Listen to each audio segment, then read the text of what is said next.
I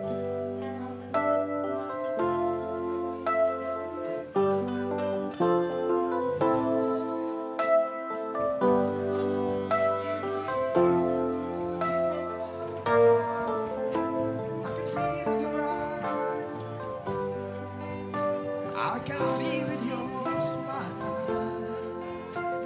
You're all I've ever wanted. 'Cause my arms are open wide. 'Cause you know just what to say. And you know just what to do. But I want to tell you so much. I love you.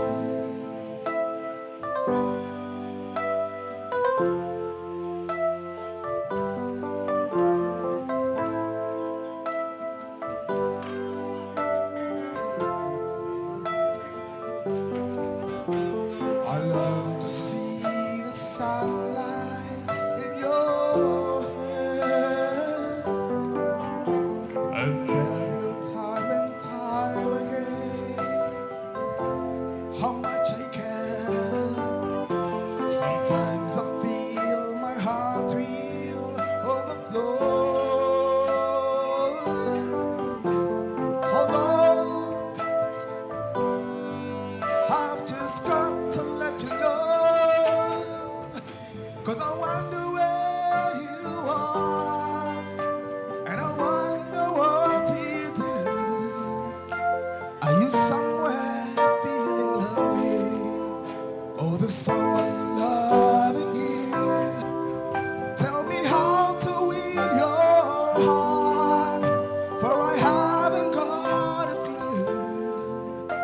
But let me start by saying I love you.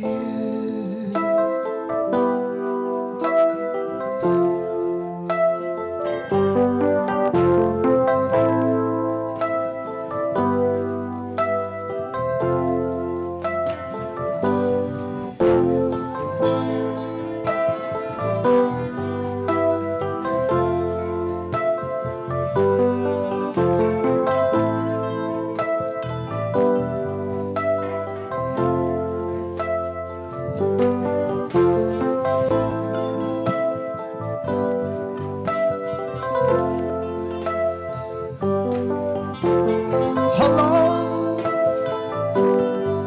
is it me you're looking for?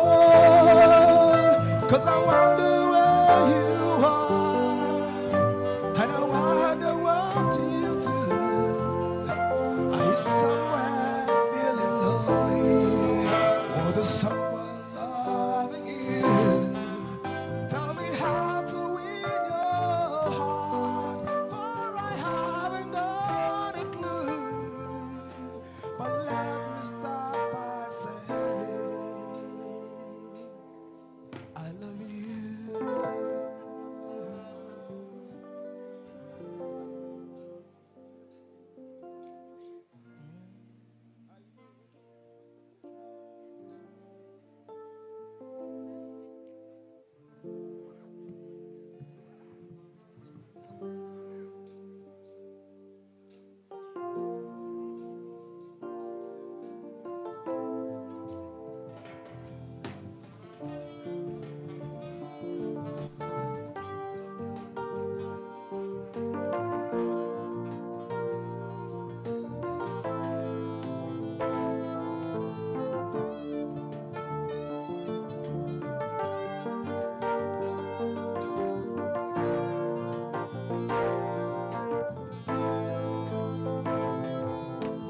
I feel so unsure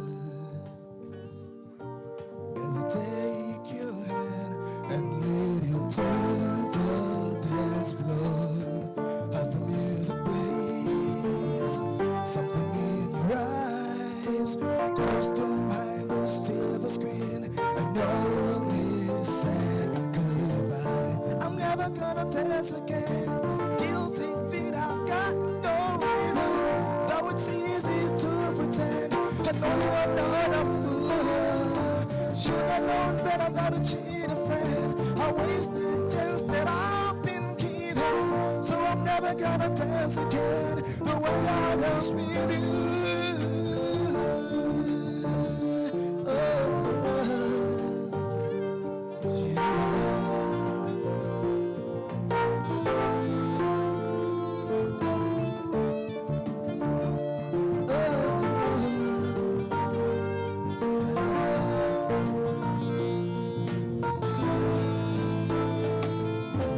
time can never mend the careless whispers of a good friend to the heart and mind. Ignorance is kind, goes to mind the silver screen. Pain is all you'll find. Oh.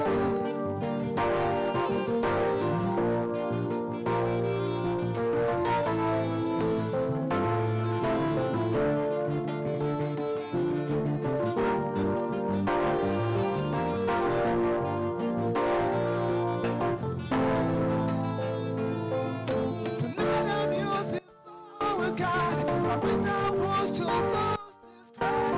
Maybe it's better this way. We have each other, we'll miss somebody say.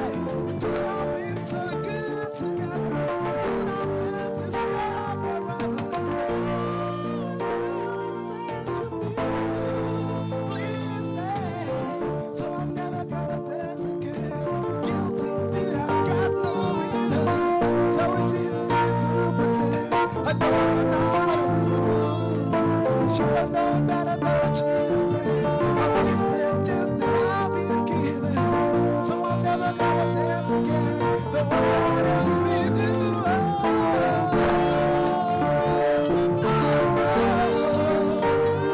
Never without your love.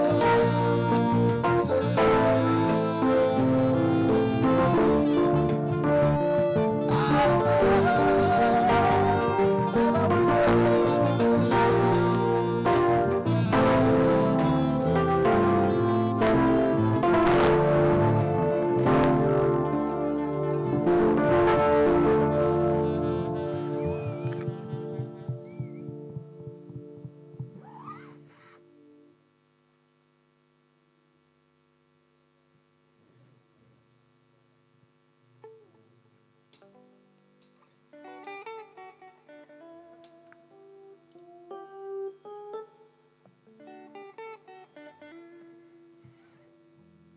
Strumming my pain with his fingers,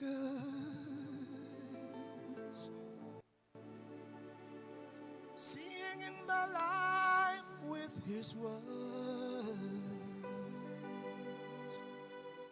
killing me softly with his song, killing me softly with his song, killing my whole life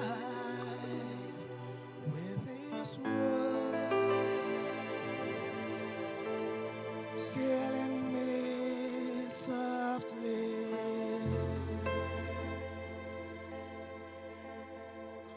with his song.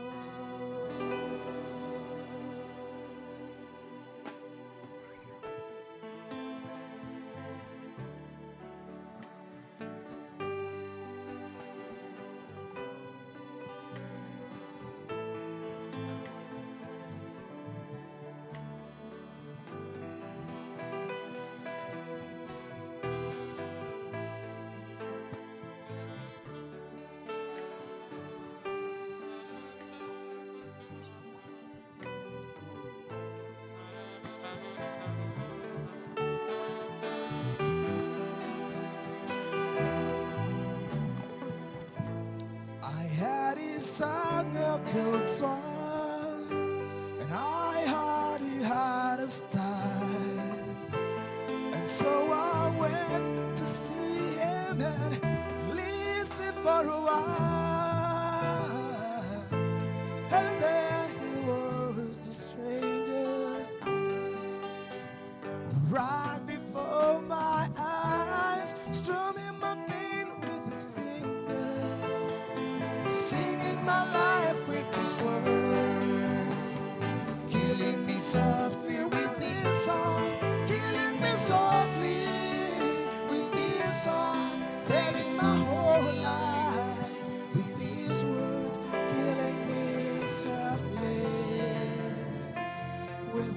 side.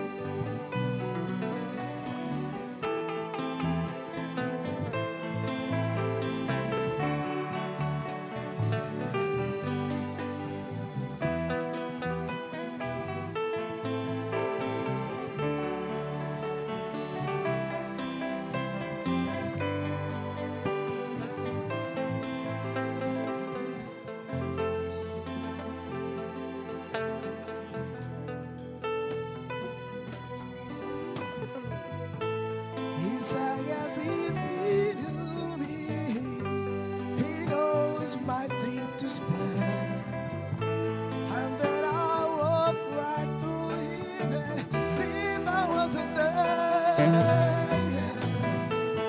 And then he was to a stranger, right before my eyes, strumming my pain with his fingers, to sing in my life with his words, killing me softly with his song, killing me softly with his song, telling my whole life with his words, killing me softly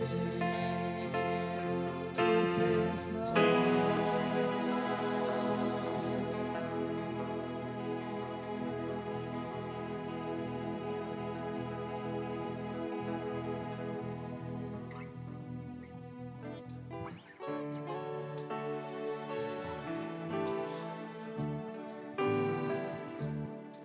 Praise God. All were free. Your brown like a no. Your brown light to our children, and to me a reason to come. You're my bread when I'm hungry. You're my shelter from trouble's way. You're my anchor and last treasure, but most of all, you're my best friend.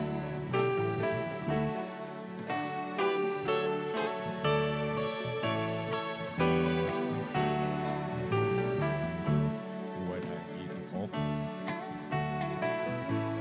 and inspiration, you're as strong when I'm sad and weak. I could search this whole wide world. You still give everything that I need. You're my bread when I'm hungry. You're my shelter from troubled ways. You're my anchor and life's treasure, but most of all, you're my best friend. You're my bread when I'm hungry. You're my shelter from troubled ways. You're my anchor in life's treasure, but most of all, you're my best friend.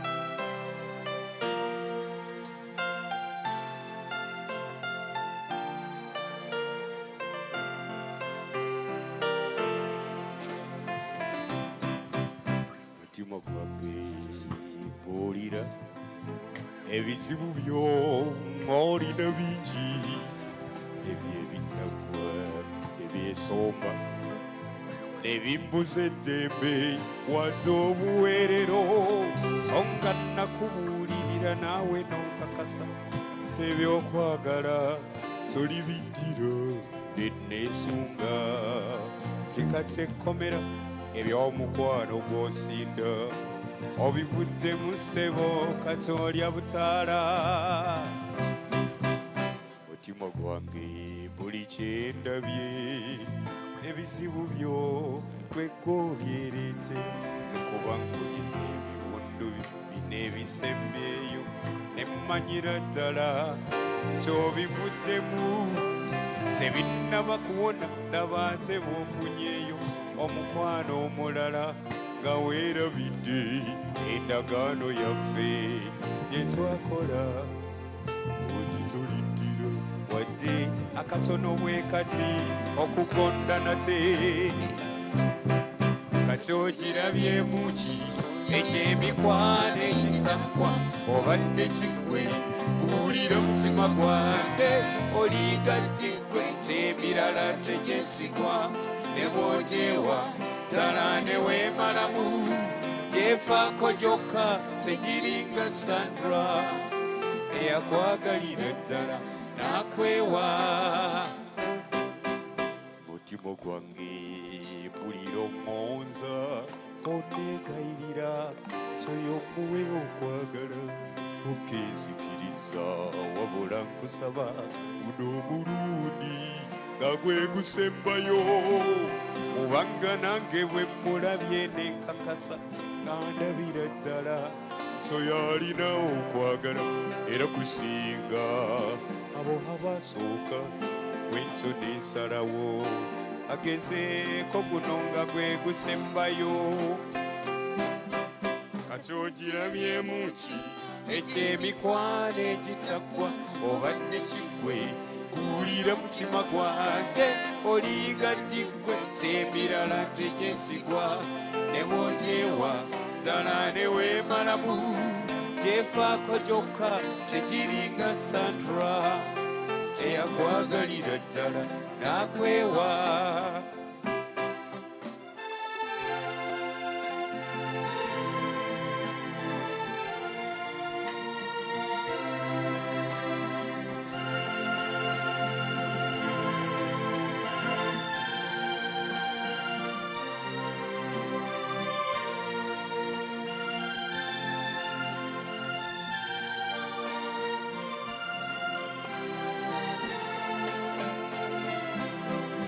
kyosirabyemu ki egy'emikwano egitakwa obadde kiggwe buulira mutima gwange oligattiggwe temirala tegyesigwa ne bwogyewa ddala ne weemalamu gyefaako gyokka tegiringa Sandra eyakwagalira ddala nakwewa gyefaako gyokka tegiringa Sandra eyakwagalira ddala nakwewa amazima ddala tegiringa Sandra eyakwagalira ddala nakwewa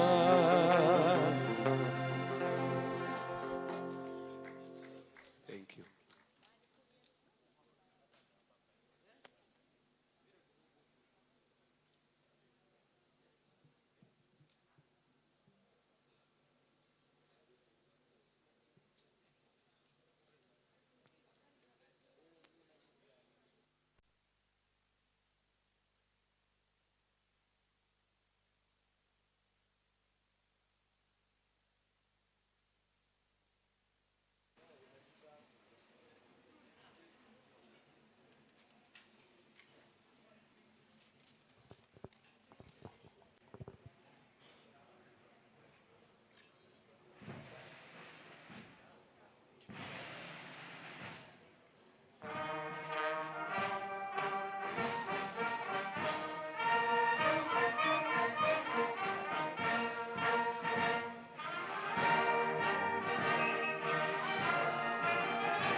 ekyejo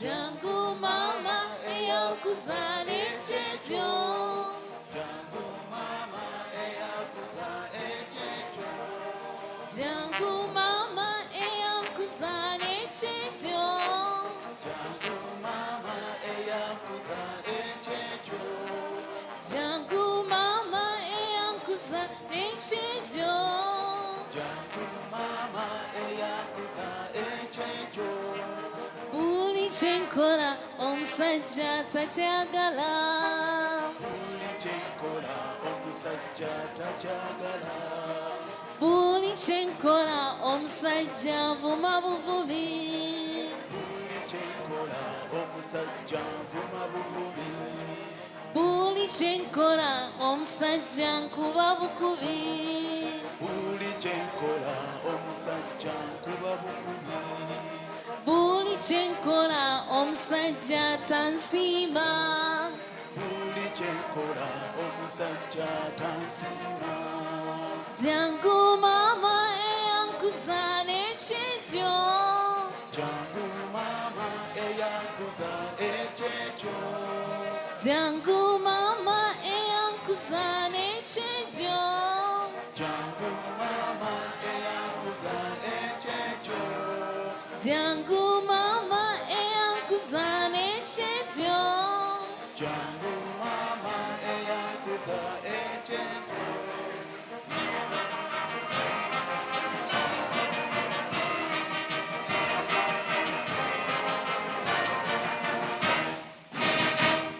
njabala njabala njabala tulisanza mugongo mama njabala njabala njabala tulisanza mugongo njabala njabala tulisanza mugongo mama njabala njabala njabala tulisanza mugongo abakazi balima bati sanza mugongo bwe balima nga bawala tulisanza mugongo olusuku balusalira tulisanza mugongo nga batema nga balima sanza mugongo abaana babayolera tulisanza mugongo mama njabala njabala tulisanza mugongo njabala njabala tulisanza mugongo mama njabala njabala njabala tulisanza mugongo njabala tulisanza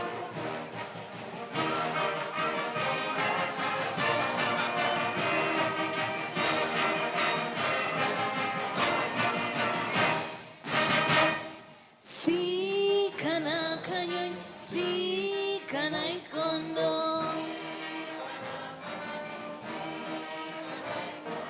sikana kanyonyi sikana ikondo sikana kanyonyi sikana ikondo hedimasi togende koti yotojerabira hedimasi togenda koti yotojerabira hedimasi tolagawe koti yotojerabira hedimasi tolagawa koti yotojerabira sikana kanyonyi sikana ikondo sikana kanyonyi sikana ikondo sikana kanyonyi sikana ikondo sikana kanyonyi sikana ikondo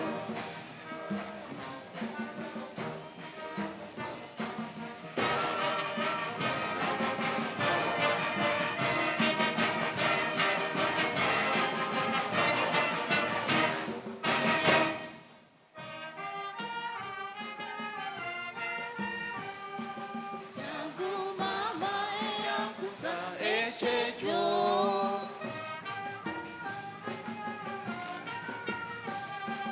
jangu mama eyankuza ekyejo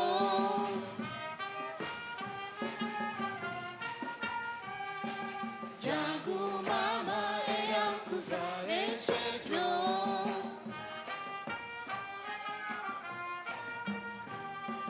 jangu mama eyankuza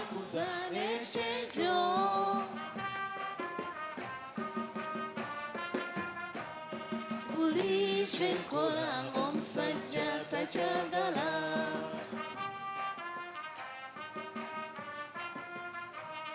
buli kyenkola omusajja takyagala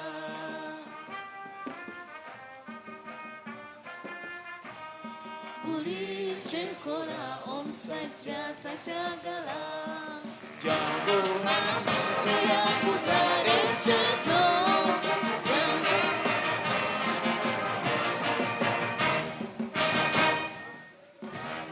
mama eyakuzaala ekyeto jangu mama eyakuzaala ekyeto jangu mama eyakuzaala ekyeto jangu mama eyakuzaala ekyeto kyenkola omusajja takyagala buli kyenkola omusajja takyagala buli kyenkola omusajja takyagala buli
banzalibwa mu Uganda sirabanga mulunya singa kwetogo mama abawala abalungi bangi banzalibwa mu Nseno sirabanga mulunya singa kwetogo mama wakulira olubigi olwagoba Togo wakulira ebitama lelelele Togo wakulira olusigo olw'ebiseera Mama wakulira embeere Nantongo we Mama Nantongo terya kusinga Nantongo we Mama Nantongo terya kusinga wasoba gwe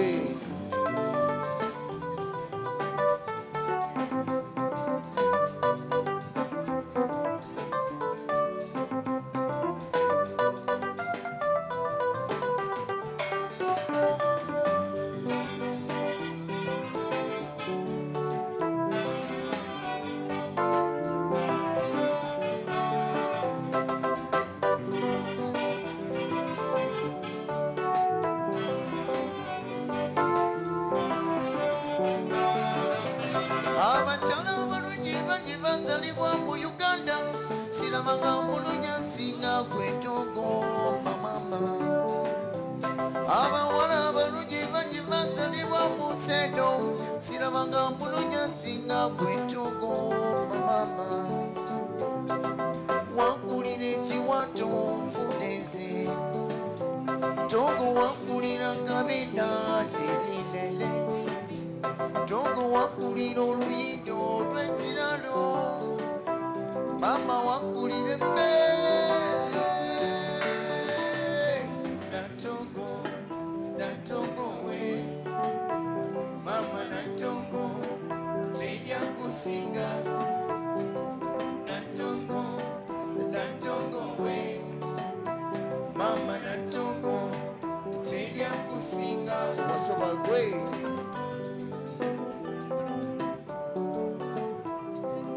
Afande Mawerere Prison Spanner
Rwanda Burundi natoka nze Mozambique Angola nabuza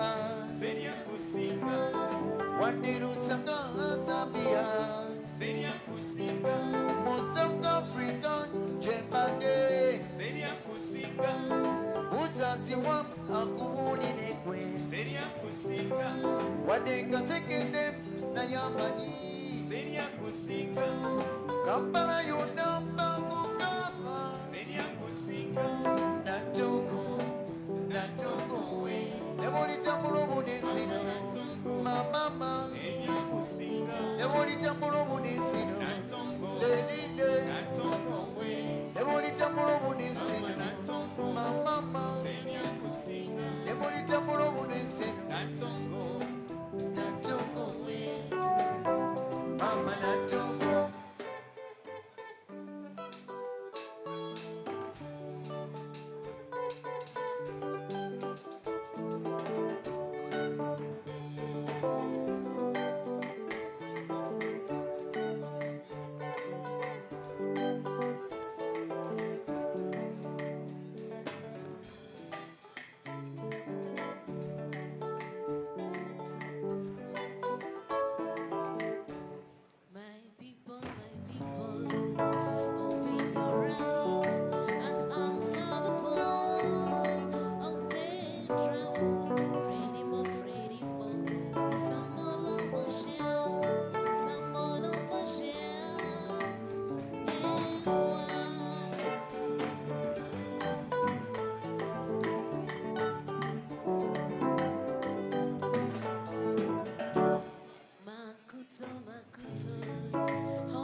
Distinguished delegates, today we are here as the Justice, Law and Order sub-program and as the guest of honor is nearing, permit me to go through the program.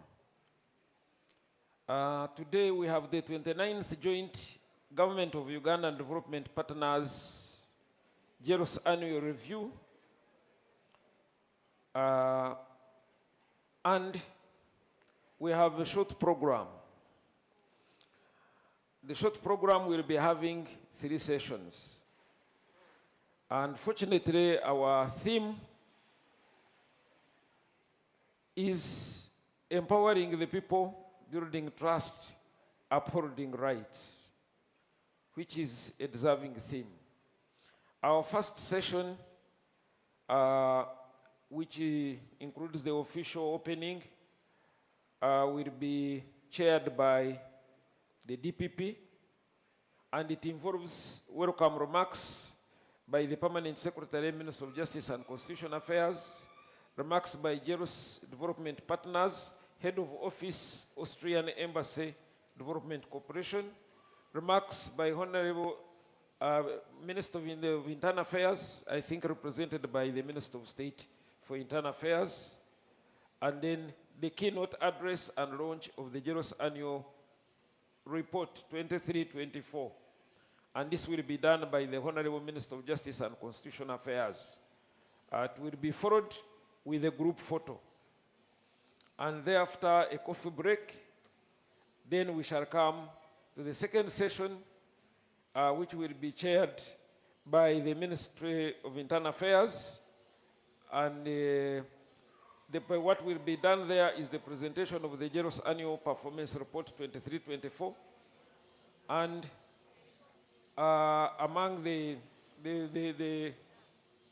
speakers, we include the Solicitor General, the Chairperson Jlos Steering Committee, and then the Secretariat. Thereafter, we shall have the Development Partners Response, more especially the Chairperson Justice Development Partners Group.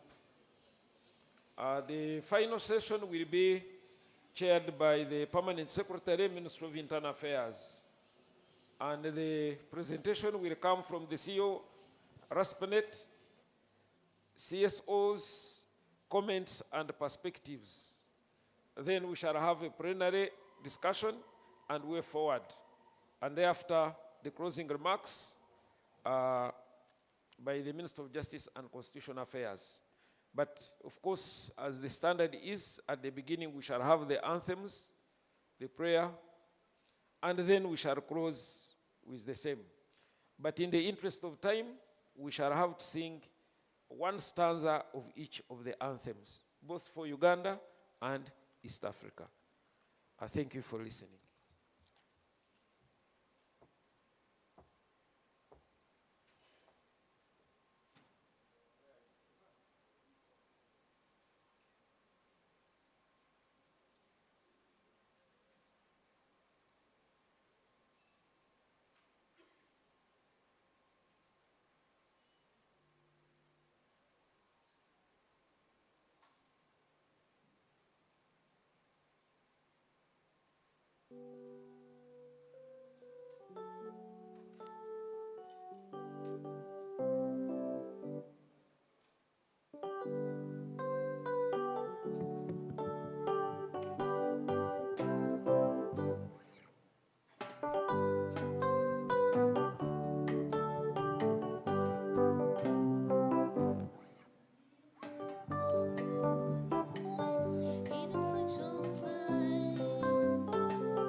Just a little bit of love when you find your way in a touch of time. It's you for just a little while in a simple way. Just a little bit of love when you find your way in a touch of smile. Unaffectional, it's something to the second night. Unaffectional, it's something to the second night.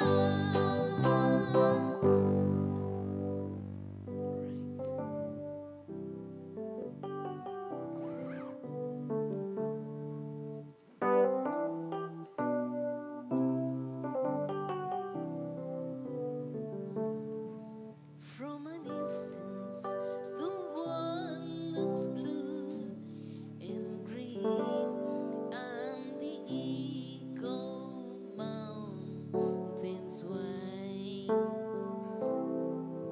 From a distance, the ocean meets the sea, and the eagle goes to fly.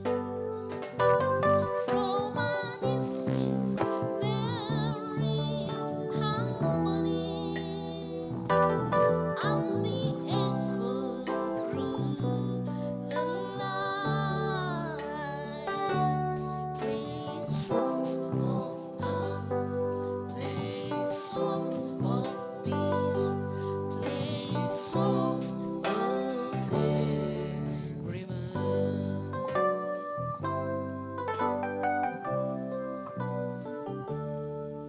From a distance, there is not enough, even though we are as one.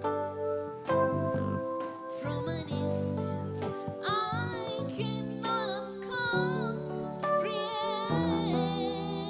Oh, hungry mouth to feed. From a distance, we are instruments marching in a common band, playing songs of hope, playing songs of peace, playing songs of every man. Playing songs of hope, playing songs of peace. This is a song of every man. God is watching us. God is watching us. God is watching us from a distance. God is watching us from a distance.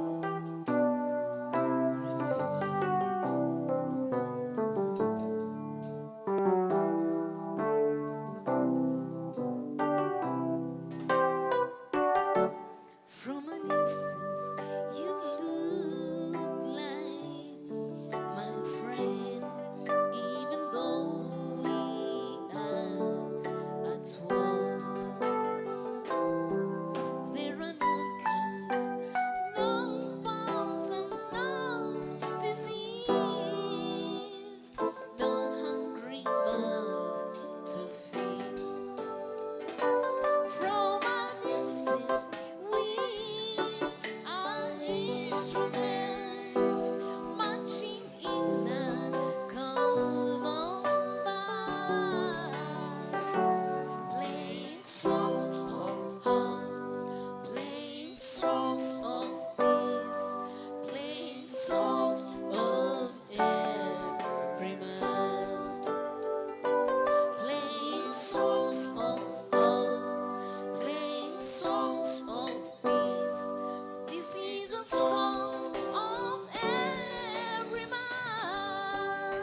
Distinguished guests, I think time has come to begin our day. Honorable Minister of Justice and Constitutional Affairs, you're welcome as chief guest. Can we have the anthems band?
I request we keep standing for prayer.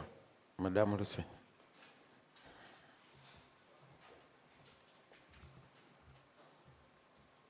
Let's humble ourselves for a word of prayer.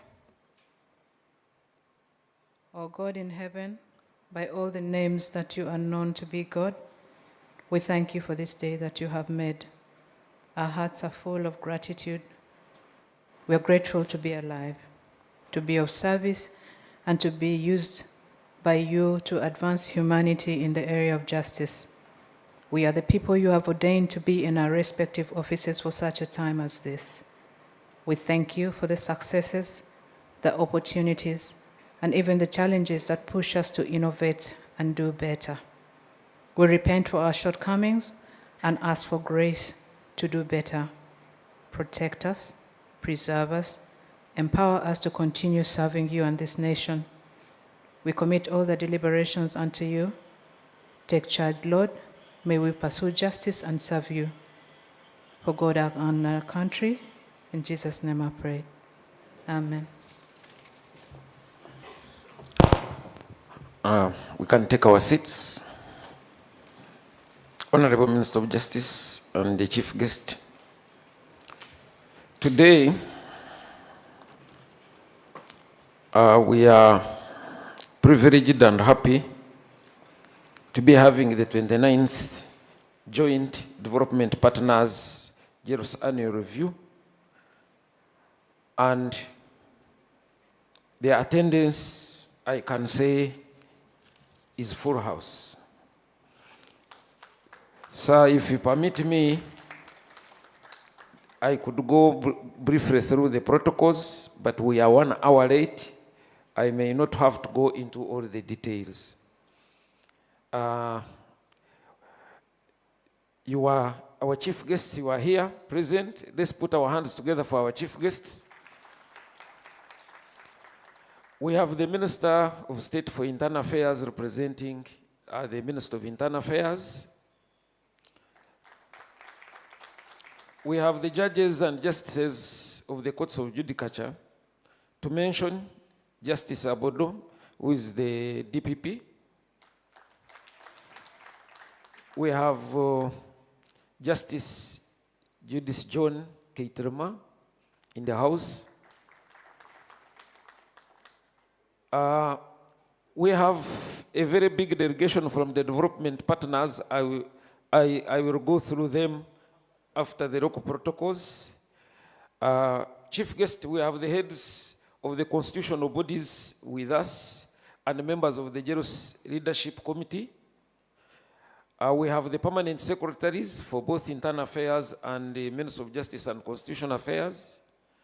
We have the Inspector General of Police represented by the Deputy Inspector General of Police and the Commissioner General of Prisons represented by the Deputy Commissioner General of Prisons.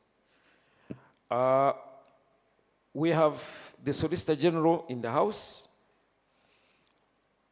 We have CEOs and members of the Steering Committee of Jlos. We have members of the technical team. We are blessed with Makerere Law School representative. We have His Excellency, the Ambassador Butajira, Board Chair for URSB. We have the Chairperson of the National Planning Authority. And we have the RDC of Mitoma representing the Office of the President.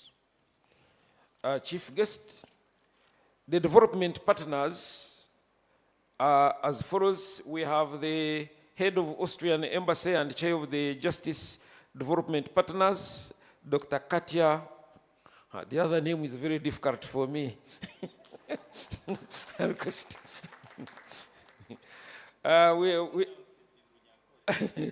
becomes hard. So we have Mr. Matthias Garsh. These names. Program Manager for Uganda from Austrian Development Agency in Austrian, is a representative in Uganda. Then we have the Deputy Head of Austrian Embassy. But among other partners, we have the Embassy of Sweden, well represented. We have GIZ represented. We have UNODC. We have UNICEF. We have UNDP. We have UNFPA. We have UN Women, we have IDLO, we have UNHCR, and the country representative is here with us. So we are very glad that here. Permit me also to recognize the senior security chiefs with us and all the invited delegates, plus the fourth estate, which is the media. Sir, without much ado, we only remind ourselves of our theme today, being empowering the people, building trust, and upholding the rights. With those chief guests, permit me to hand you over to the chair of the session, who is Madam Justice Jen Abodo, DPP, to take over this first session. Thank you very much. Yes, thank you so much. And our chief guest, you truly missed today because there's a lot of talent in prisons. Almost everybody there is a musician. They were singing so beautifully. So we want to acknowledge that and say thank you so much.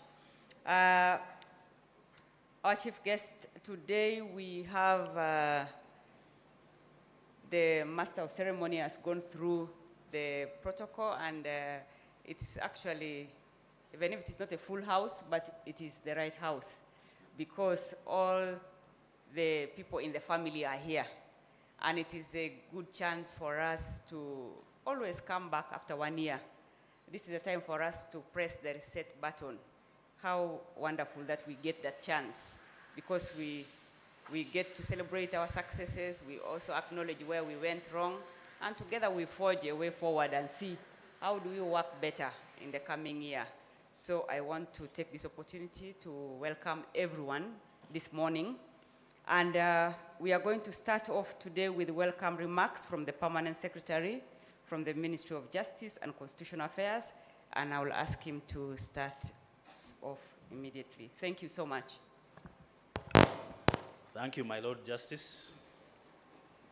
The Honorable Minister, who is also our chief guest of Justice and Constitutional Affairs, Honorable Norbert Mao, the Honorable Minister of State for Internal Affairs, representing the Honorable Minister of Internal Affairs, my Lords, Justices and Judges of the Courts of Judicature, the Chairperson of the Jlos Development Partners Group, Your Excellencies, heads of diplomatic missions in Uganda, heads of Jlos institutions, colleagues, permanent secretaries, the Solicitor General and your deputy, chief executive officers and members of the Jlos Steering Committee, distinguished invited guests in your respective capacities, members of Jlos technical committees, members of the Uganda Police Force and Prison Services Bands, ladies and gentlemen, I take this opportunity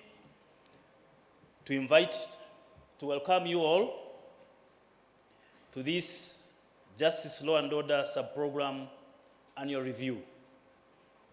Many of you might recall the Jlos Justice, Law and Order sector we transformed into Access to Justice Sub-Program, but as we get into the NDP4, we are now called the Justice, Law and Order Sub-Program. And this is our 29th Joint Government of Uganda and Development Partners meeting of 2024. I'm delighted that you've set aside your time to come and be with us on this annual review. I thank all our development partners, civil society organizations, and all Jlos stakeholders for having honored our invitation. Permit me to recognize in a special way the chairperson of the Jlos Development Partners and all heads of missions who are here present. I extend my deep appreciation and welcome to the members of the Jlos Management Services for your presence on this annual review. I do commend all of us, the Jlos fraternity, for participating in the development of the annual report that is the subject of discussion in this review. However, permit me to implore you to ensure that we make timely and comprehensive submissions with relevant trend analysis for informed decision making. It is important, colleagues, to recognize that we need to continue to invest in data collection and information systems that aid our decision making. I urge our colleagues, accounting officers in the various Jlos institutions to endeavor to strengthen monitoring and evaluation, because it is in this monitoring and evaluation that we gather our data that feeds into our annual review. You might also be aware that government has issued the National Development 4 Strategic Direction that is the basis for development of the program implementation action plans. The Jlos, together with other actors under the Governance and Security Program, have developed a program implementation action plan for the NDP4, for among others to focus on these key result areas: enhancing efficiency in the delivery of justice, law and order services, strengthening the fight against corruption, and also enhancing compliance with the implementation of the Uganda Bill of Rights. These, therefore, will form the basis of interventions in the next 5 years of the NDP4. I encourage our development partners to align and support the Jlos in realization of the commitments under the National Development Plan 4. I do affirm that even under the National Development Plan 4, the Jlos will remain a strong chain of justice which can never be broken. The continued strength of the partnership and collaboration of the Jlos actors is very important for improved service delivery and realization of the rule of law in Uganda. The sub-program is coordinated by the Secretariat, as we all know, under the leadership of the Senior Technical Advisor, who had traveled, could not be here with us, but he was well represented by her deputy. I do recommend the Secretariat for coordinating the organization of this review and for linking up with the development partners who support the sub-program. Once again, Honorable Minister, our chief guest, you are very warmly welcome, and I wish you very good deliberations today for God and my country. I thank you. Thank you so much, PS, Minister of Justice and Constitutional Affairs. Next, we shall have remarks from the head of office, Austrian Embassy Development Corporation, Dr. Katia.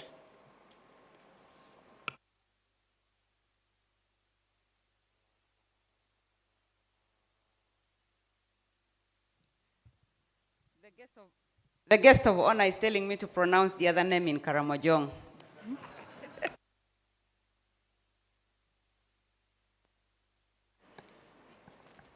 Lady Justice, I've not heard you pronouncing my family name. But I think Dr. Katia, that is usually the name I go under in Uganda. Honorable Minister of Justice and Constitutional Affairs, Honorable Minister of Internal Affairs, Honorable Judges and Justices of the Courts of Judicature, the Director of Public Prosecutions, Excellencies, Ambassadors, and Heads of Diplomatic Missions present. And I want to particularly recognize my colleague, the Country Representative of UNHCR, Mr. Matthew Crenshaw, the Chairpersons of Constitutional Commissions present, the Permanent Secretary, Ministry of Justice and Constitutional Affairs, the Permanent Secretary, Ministry of Internal Affairs, the Solicitor General, the Inspector General of Police, the Commissioner General of Prisons, representatives of development partners, representatives of civil society present, representatives of the media, ladies and gentlemen. I'm honored to deliver these remarks today on behalf of the Justice Sector Development Partners Group. During the annual review of the financial year 2023-2024, which serves as a unique gathering, bringing together stakeholders dedicated to discussing the critical issue of a functioning and enabling justice system. I would like to congratulate the government of Uganda, the Access to Justice sub-program, the leadership of the Governance and Security Program upon the progress achieved during the last year. I also want to briefly take this opportunity to recognize my team from the Austrian Embassy, the deputy head, patients, and a visitor actually from the headquarters from the Austrian Development Agency, straight from Vienna, who came to witness this review. And then, of course, I want to recognize my fellow development partners also. Thank you for the good collaboration. Honorable Minister, conducting annual reviews of an institution's performance is considered an international best practice. Actually, we thank the government of Uganda for this opportunity to be part of the review of the sector performance, to have a joint government of Uganda and development partners review with NGOs present. That is really an international best practice because it promotes transparency, promotes accountability, risk management, and continuous improvement. The review helps institutions to demonstrate their commitment to good governance and long-term sustainability. At the beginning of this year, Austria took over the chairmanship of the Justice Sector Development Partners Group. The members of the group include the EU delegation, the Royal Danish Embassy, the Embassy of Sweden, the Embassy of the Netherlands, the Office of the UN Resident Coordinator, USAID, GIZ, IDLO, UNDP, UNHCR, UNFPA, UN Women, UNODC, and UNICEF. It is an honor to lead this group of highly motivated partners and to work together to further enhance our impact on justice sector development. I convey our sincere gratitude for the opportunity to engage in the sector and for the strong collaboration that we have with the justice sector institutions. Briefly, our priorities that we had set for the year included dealing with the case backlog as a first priority, handling challenges faced regarding pre-trial detention, both at the prisons and the police level, the long time spent on remand, the adherence to the 48-hour rule during police detention, and increasing access to legal aid. as well as strengthening transitional justice mechanism. At the heart of any just society is the empowerment of its people.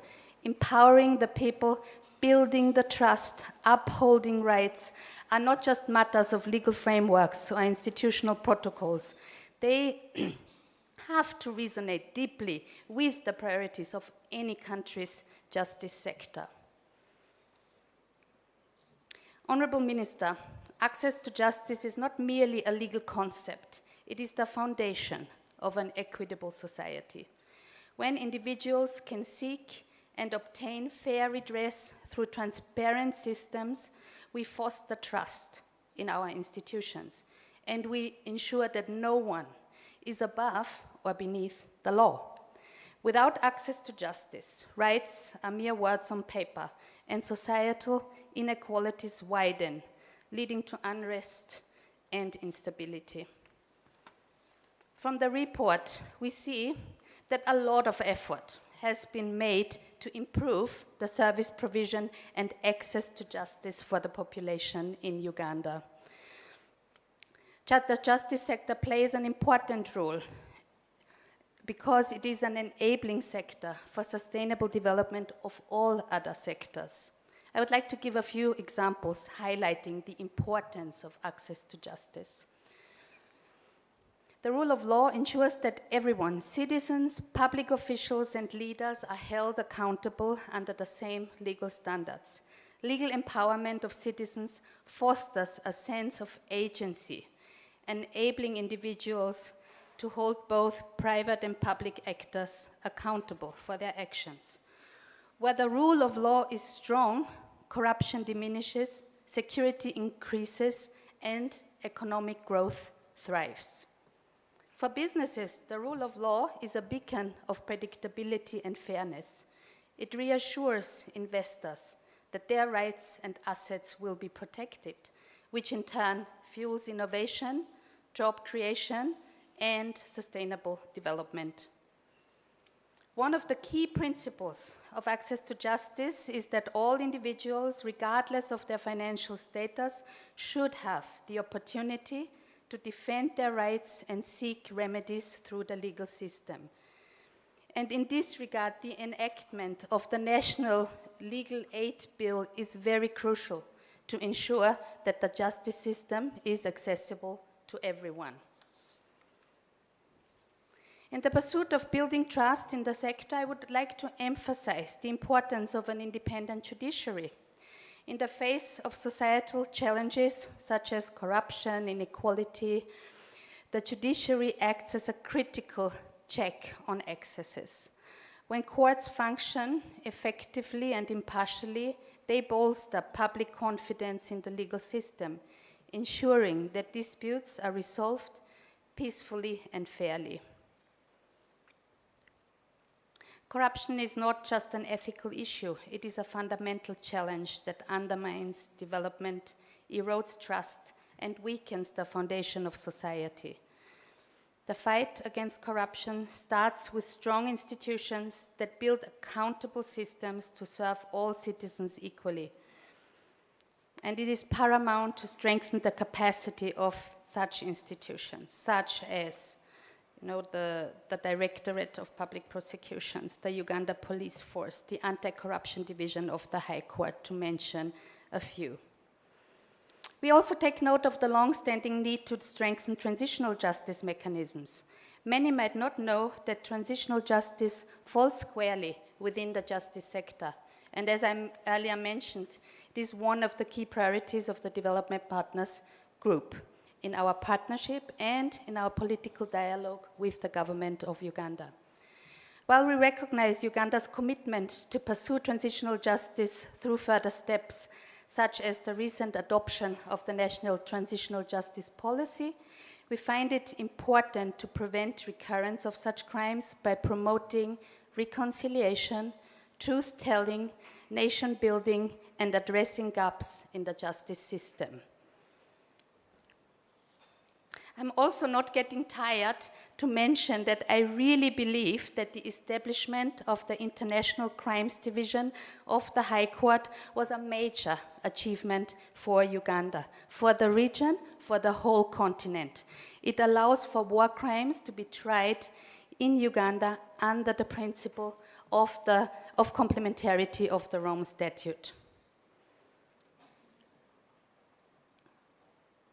In that regard, we're also looking forward to the enactment of the Transitional Justice Bill. Upholding rights is another important role of access to justice. Human rights are inherent and they are obligations for governments to protect. Among these rights, freedom from torture, freedom of assembly are paramount. Upholding freedom from torture sends a powerful message that every life matters and cruelty has no place in our societies. We laud the Access to Justice sub-program for the notable achievements of human rights bodies, such as the Uganda Human Rights Commission, whose mandate is to protect and promote fundamental rights and freedoms of Ugandans in accordance with the Constitution. And we also welcome the recent establishment of an LGBTQI desk at the Commission. Freedom of assembly is a fundamental principle of democracy. As we head into the electoral period, we need to ensure that human rights of all persons, irrespective of their political opinions, are respected. Peaceful elections provide a mechanism for citizens to express their will. Arising differences must be solved through dialogue, not violence. We need to continuously engage in conversations about the human rights situation in the country, as we anticipate the decision of the Supreme Court on the Anti-Homosexuality Act. As a Justice Sector Development Partners Group, we emphasize the need to foster enjoyment of human rights for all without discrimination. I wanted to still make a point on freedom of assembly. I have noticed that a lot of times in the discussion, when we talk about freedom of assembly, what is mentioned is that, oh, we cannot grant freedom of assembly because it interferes with other rights. But I think it's more nuanced than that. I think what needs to be said is that for freedom of assembly will most of the time actually conflict with other rights and freedoms. However, that does not merit a blanket limitation of the right. It is really about proportionality. It is about striking a balance. Any restrictions on assemblies must be necessary, they must be appropriate, and they must be the least restrictive measure to achieve another legitimate aim, such as, for example, ensuring public safety or ensuring the freedom of movement. It is really all about making an effort to strike a balance. Having access to justice, it is not just an option, it is a necessity. There were several significant achievements registered during the period under review. We applaud the efforts of the Access to Justice sub-program through its institutions for their efforts in strengthening a people-centered service delivery system, on reforming Jlos business processes, and on the compliance with the Uganda Bill of Rights. We positively note an increased percentage in case disposal rates, underpinned by disposal of a substantial number of cases. We commend all the Jlos actors on the progress made in automation of justice services, increase in diversion of juveniles, as well as the reported progress in monitoring of human rights-based approaches in justice institutions. One of the major challenges in the justice sector today remains the high case backlog. Case management, reduction and elimination of case backlog in the chain of justice, from the police to the prosecution to the courts, to the prisons, will have a considerable impact on increasing access to justice in terms of timeliness and predictability, and therefore strengthen the trust in the system. Honorable Minister, another challenge is that suspects spend a considerable period of time on remand and that congestion in prisons is acute, a situation that has been worsening over the years. A concerted action and reforms are needed to address these challenges. I want to thank in a special way all the Jlos institutions for their continued partnership. In particular, I would like to mention the Uganda Police Force for the continued collaboration and willingness to speak openly about challenges such as adherence to the 48-hour rule, implementation of the freedom of assembly, and other criminal justice reforms in Uganda, allowing us to enter places of detention, to look actually at the lock-up registers, is a sign of our good partnership, and we don't take it for granted. I also would like to thank the Uganda Prison Service for your transparency and flexibility with which you always allow us to visit the prisons in the country, even on short notice. You allow us to speak to prison staff, to inmates, and the human rights committees in the prison. In the same vein, I also want to thank the judiciary and the Directorate of Public Prosecutions for the continuous close partnership.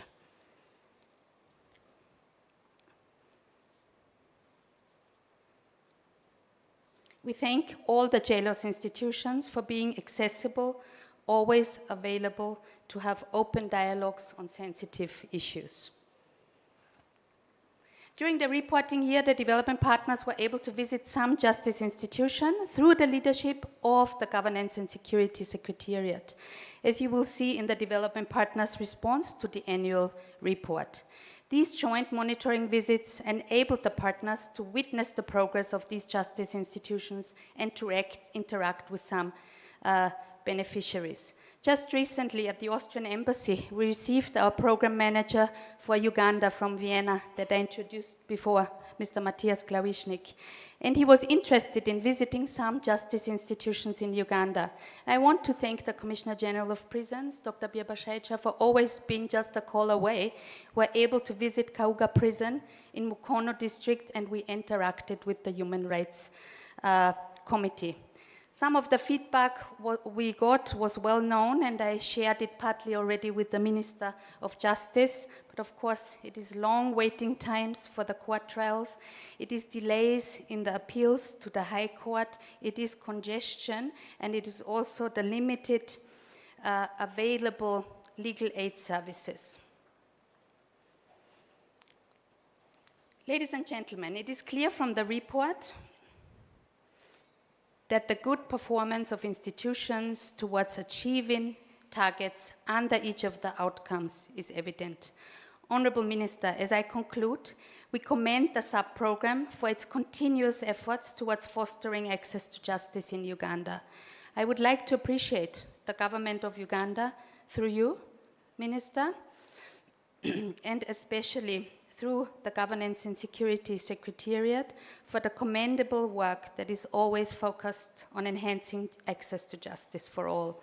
I want to thank all the development partners once again for the numerous interventions which offer targeted support to the justice sector as well as other related sectors. Honorable Minister, I want to end with a quote that I also hear you using many times, and that is a quote of Martin Luther King: "Injustice anywhere is a threat to justice everywhere." But I want to continue on what he says afterwards. We are caught in an inescapable network of mutuality, tied in a single garment of destiny. Whatever affects one directly affects all indirectly. Thank you very much.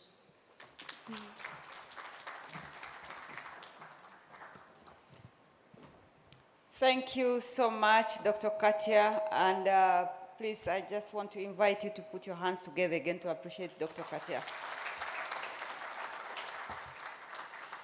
Thank you for appreciating the remarkable work that has been done by all of us, and without the support from the development partners, I don't think we would be speaking the same story.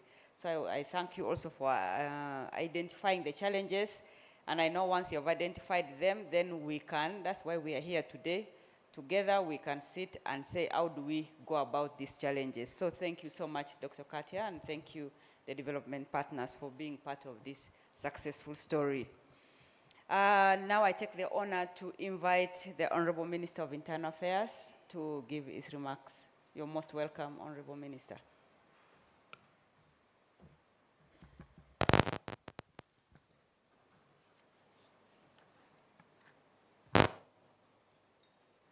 The Honorable Minister of Justice and Constitutional Affairs, Lordships, the Justices of the Courts of Judicature, and notable among whom I recognize Justice Emeritus, Speaker Emeritus, Ambassador Utajira, the Chairperson of the Jlos Development Partners Group, members of the Diplomatic Corps, heads of Jlos institutions, permanent secretaries, service chiefs, police and prisons, chief executive officers and members of the Jlos Steering Committee, distinguished invited guests in your respective capacities, good morning. I'd like to add my voice to the previous speakers to warmly welcome you to the 29th Joint Government of Uganda Development Partners Justice, Law and Order Sub-Program Annual Review. We thank you for joining us today to share this important occasion in the Jlos calendar. We have spent a substantial amount of time of intensive programming for NDP4, and I'm glad to inform you that with the support of the National Planning Authority and leadership of the institutions under the sub-program, we've been able to define our contribution to the National Development Framework, where we will support improvements in the economic and social sectors of the country, thereby creating an environment conducive for national investment in these priority areas and effectively strengthening Uganda's competitiveness for wealth creation, inclusive growth, and employment. The three key areas that will drive this result are focused on: one, a people-centered justice service delivery system; two, reform of business processes and strengthening of compliance with Uganda's Bill of Rights. We will continue using the 3 C's of communication, coordination, and cooperation as a key foundation of our existence. It is imperative that we continue to operate in a concerted way in order to deliver better effect. Our focus will stay on empowering the citizens and people of Uganda to demand and access our services through empowering them, building their trust, and upholding their rights. We plan to continue strengthening our services delivery under the following aspects. Crime. Our goal, where I see it, is to continue lowering the crime rate through both reactive and proactive measures, including community policing, strengthening border controls, offender rehabilitation, and enhancing the capacity of the crime-fighting agencies. 2, congestion in prisons. Through the pre-trial detainees, though the pre-trial detainees have reduced greatly over the time of the NDP3, our real challenge now is the high congestion levels in the prisons, which is over 300%. We shall expand the holding capacity of the prisons to match the population of the prisoners, in addition to focusing on alternative modes of punishment away from traditional incarceration. The increasing prisoners' population puts pressure on housing, sanitation, Medicare, feeding, clothing, staff numbers, and delivery of prisoners to courts. Number 3, low staff numbers across the sub-program institutions. We continue to experience low staffing across the chain of justice, And we need to ensure that we prioritize staff recruitment as well as support the sub-county policing model in the context of crime prevention. Failure to address staffing has far-reaching implications and may reverse the gains made this far. The situation is not helped by the disproportionate recruitment in the judiciary, at DPP, and in AG's chambers as compared to other Jlos institutions. We need to plug this mismatch in terms of staffing. Number 4, scientific management of crime. The role of forensic science plays, the role forensic science plays in the criminal justice system cannot be overstated. The nature of crime is changing with the proliferation of complex social structures and various scientific and technological advancements. Criminals are increasingly using sophisticated methods to commit crime. Forensic science is therefore essential and critical for criminal investigations. We plan to continue embracing advanced technology, especially in forensic science, as a useful and accurate tool in criminal investigations.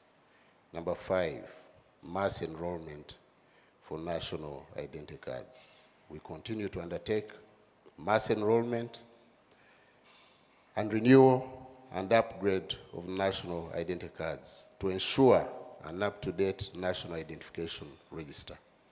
A mass business registration initiative has also been launched in a bid to enhance the formalization of the economy through business registration. I call upon all of you to delve deeply into the issues that the Secretariat would share in the report in order to craft ways to improve and deliver better services to Ugandans. I implore every one of us to work together using the chain link mechanisms of service delivery initiated under Jlos. Keeping together will enable us to register more results effectively and efficiently, empower the people, build trust, and uphold rights. I wish to extend my welcome to all of you, our partners, and invited guests from the rest of government to this review, and we look forward to renewing and strengthening our partnerships even under the new dispensation. To every participant, thank you for sparing time to come, to share ideas, to engage, and to provide solutions to strengthen access to justice for all in Uganda. I do applaud the organizers and the twin band of the police and prisons for the curtain raiser entertainment. It was lovely and it set the conference mood. With these few remarks, I wish you fruitful deliberations for God and my country. Thank you. Thank you so much, Honorable Minister. Can we put our hands together again to appreciate the Honorable Minister? You are so on point on so many fronts, and especially the mismatch in staffing. That's what has brought us here to this point where we have, because we would have known whether we are doing very well or not very well, because then at the back of it all, we need the human resource across board. So thank you so much, Honorable Minister, for that. And finally, we come to our keynote speech. I would want to take this opportunity and humbly welcome our Honorable Minister to give his keynote address. You're most welcome, Honorable Minister. You can choose where to go.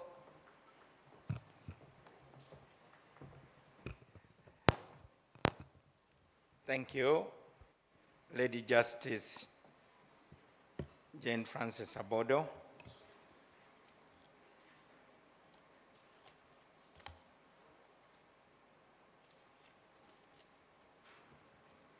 My colleague, General David Muhoozi, Minister of State for Internal Affairs, all the distinguished guests in your various capacities, our partners, let me stand on the protocol. I wish to thank the chair of the partners group, Dr. Katja Kashbaumer. I think I got that right.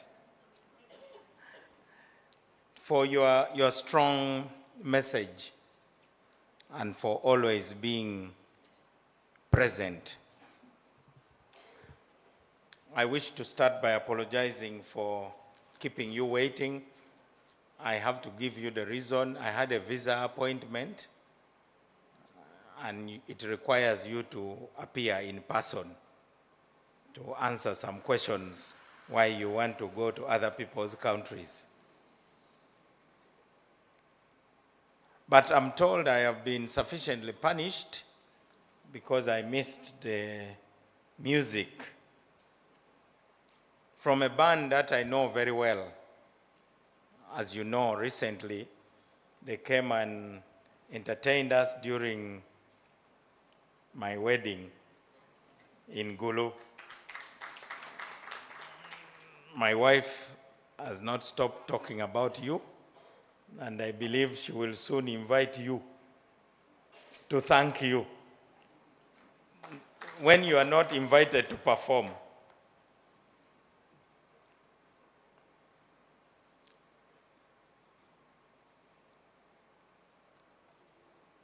The gathering in this room is actually representative. It is not so much about having very many people, but having the people who are represented here. And I wish to say that the whole family is here of the justice, law, and order sector, including, of course, the distinguished Ambassador, Professor, Canon, Justice Francis Butajira, Speaker Emeritus. The titles are so many. We are honored to have people like you who have witnessed our entire history here. Sometimes I find it difficult to deliver these kind of speeches. I have a speech which will be distributed, but let me say what is in my heart as briefly as possible in order to contribute to saving time.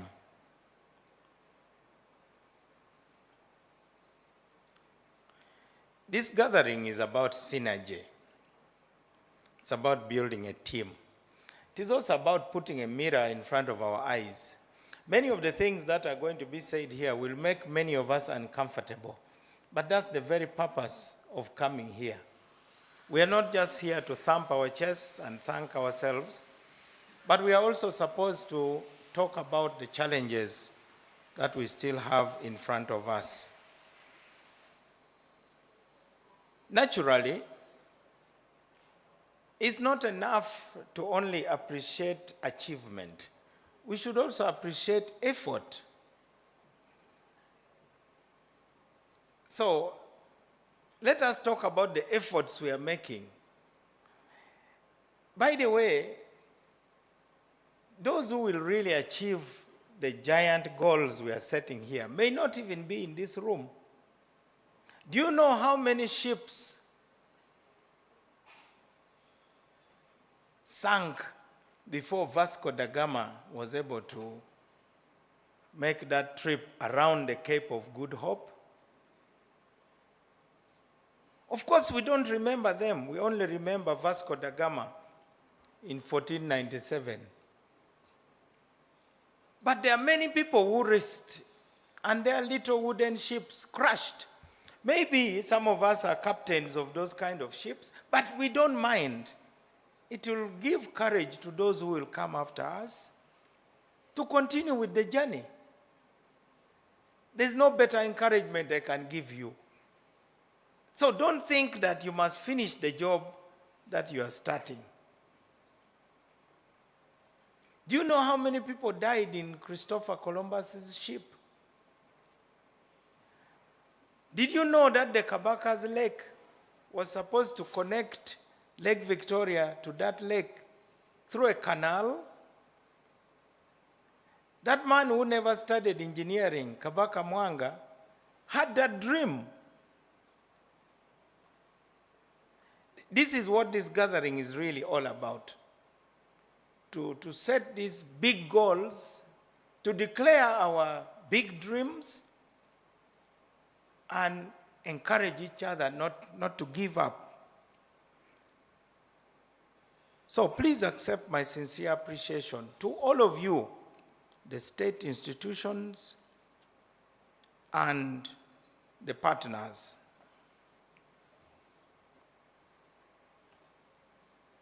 Of course, it's natural to speak about the black spots. If I held here a white piece of cloth, but there was some stain on it, and then I posed the question, what do you see? I'm sure all of you will say, yes, we see the stain. It's only natural. Even if the stain is only 1% of the entire garment.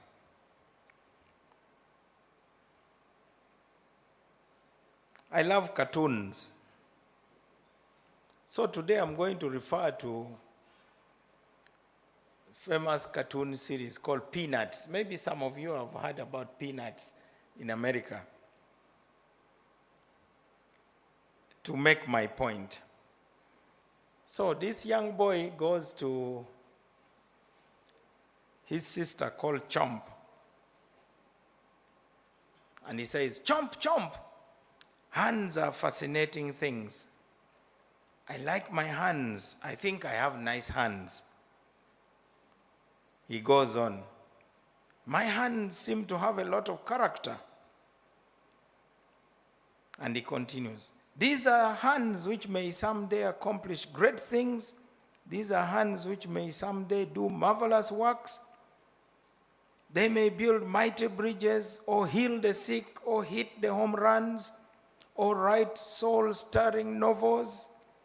These are hands which may someday change the course of destiny. And then the sister goes,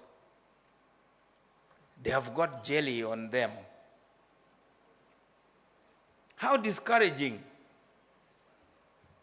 The young man has been praising his hands and declaring his big dreams, and the sister says, well, notwithstanding everything you have said, your hands have got jelly in them. But jelly can be washed. I am telling you this, addressing myself to those who criticize us, that we have the means to wash the jelly off our hands. Whether in the police, in the army, in the prisons, in the judiciary, and everywhere, we have the means to wash the jelly off our hands. And that's why we are here. So, by the way, we are not afraid of anybody saying our hands have got jelly on them. But we must keep on declaring our big dreams and what we want to achieve to change the destiny of our country and our people. Okay, our hands have got jelly on them. And there's a lot of jellies. Torture, political rallies being interfered with,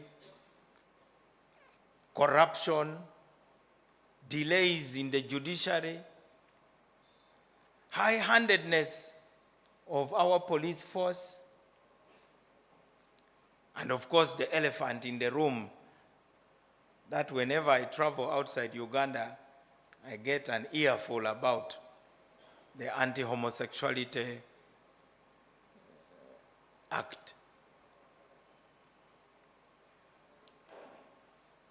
We have been judged before the legislative loop has closed. A law is proposed, Parliament passes it, the President signs it, and then the law is tested in the courts of law to determine whether it is in line with the Constitution. But even before the final word from the judiciary, we are being judged. Even God, who is almighty, is waiting until the last day to judge us. Poor Uganda is being judged in advance. I have said this in the State Department when I visited the US. I've said this in the European capitals, wherever I have been. I even had a very bad meeting with one minister in the UK. Uganda is not a homophobic country. Our president is not a homophobic leader.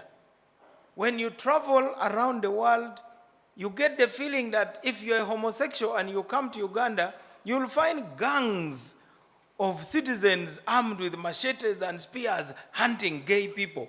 We have better things to do, by the way. So, we must push back very firmly against misrepresentation.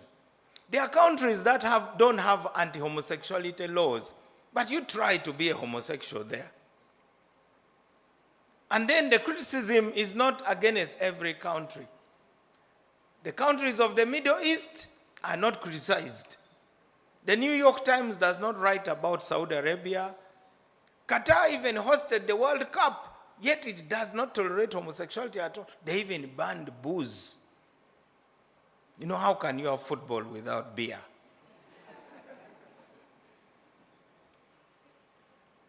So,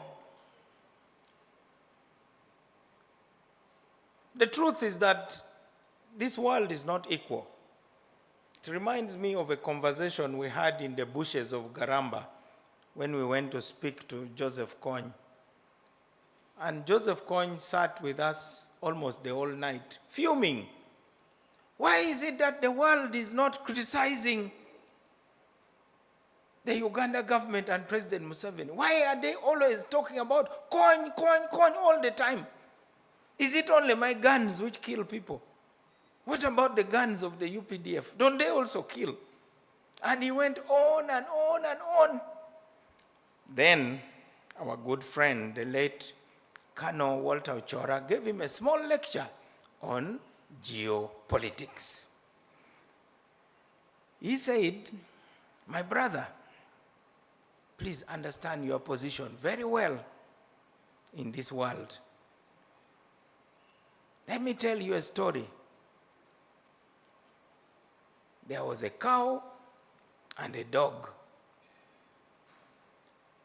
And the dog started a conversation with the cow, telling the cow, why is it that when I defecate in the compound, I'm beaten? And yet you, when you defecate in the compound, your defecation is used to furnish the floor, the walls, and even some of the utensils used for processing food. Why? This is totally, totally unfair. To put it plainly, he said, shit is shit. Yeah, let me tell it to you the way it is.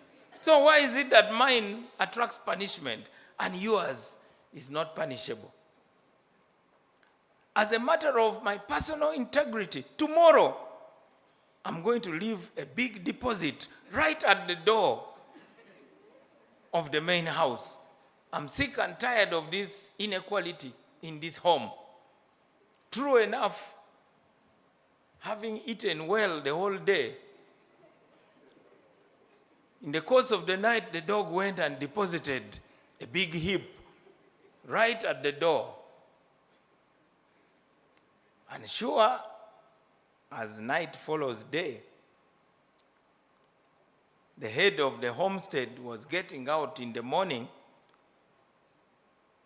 stepped on it, even skidded and almost fell because it was a big heap.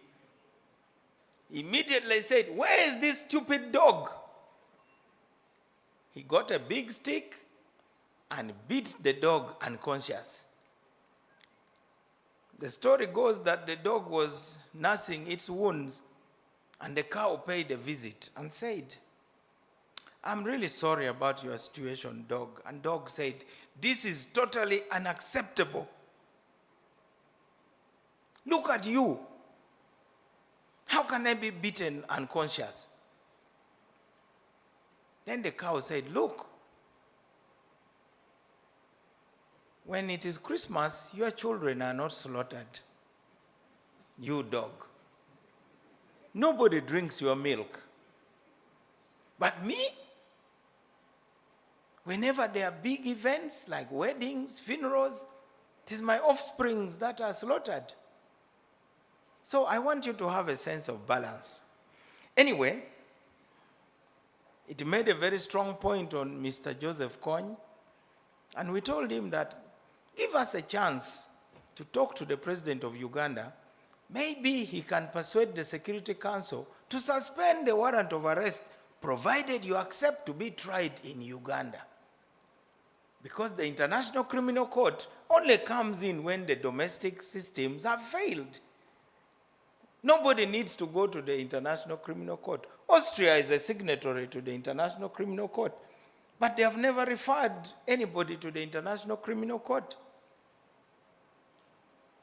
Anyway, the peace talks collapsed. But my simple point is that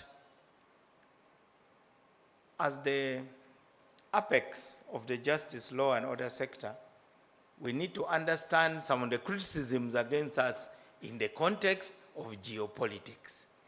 Otherwise, we may commit suicide like the dog.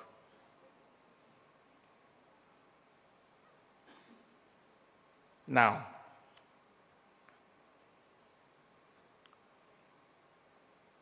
our theme, which we share, is empowering people, building trust, upholding rights. Your report says that trust in the justice, law, and order sector or the judiciary is at 75%. That's not the sense I get when I talk to people. I once read a book titled Lying with Statistics.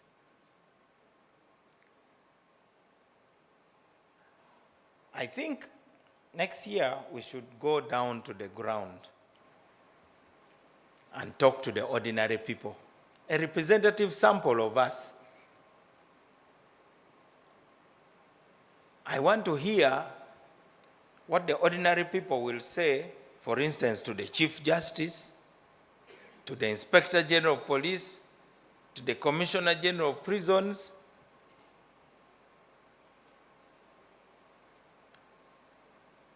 Buvuma Island does not have a court, does not have a bank. Even if you get bail, you must go to Mukono and pay the money. So let us decide today, together with our partners, that we shall make sure that Buvuma, which is an island, is removed from the list of the aggrieved, like the dog.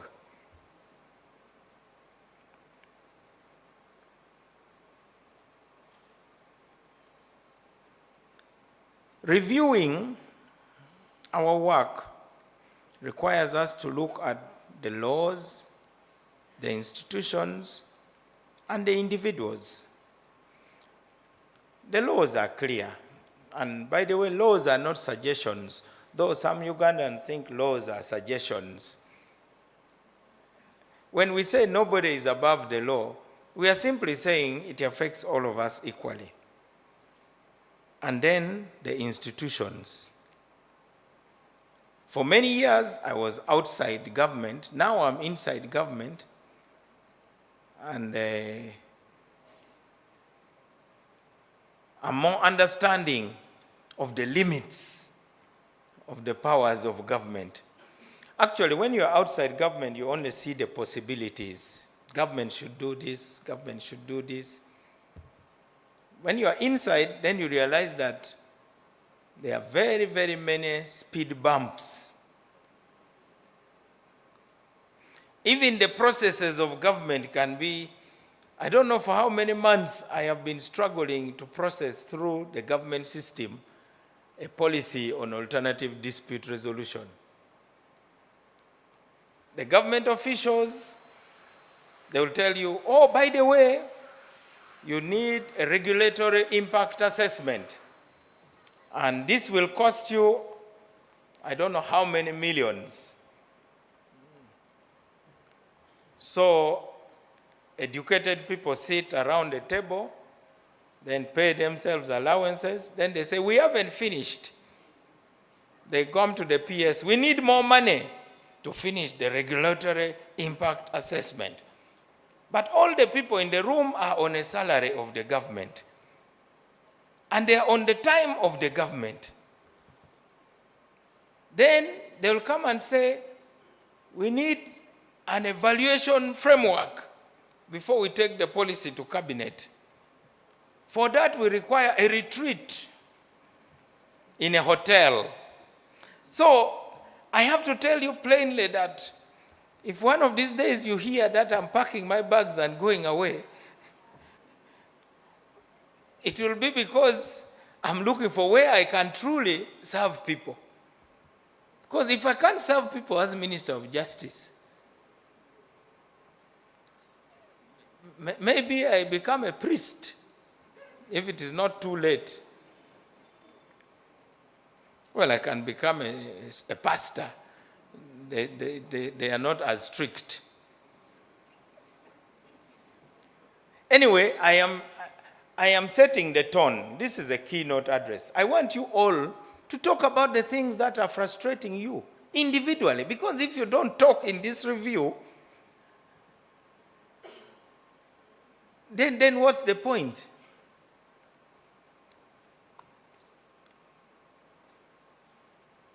That is one. The other one is the transitional justice law. I understand it is supposed to be from the Ministry of Internal Affairs.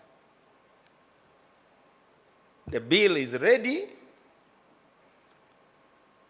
but I'm told that the technical people cannot meet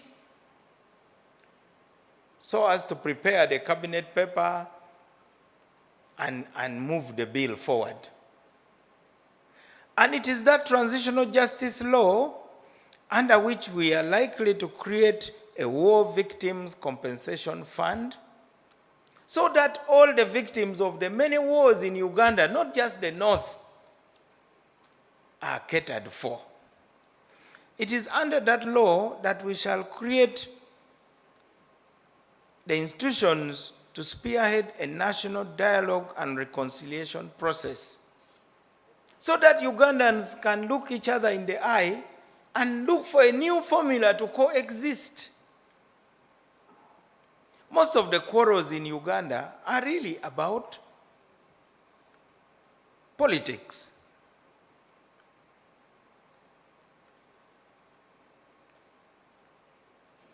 So, I hope before we leave today, we will agree with the Ministry of Internal Affairs so that we get this out of the way. Even before I became a minister, the president, in his first State of the Nation address after winning the recent elections in 2021 said, these are the list of laws I propose to bring to Parliament this session. Number one, transitional justice bill. It's nowhere to be seen. It's not good for a president to make a promise and not keep it. The people concerned are in this room. Let's deliver it.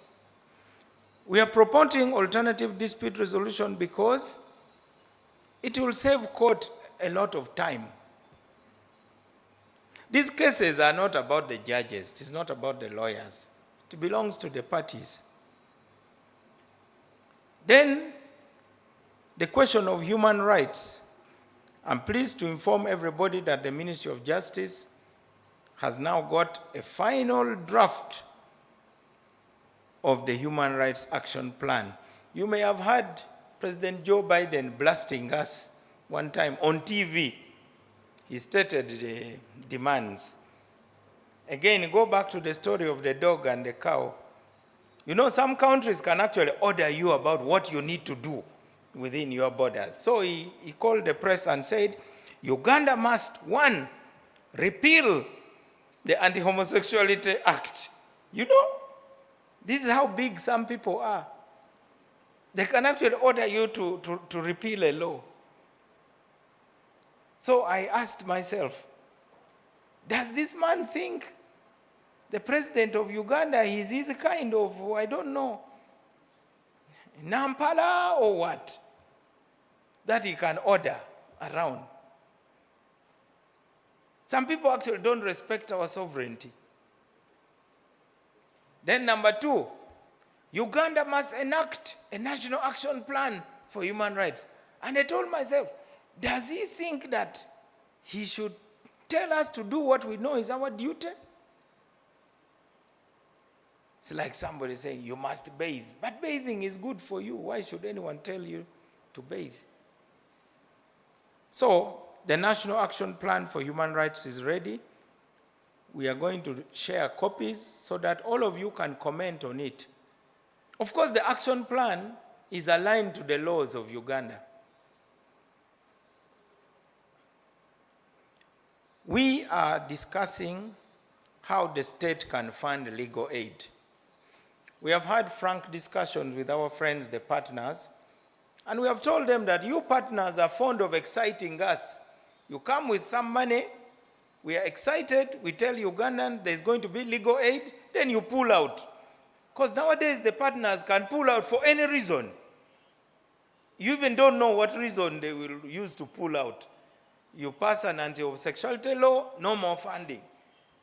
They are annoyed with some peasants saying, why are you removing rocks to build a road?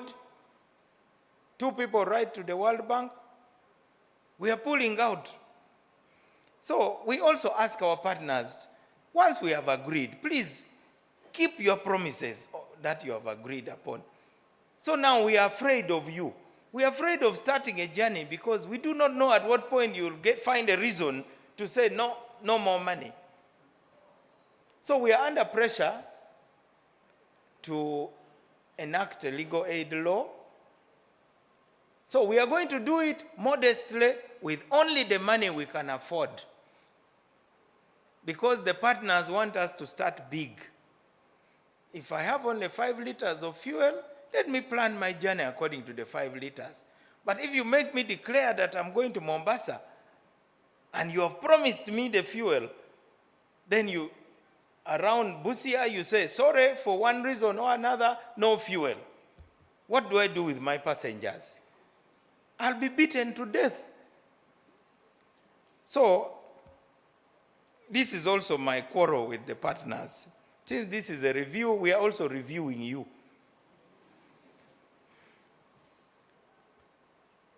Of course, the Human Rights Defenders Law, we are calling them to the boardroom of the ministry to have a frank talk with them. We need a better regulated legal profession.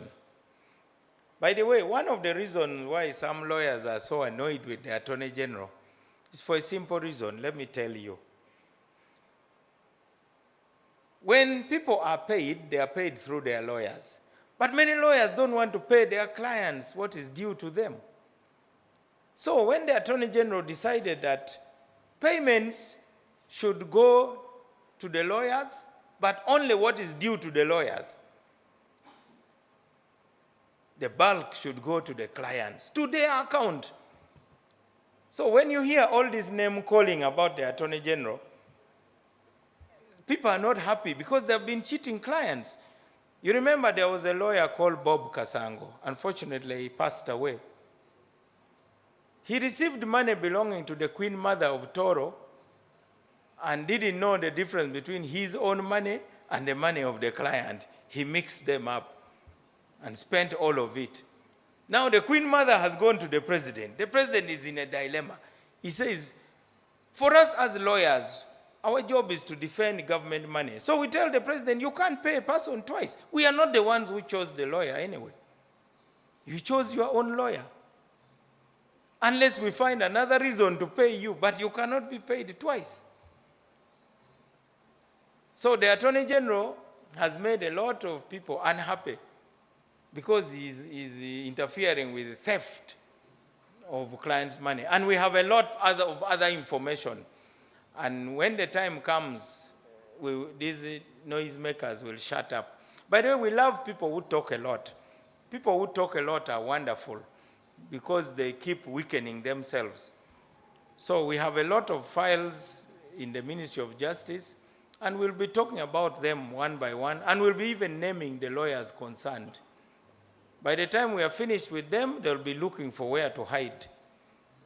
So we need to protect clients from greedy lawyers. We need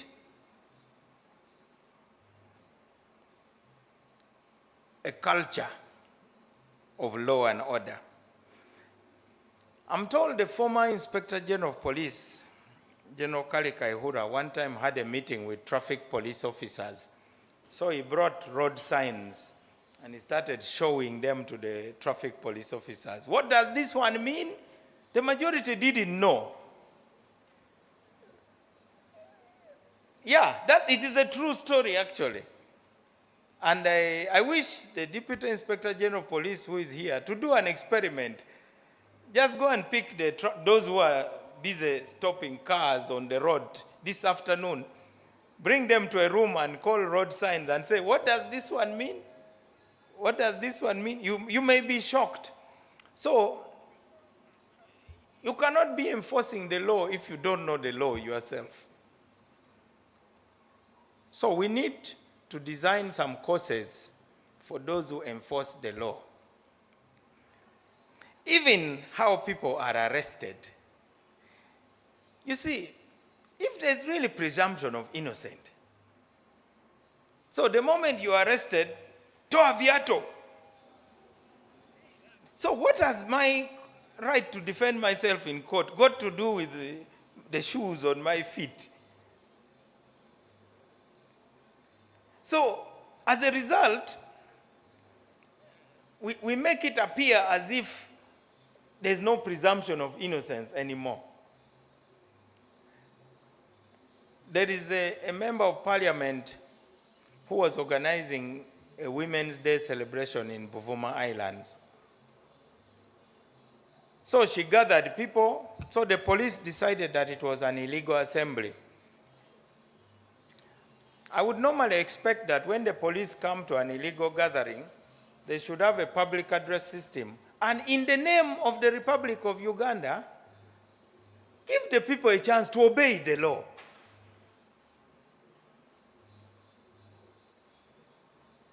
That is why we even shout at thieves.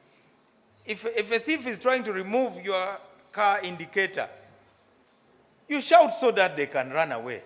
But now, assuming you had a gun, you just shoot them dead before they have even removed it. So I would assume that the police would say, well, to all the people who are gathered here, we wish to inform you that this is an unlawful assembly, and we are giving you this number of minutes to disperse. And then the citizens will know that you are actually law enforcement. But if the moment you arrive at the venue, you just start beating up people, throwing tear gas, I mean, these are some of the things which are really in the law. The colored water that they throw at people, they are intended to mark those who are participating in an illegal assembly. So that assuming I've run away, I'll have some either blue, yellow, or pink patch on my shirt. Then you're entitled to put a handcuff on me. Because it is for evidence gathering, actually. So, let us resolve today that you, the senior officers, will communicate to your men that the reason why you are arresting me is to take me before a judge to decide. We hope that the judges will be quick, like the other lady who beat up a police officer. I don't know where she has ended up.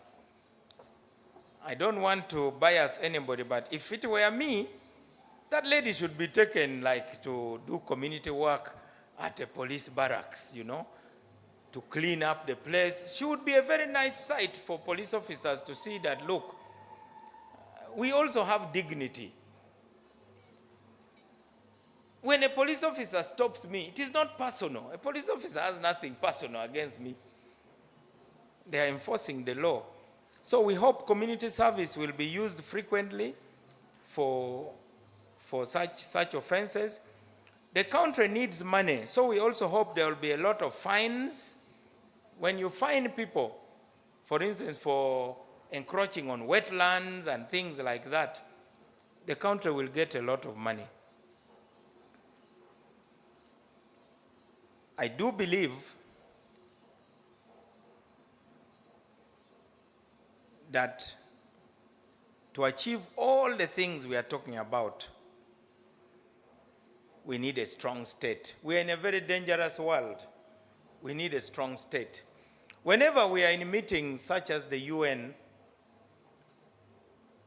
we never fail to inform the rest of the world that Uganda is in a very tough neighborhood. I don't know why God chose to put us where we are. This is a very, very, very tough neighborhood. It is not easy to be in our position.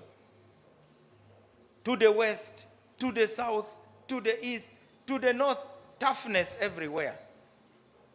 And we have not been afraid to project military power to keep the region stable. And nobody seems to want to thank us for doing that. For those of you who have been to Addis Ababa, there's a complete wall. Over 80% of the names of the people who are there are Ugandans who have died, so that Somalia can have a government. One day I went to Central African Republic. I found the UPDF are the ones guarding a whole governor of a state in Central Africa. His own country cannot guard him. So, I hope our partners also celebrate the capacity Uganda has built. Of course, sometimes we have to go into a neighboring country, fortunately with their permission, but it is only natural. If your house is small, sometimes to guard it, you have to sleep outside it. You ask the neighbor that somebody may attack my house. Can you allow me to sleep in your compound to watch my house? So that's what we are doing in Congo. Because there are people who are there who may cause problems here. So President Tshisekedi has allowed us to camp there while we watch our small house. And these are things we must talk about, the state capacity. No matter the ideals of the Constitution, no matter these things we are talking about, if you don't have a strong state, it all collapses. The strong state will do 4 things: guarantee our territorial integrity, ensure the security of person and property, enact laws and regulations, and above all, adjudicate disputes. These are really the main roles of the state. These other programs are lubricants, Emioga, PDM, Bonaba Gagawale, and so on.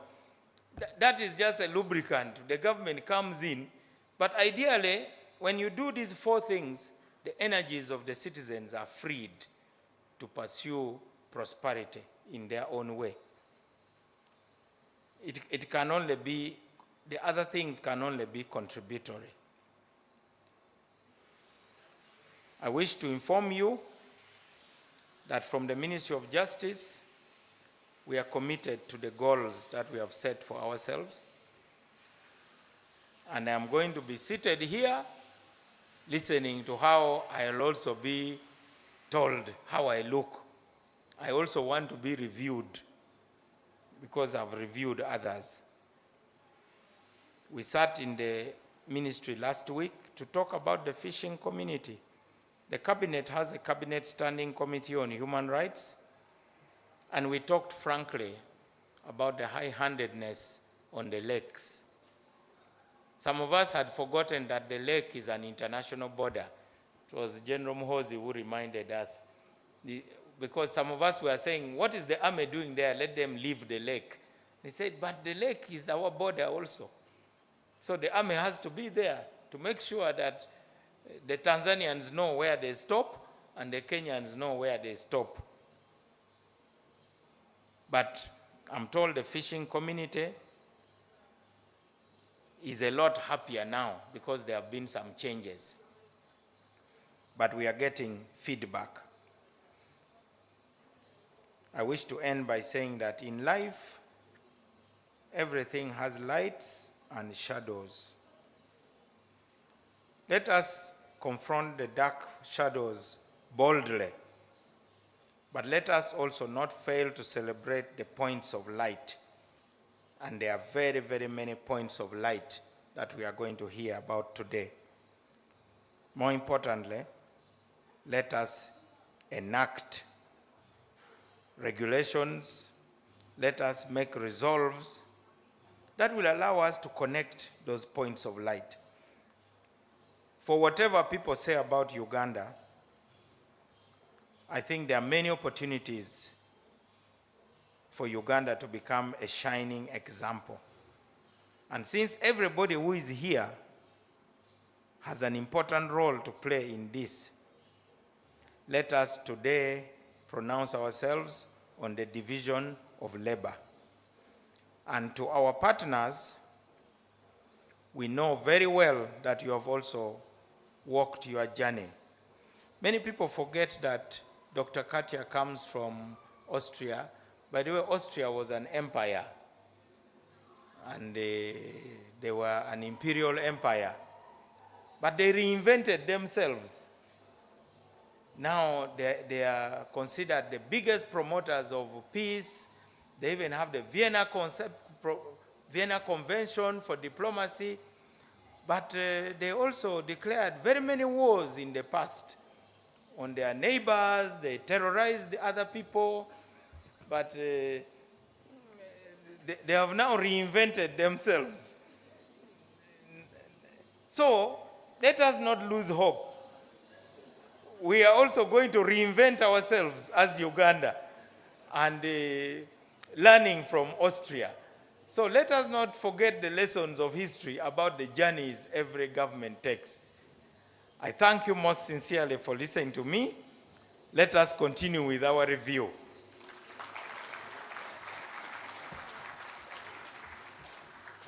Thank you so much, Honorable Minister. Please, can we give another round of applause because he deserves that.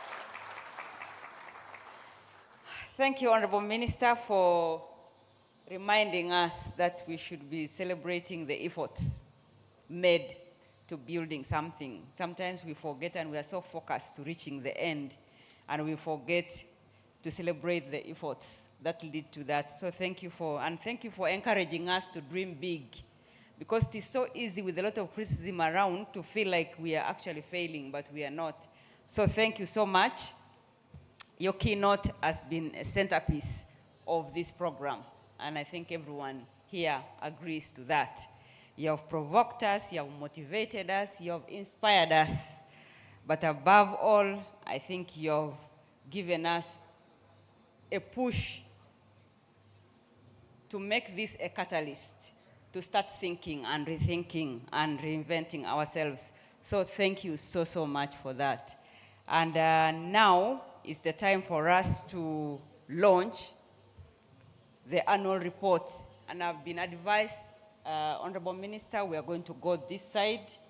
The dummy is right there, so we are going to walk there, and I'm inviting the manager of programs to come and tell us how do we move and reach there.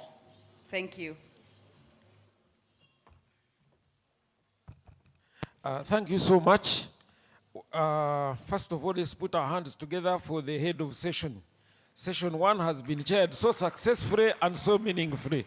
Thank you so much, Justice. Chief guest and the team here, we are going to walk right behind there. The podium is behind there.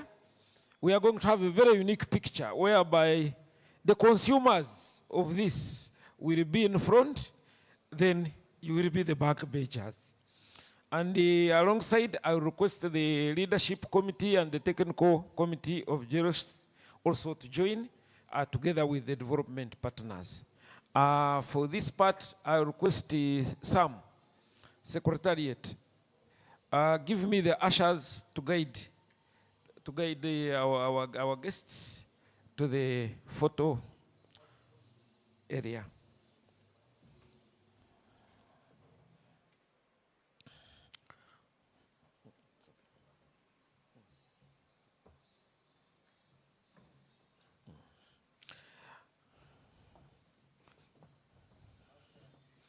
Uh, yes, the main reason we are going the other side is that the report is going to be launched. As you can see, there is a very big dummy which will require some signatures, and then thereafter the copies will be distributed to all of us. And of course we are happy because we know that if we don't maintain justice, justice will not maintain us. For those who can not look there, I will be seeing you seeing for you there. I can see the chief guest. Is supposed to be handed over the scissors. Then I wish some had a mic there. Do we have a mobile mic? Because some words needed to be said there.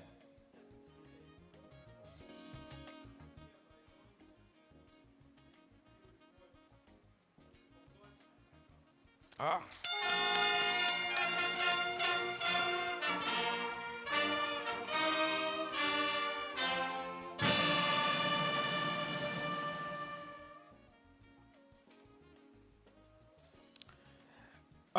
This report and review has been so unique that we have the two bands, one for police and one for prisons.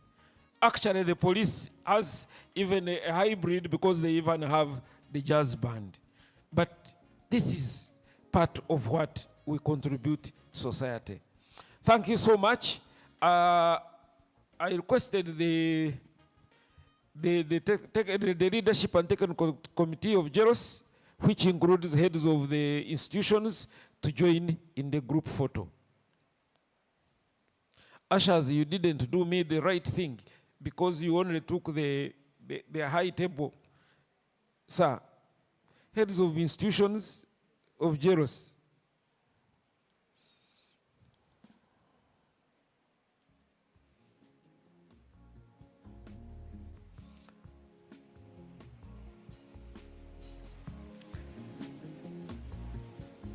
I thought Mr. Muhum was a member of the technical committee. And I think also Fade Kamunanuri, you are not a member of the technical committee? Join in, sir.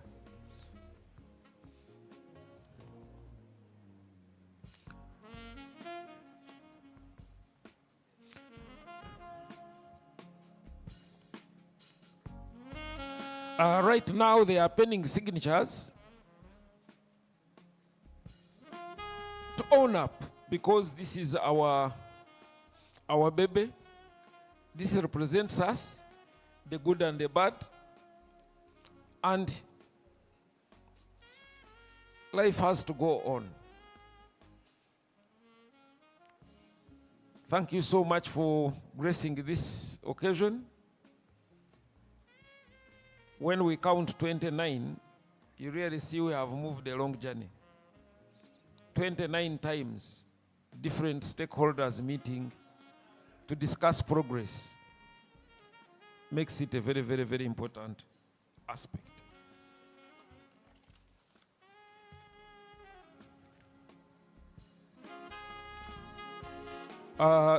After the picture, then we can have our coffee break, which should not take us more than 15 minutes.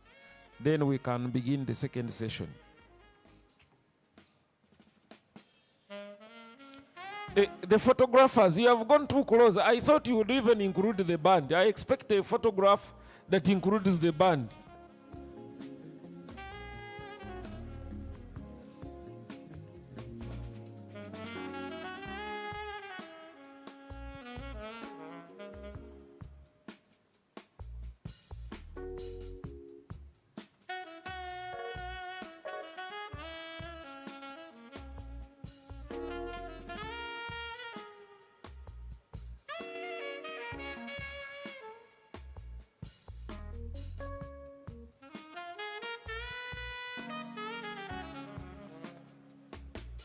I think we can have the band entertain us. Thank you, DJ. The band, you can put some soft music for us.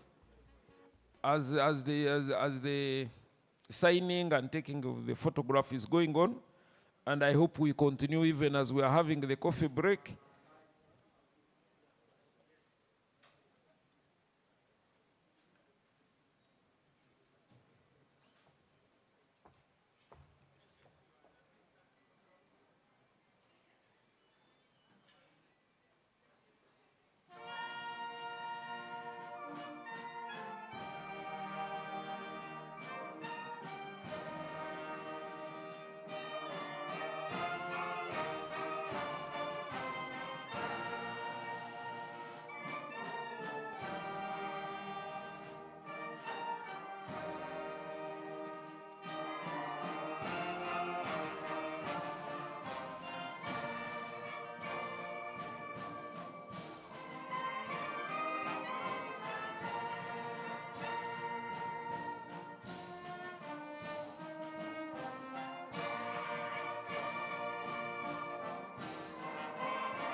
Coffee is being served at the extreme right of where I am.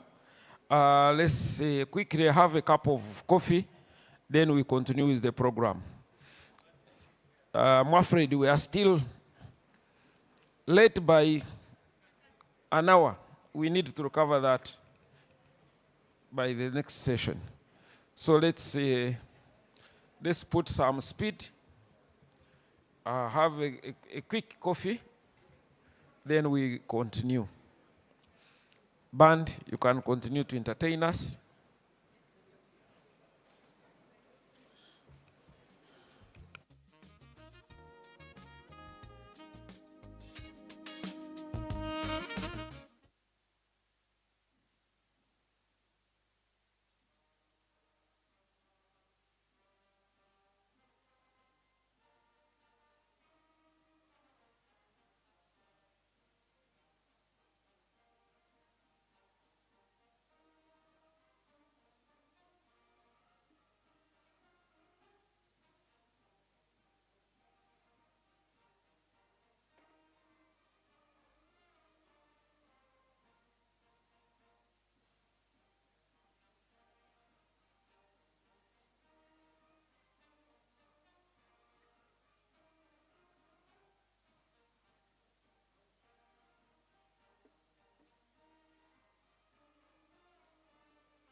so that we can begin the next session.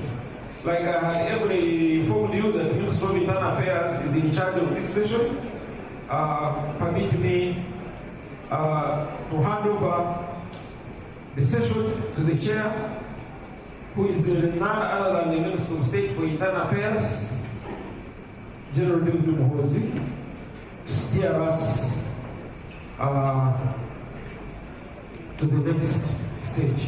Thank you, sir. Yes, I hope people are winding up from the tea break.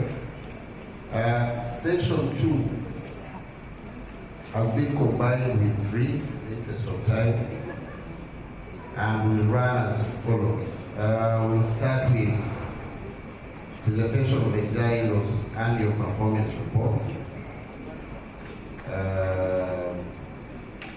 And then we'll do the development partners response, and then we'll do the CEO last minute CSO's comments and perspectives, and then we'll discuss, and the Honorable Minister of Justice will close. So, without much ado, can we now proceed with the presentation of the Jlos annual performance report?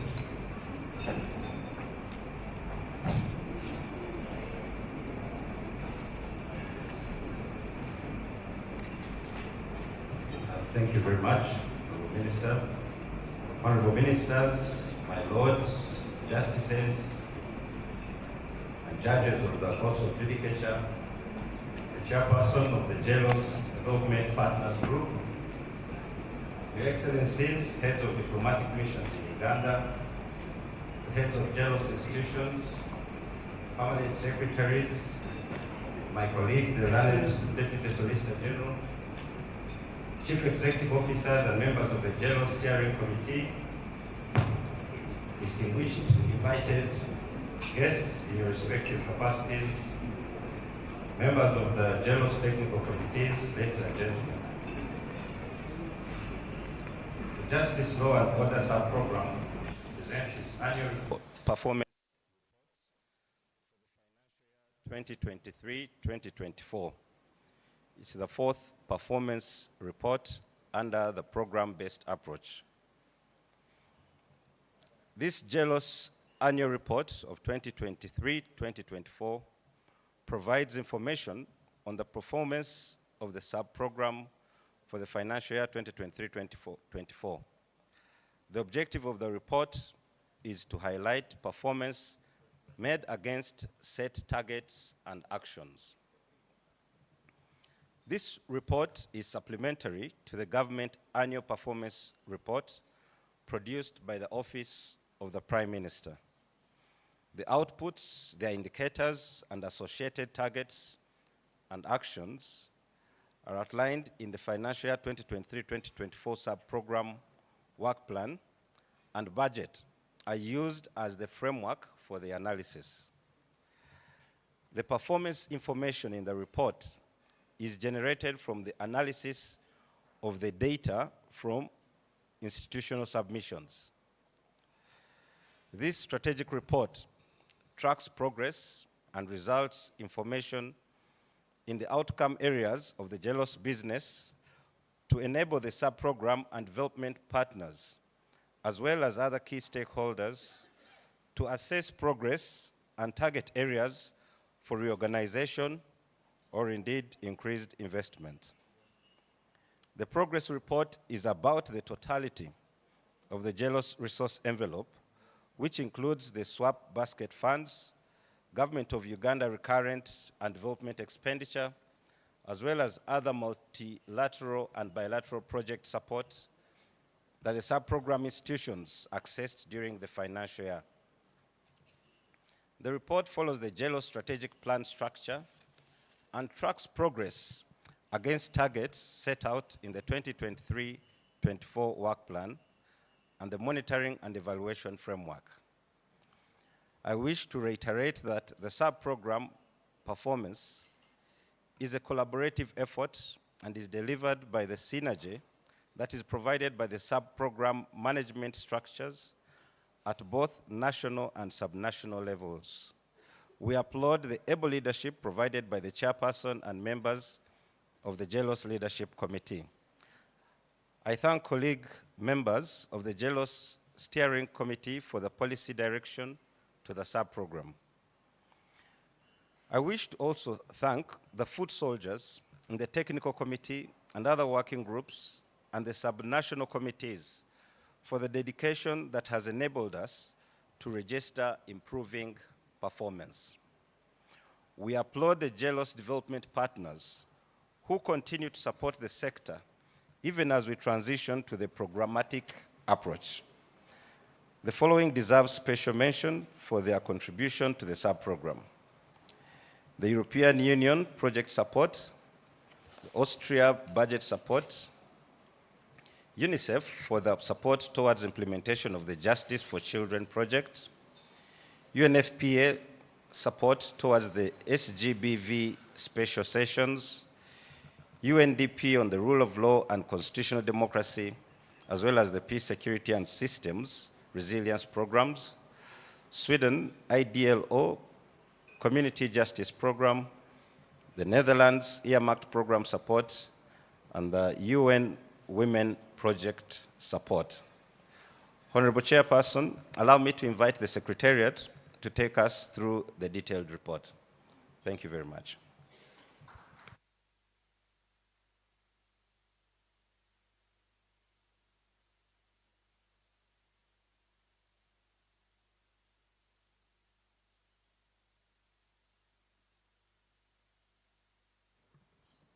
Thank you, the Solicitor General. Honorable Chair, allow me to write on the protocol as ever represented by the Solicitor General. And my only duty now is to walk you through the report. I do request my colleagues from the Secretariat to ensure that every participant here today gets a copy of the report. I think we have enough that can go around, so can we have the reports saturated? Honorable Chair, my name is Canon Wairagala Sam, and I'm the Deputy Head of the Secretariat. Apologies from the Head of the Secretariat, who is away and out of the country on official duty.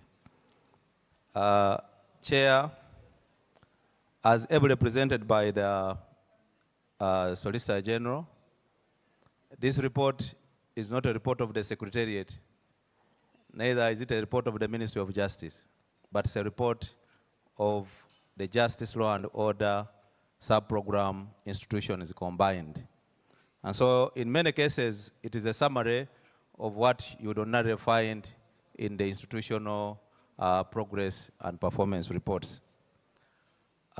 Chair, I wish to reiterate that as a program, we're now focusing on ensuring that we entrench the program-based approach, something that is only unique to the Justice, Law and Order sector institutions. And we believe that moving forward, we'll continue to develop the synergies and partnerships as institutions of the Justice, Law and Order sub-program. Chair, the Honorable Minister talked about the impact of our interventions in society and how we measure them. And we are providing a unique service. The service called Justice, Law and Order sector, or Justice, Law and Order services, is not something that you would ordinarily touch, like water, like electricity, all the others.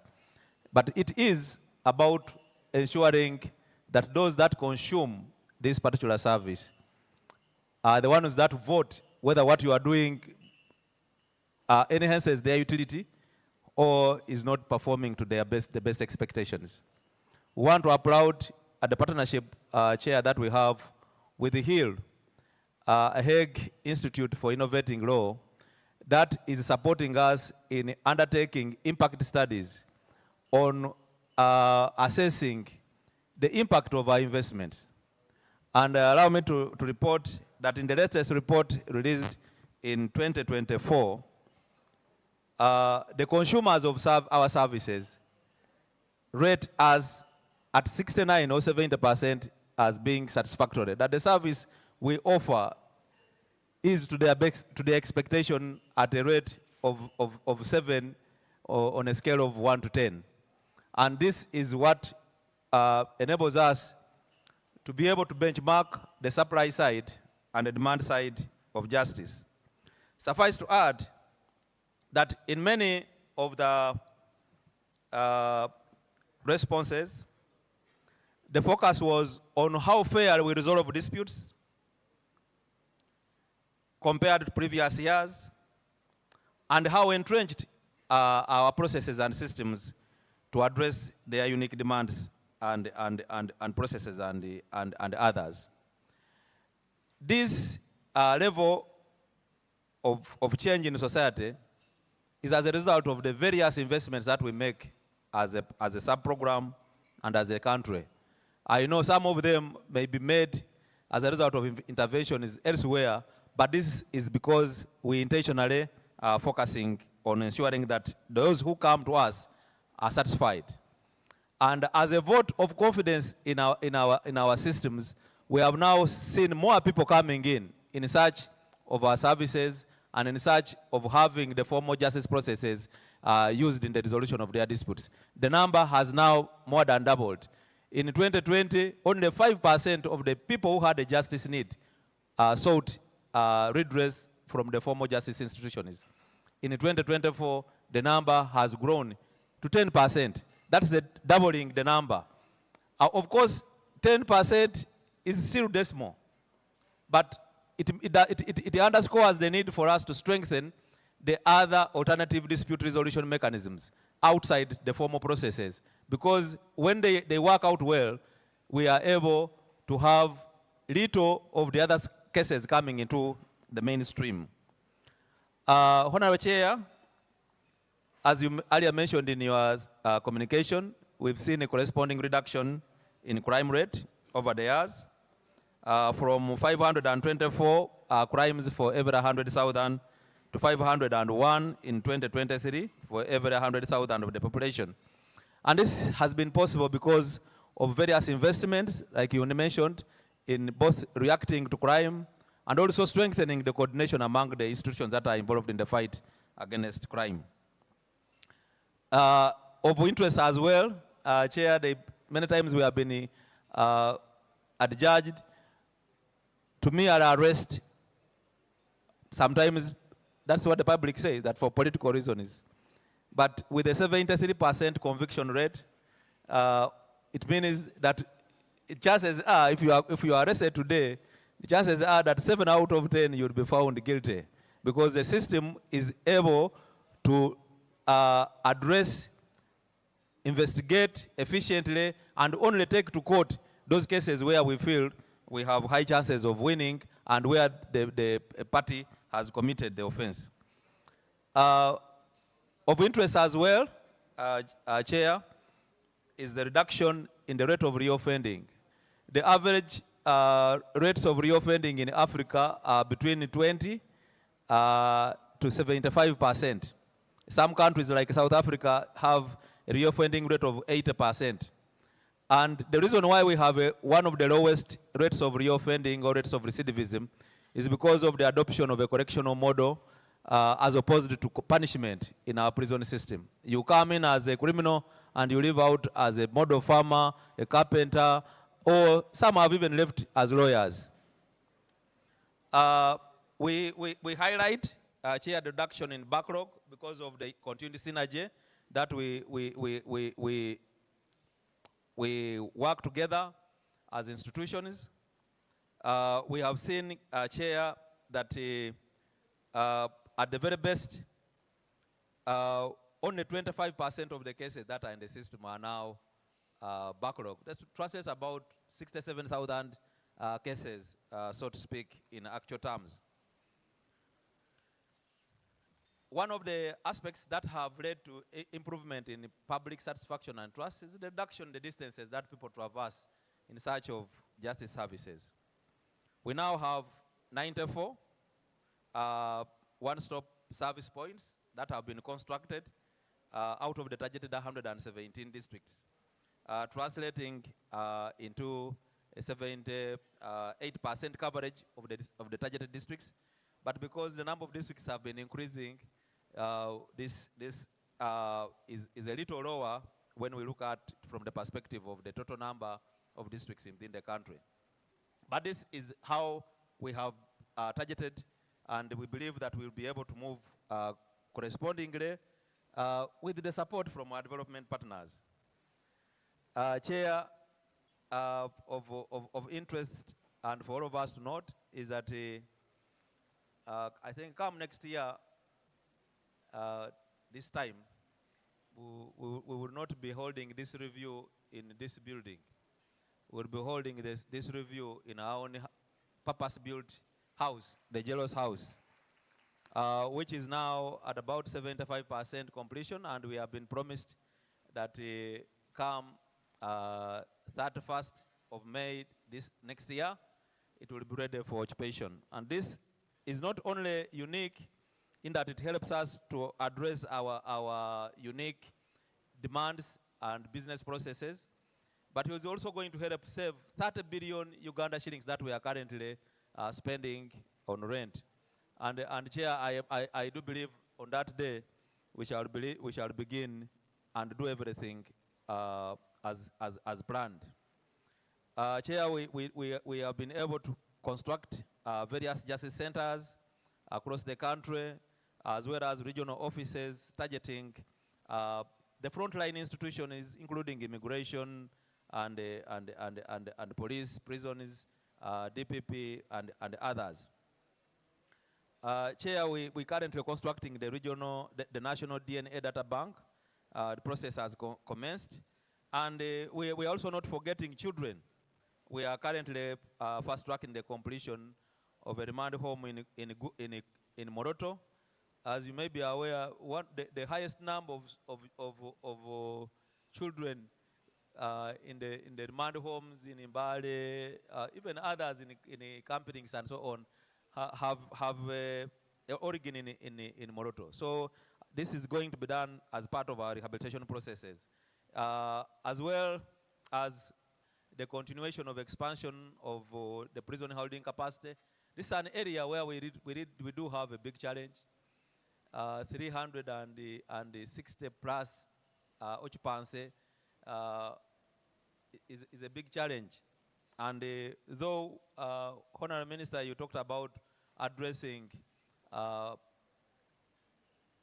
the non-custodial sentences and ensuring that we look at alternatives, we still have a big problem.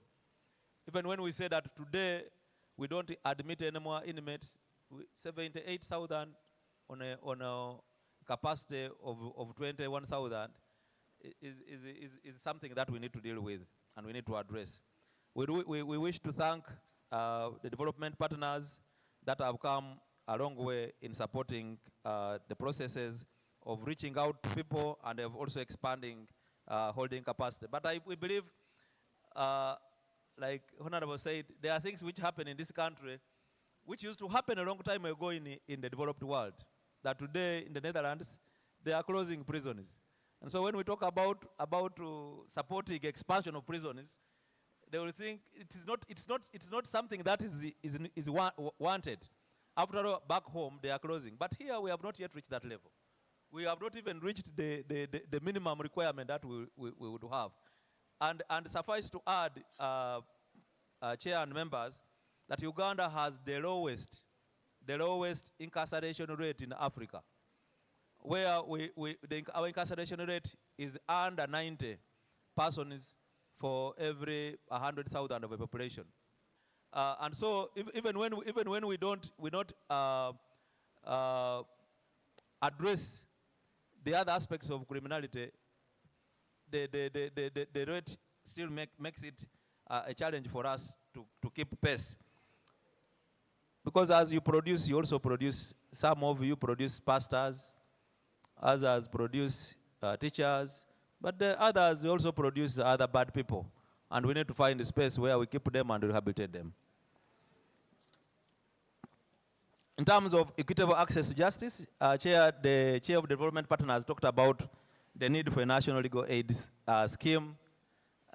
We do have a bill in Parliament. But the biggest challenge, as you noted out, Honorable Minister, is the cost of implementation. And we need to get back to the drawing board and look at the demands of our people and how we are able to finance this. We are currently implementing trial programs, including the Justice Centers Uganda, also working with non-state actors and other legal aid schemes with institutions. And we do have 95% of the legal aid service providers meeting the necessary benchmarks. It means that when we place a lot of emphasis on regulation and provide guidance to the non-state actors, we can still have that relationship grow. Chair, one of the targets that we have set ourselves for is to address the issue of children. Children especially in conflict with the law. And our desire is to make sure that they don't go through that process that translates them into petty offenders to hardcore criminals. And we have resolved as a sector and as a sub-program to focus on diversion, which now stands at 77% of all children that have committed offenses that are divertible. Chair, we are continuing to mainstream and ensure that we deal with also child victims of crime. In many of our reports, we do highlight the victims of crime, but our law is such that we focus more on the child offenders. It is important, Chair, that we fast track the enactment of a law on witness protection and also to support victims of crime. We are working, Chair, with the UNFPA for a fast-track system to address sex and gender-based violence cases. And in the reporting period, we have been able to report and achieve an 80% conviction rate with a 98% disposal rate of the cases that have been cause listed. This has been made possible because of strengthening coordination among the players. The DPP in this process is supported, police is supported, prison is supported to ensure that the suspects are delivered to court. The other institutions such as Ministry of Gender are also supported in the process to ensure that they are able to collect the necessary and make the necessary inquiries and produce social inquiry reports and victim impact assessments. We also support forensics in the same vein to ensure that cases are made ready for trial. And as a result, we have seen that this working together enables us to fast track these cases and ensure that justice is seen to be done. We are focusing on measures to prevent and respond to crime. And here we are looking at strengthening the agencies that are involved in the fight against crime, enhancing the use of scientific evidence, and supporting institutions to develop the necessary skills and competencies to deal with the challenges that we have of crime. Under transitional justice, Honorable Chair, according to the study by Hill, it was established that 26% of the people who experienced a legal problem take action or resolve it through the local council courts. And this shows that ideally people will always go to a mechanism that is closer to them. We are working hard with the resources that we have to strengthen the capacity of local council courts and ensure that they appreciate their responsibilities and work towards resolving these particular disputes. We are training members of the local council courts and also strengthening data capture and data management at this particular level. Chair, as part of the transitional processes, dealing with especially those that are seeking amnesty, we focus on ensuring that they are rehabilitated. We focus on ensuring that they are properly demobilized and reintegrated within the communities. And this process continues. Chair, you talked about the transitional justice law. I believe that is a matter for discussion, but I believe even the technical people are willing to move. And I think what is left is for us to get the necessary resources to be able to produce the various reports that are required of us, and then we'll be able to have these processes done and complete. The challenge we have, Chair, is even when you know the answer, the Cabinet Secretary tells you you must put it in a particular language with particular deliverables, with particular benchmarks, and some of it require research, some of it require all these other processes. You cannot do it as a desk research. You may have to go out of your way to make sure that this data is collected, and so we believe that this is going to be fast-tracked by the technical officers. Chair, one of the challenges, the challenges we face is the cost of trying cases under transitional justice. It is an extremely costly process. I am very sure that on the trial of Koyelo, we have spent resources enough to build at least maybe 6 or 7 justice centers, but that has only gone in trying one case. The most important thing is that we have been able to see justice done, and many people are beginning to appreciate the role of these institutions that have been established within our country. In terms of business processes, our focus here is on disposal rate of cases, which we've seen growing. We are also strengthening the push and pull factors of people, especially in as far as cases are concerned. And we're focusing on addressing turnaround time, especially in the institutions that are providing services. These include DCIC, NIRA, the Registration Services Bureau, and would want to commend Canon Ambassador Justice Butajira, who has seen a complete turnaround of the URSB, with the services now available all instant, and sometimes on your phone. You don't have to walk there. You have these services available to you, and we do appreciate that now even the most complicated, including registration of a company, you can do it in under 4 hours. And I think this is something that we need to celebrate. A challenge, Chair, is that Ugandans were fond of asking, we have Oliver Twist, a little more. I think even for registration of companies, somebody would want that you touch a button and the company is registered. But some of these require various due diligence tests that we believe can be done. Chair, it now takes you 3 days if you apply for a passport in Gulu. You'll take 3 days to have your passport.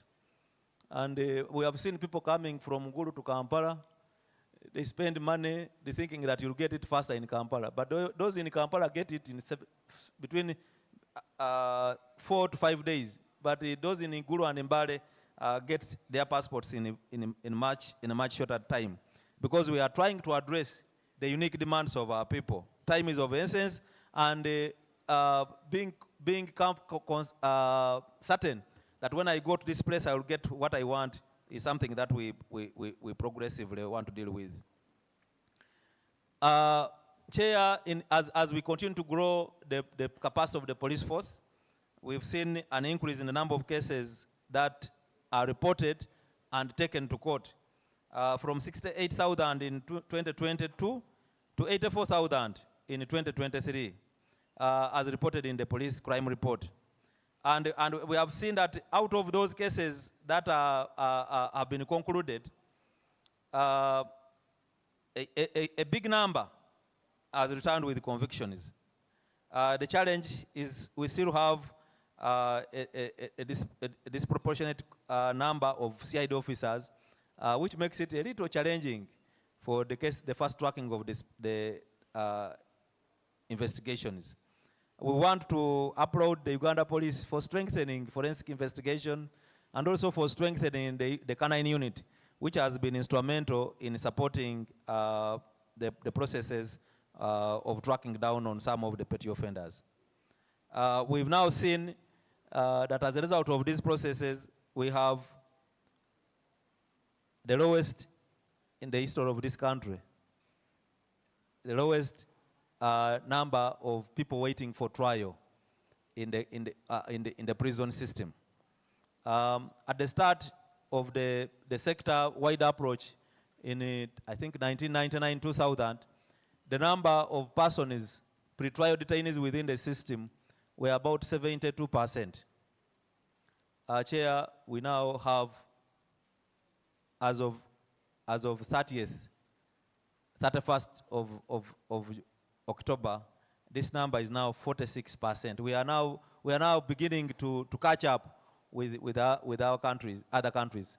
That means, Chair, out of the 78,000 inmates in prisons, 4 out of every 10 are suspects, and the others have been processed through the system and have been convicted. Chair, in the area of information management systems, we are looking at strengthening automation and improving our ability to provide e-services. Chair, 85% of the business processes, for instance, in URSB, are now online. We do have a system on security on movable property registry that is now integrated with the motor vehicle registry. So if you can now use your car as collateral to borrow and other chattels. You can also borrow using them within the system. We now have an e-immigration system which has been extended to all regional offices, and whereas other processes, including applications for visas and so on, and work permits. Chair, what is also important is for us to have clear laws, and we're working on ensuring that we update the laws that help to promote competitiveness and regional integration. Staff and non-people is our biggest input in the delivery of our work, but we still remain short. Despite the recruitments, which is something that we applaud government, we still have a problem. Our police population ratio is for one policeman to about 1,000 now. 940, which is just shy of 1,000. That is something that is too high compared to the recommended one policeman for 500 people. I wouldn't want to mention the issue in prisons where the recommended ratio is one warder for 3 inmates. Ours is 1 warder in some cases for 7. In other places, it can even go up to 14. In terms of the Bill of Rights, Chair, we still maintain an A status. Our challenge remains congestion. We have addressed to a greatest extent the bucket system within the prisons, except for those prisons which are in makeshift shelter and those that are on land that we don't own. The challenge, however, remains in many of the police stations which were constructed a long time ago. We do have functional human rights desks, and Chair, we work with the Uganda Human Rights Commission to ensure that we drum up institutions and government to implement the recommendations. We still have a challenge of the disposal of human rights cases, and we believe that this will be addressed because it is an issue of manpower and ensuring that the commissioners are able to perform their function. In terms of the National Action Plan, the Chair, Honorable Honorable Minister gave the progress on this one. And I will not belabor to explain it. It's something that we are only waiting to launch. We are addressing housing in police and prisons with the construction of 345 such units in prisons and 364 in police. But this is just a drop in the ocean. We're continuing with the construction of a prisoners hospital in Luzira and also constructing 16 prisoner wards, which will increase holding capacity by 1,120. We are also focused on ensuring that Ugandans are aware of their rights, but also their obligations. And it's very important that they are supported to know what is required of them and how they are supposed to behave. We provide details on adjudication in the Human Rights Commission over the years. Our challenge is that our disposal rate is not something that we would be happy to write about, but we believe there is opportunity to improve.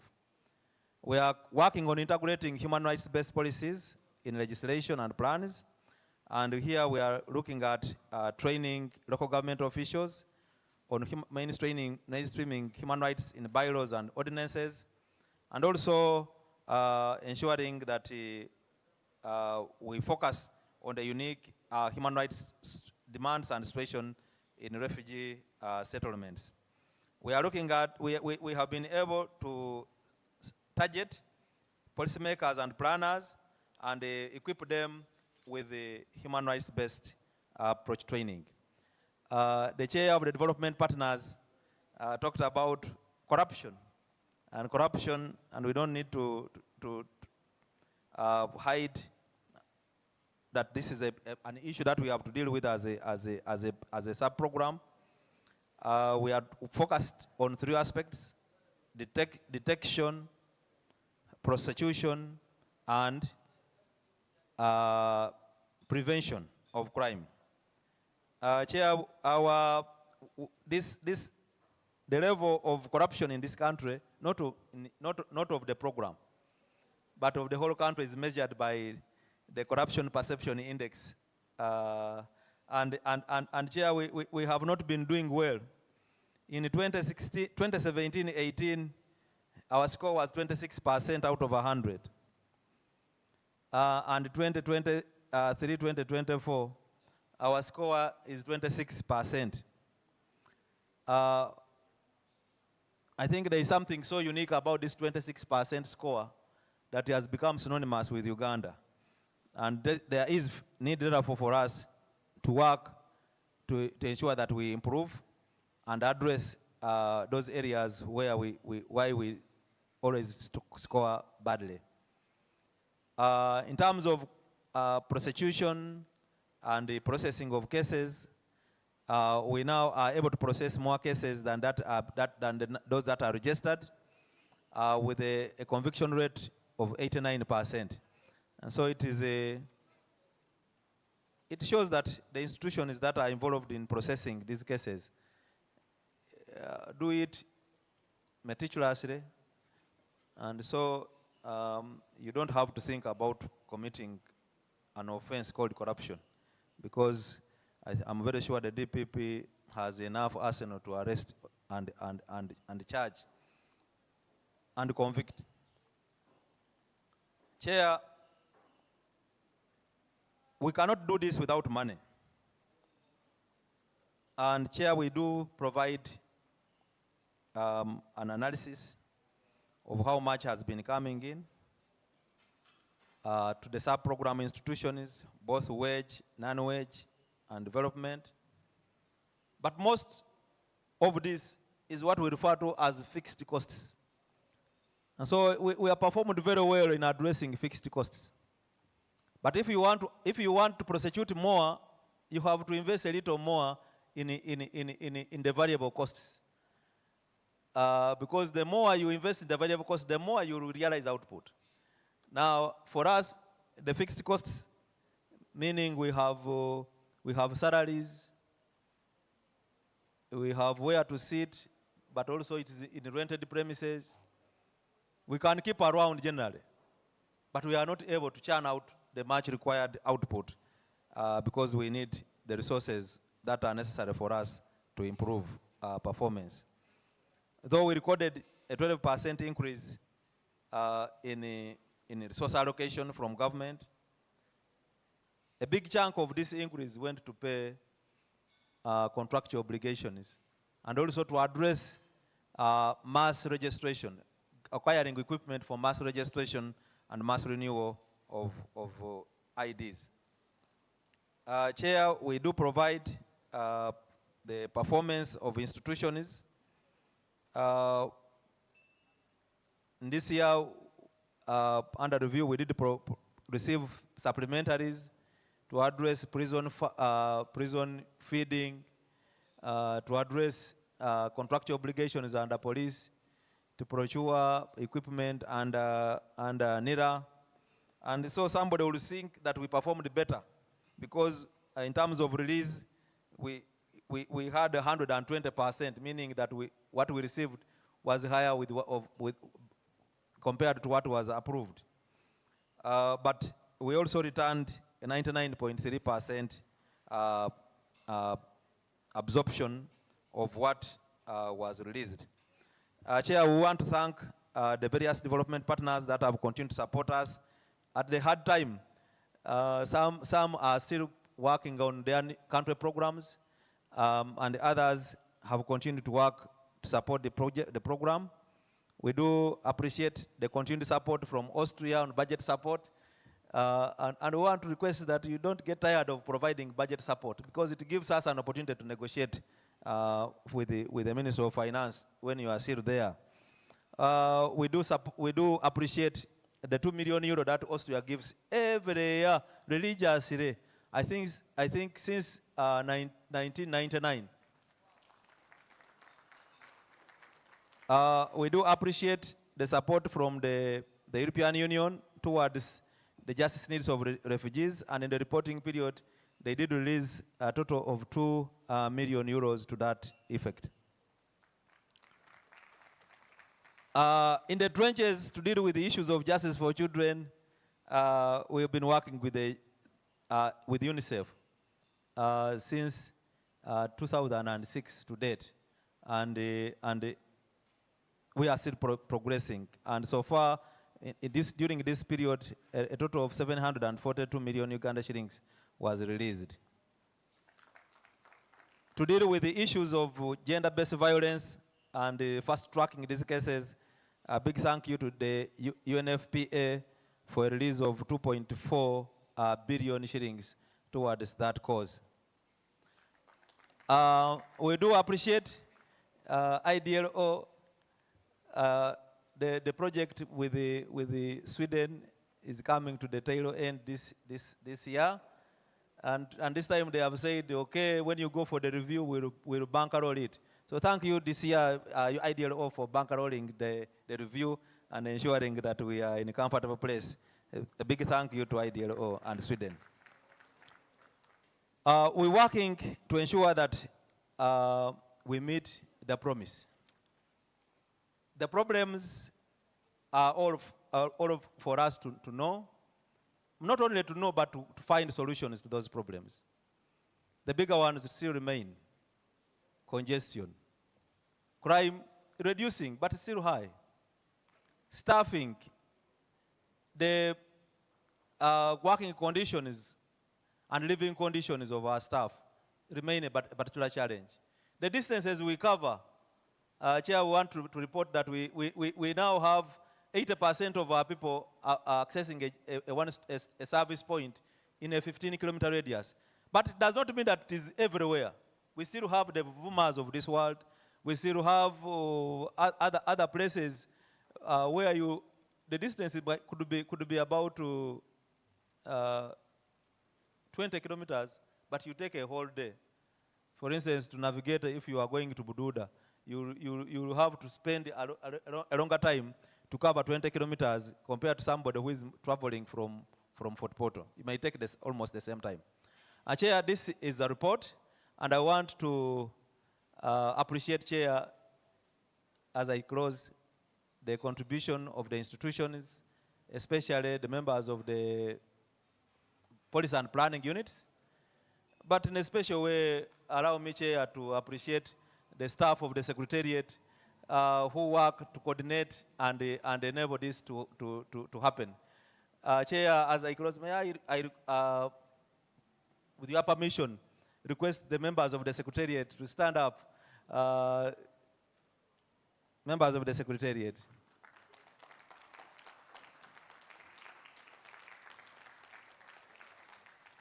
I was simply representing them because they respect me as a canon, but they should have been the one to present. I thank you.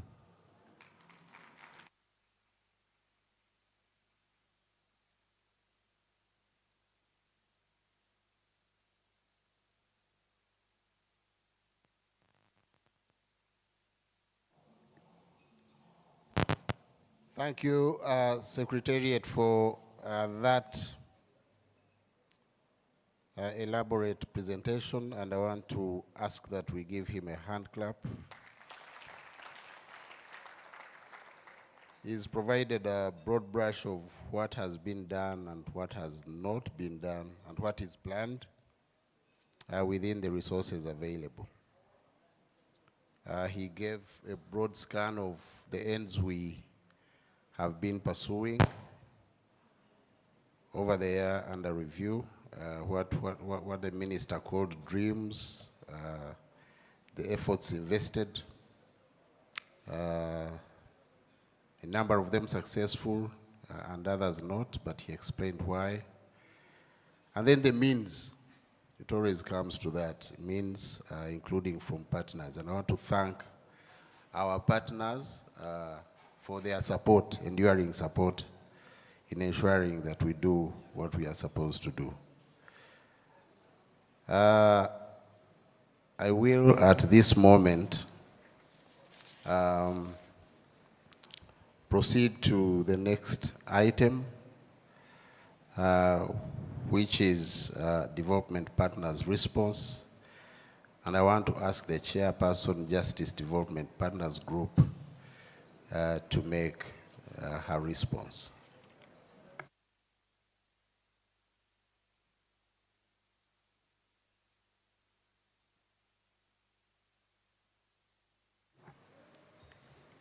Good afternoon. Honorable Minister of Justice and Constitutional Affairs, Norbert Mao. Honorable Ministers present, Honorable Justices, Solicitor General, heads of justice institutions, Jlos institutions, Jlos steering committee members. Ladies and gentlemen, my dear colleagues from the Justice Sector Development Partners present today from the Embassy of Sweden, GIZ, IDLO, UNDP, UNICEF, UNFPA, UNODC, UNHCR, not to forget, and Spotlight Initiative. Ladies and gentlemen, guests, your capacities, all protocol observed. Please allow me to make the remarks on behalf of the Justice Sector's Development Partner Group. We really appreciate the cooperation between the Justice Sector Development Partners as well as the Jlos sector. And I would like, first of all, allow me to appreciate also the cooperation within the Justice Sector Development Partners as we work towards accessing and strengthening access to justice. What we do as a group, we want to improve coordination and cooperation among us. We do that by updating each other on development, on our initiatives, on our events. We go on joint monitoring missions, as well as we conduct stakeholder engagements and discussions on relevant topics. This year, we conducted monitoring missions very much in partnership with the Jlos Secretariat. We would really like to appreciate that also for organizing them, as well as with the different entities. For example, we went to the Canine Breeding Center of the Police Force in Nagalama, in Kayunga district. We went to the URSB offices to see the wonderful electronic services and services provided to the private sector development, to have the one-stop center. We also visited Kauga prison to see the situation there, and we visited Mukono High Court, had interactions, as well as that we went to join a session in Namataba Local Council Court, where we also realized the capacities of local council courts and how much we are actually active promoters of access to justice. What we still have planned, by the way, is another visit to the Naguru remand home. So in addition to that, we also had guest speakers during our monthly meetings. In regard to access to justice, we interacted with the executive director from LastNet. Then we also had conversations on the digitalization of course management systems with the deputy head of the commercial division from the High Court. Then in regard to transitional justice, we interacted with the trust rooms for victims and the International Crimes Division. Then we also, as our interest is to work towards the advancement of the SDGs, we interacted with the SDG Secretariat from the OPM, especially on SDG 18, and then we also had another engagement with the Medical Legal Working Group with a team from the ODBP, which was really having a good impact also in regard to creating new linkages for those different teams to understand the challenges better, as well as where we can come in to support, or where actually the needs are to promote access to justice. So now, let me move on to our wonderful report for this year. What has been said today already in regards to that we are coming here maybe with challenges, creating issues, or highlighting issues, I would still like to say, I think from the bottom of our hearts, us as development partners support access to justice in Uganda, and it's really something we have at the core of what we are doing or we're discussing. So yeah, whichever comments we make, we are really made in good faith to advance the cause.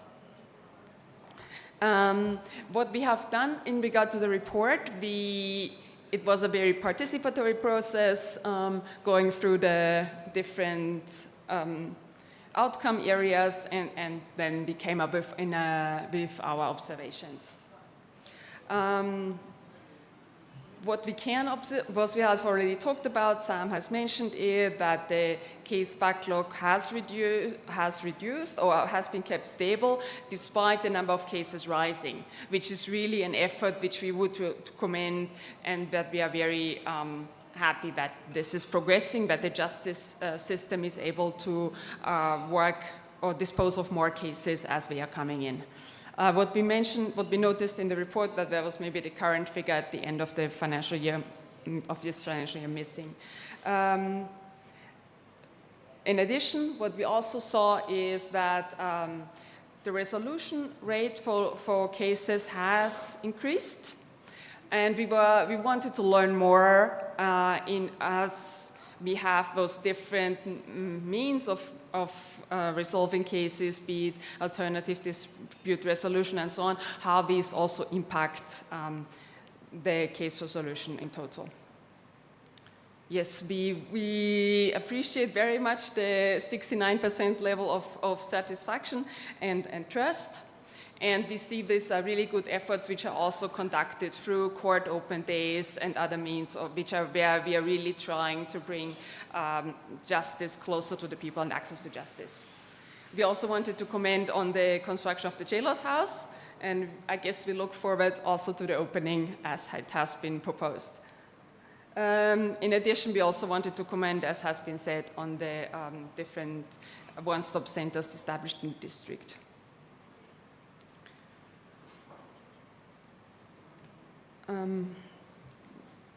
We really commend also the Jlos and its institutions on access to justice, maintaining law and order, to have really this people-centered service delivery system, as we were mentioning also today, that we are here to empower the people to build trust and to uphold their rights. So we really want to commend that people are at the center of the Jlos sector and a sub-program, let me correct me here, and that this is something we really also appreciate. Overall, we feel that the report gives a very comprehensive account of the activities mentioned, and we also appreciated the analysis which has gone into it, and look forward to receiving more of it, to also understand better what is the impact of the different interventions, be it from ADR to other activities which we do and which we fund, so that we can maybe be more strategic in also achieving gains. And also we would like to see more in future reports, what are the recommendations moving forward? Where do we actually feel that we can make a difference? And where would we want to invest more? Specifically on the outcomes, on outcome 1, on customer care and information desk strengthened. At Jlos service points, we wanted to learn a bit more on the, again, like I mentioned, on the disaggregation of the different activities. How is the complaint? What is contributing to improve customer care? I know it's all, of course, all has a value, but maybe some things are more important for the people than others. In the report, there was not so much mentioned about the location of the desks, and we would also be interested in the trainings which are happening. Are we new? Are we refresher? What actually? Who are we addressing, and how can we make sure that every police officer, for example, or every officer has the required knowledge to be able to provide appropriate customer services? As well as we would be interested in reviewing the client charter.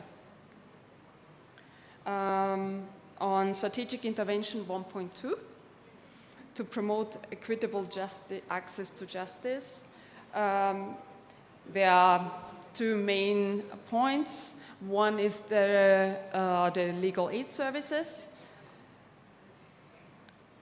We have already talked about it, that there are a number of legal aid service providers available. What we have seen in the report, that the Justice Centers Uganda is somehow lagging behind on their targets. And we were encouraging and interested also to learn more about the issues. We know the closure of the GF and we know financial issues, but still I think it would be good to have an explanation, as well as also in regard on that we had even been approached this year in regard to eviction threats or the positions or limited space available for justice centers. And since it is so important for us we have already mentioned a number of times legal aid, so it would be important also that this could be clearly addressed in the report.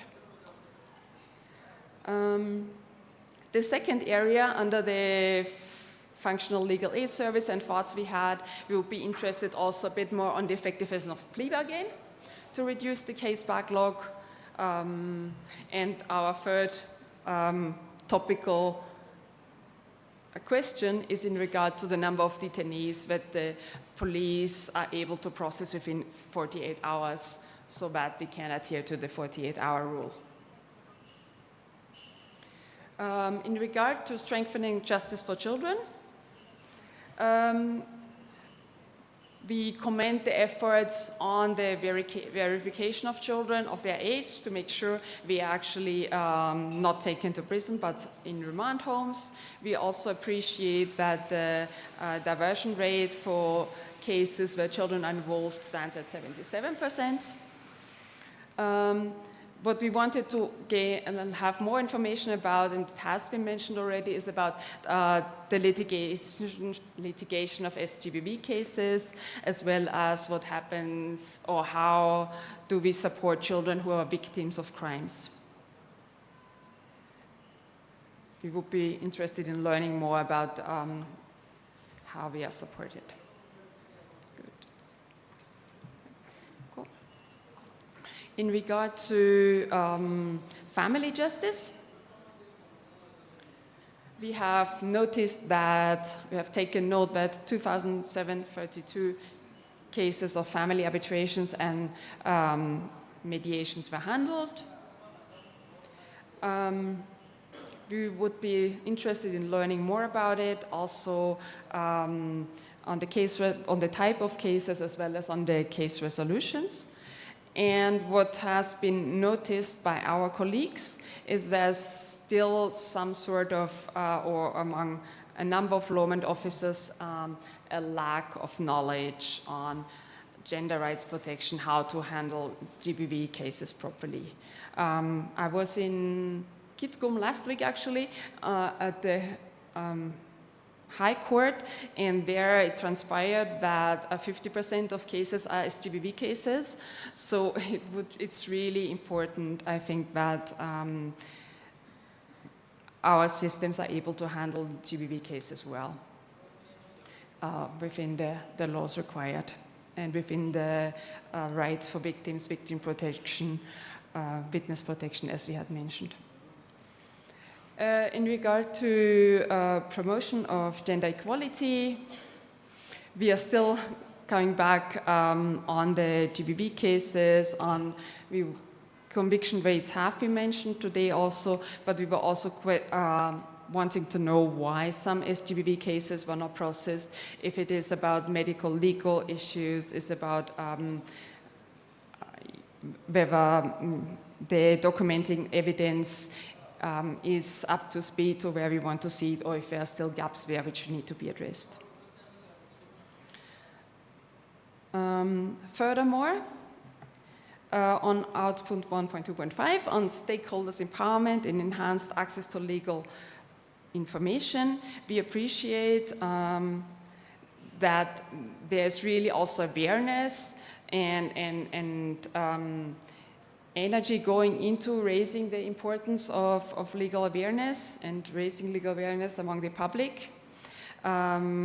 We failed to get information on what are the issues which are coming out during the outreaches, and do the outreaches and in distribution of IEC materials also really promote the sensitization, which cases do we bring up, how is the response to that. We wanted to learn a bit more about the effectiveness of the what do you call it? The distribution of IEC materials and awareness raising. Finally, on how to strengthen measures to prevent crime and crime response. We commend the efforts of the Uganda Police Force toward reducing the crime rate in the country. As reported in the annual police report 2023, there was a 1.5% decrease of cases from 231,000 to 228. What we wanted to, as I had already mentioned, one of our main focus areas is the 48-hour rule, and we are still looking forward to learning more about how it can be monitored and how it can be assured that it's actually really happening. On transitional justice, we commend the efforts towards advancing transitional justice and to ensure access to justice for communities which are affected by conflicts through transitional justice, formal as well as informal transitional justice processes. We also commend the convening of the National Symposium on Transitional Justice, as well as the efforts to reintegrate reporters and victims. According to my stats here, about almost 3,000 reporters and victims have been reintegrated. Something the Transitional Justice Bill and its enactment has already been mentioned today, that it will be that it's an area where we would look forward to see progress. So overall, what I didn't know before I joined actually this process is that we as development partners give ratings. So yeah, so we had a kind of a vote and we came to a consensus, and our rating for outcome 1 of the Justice Jlos sub-program, outcome 1 for people-centered service delivery system strengthens, is that we perceive a satisfactory performance.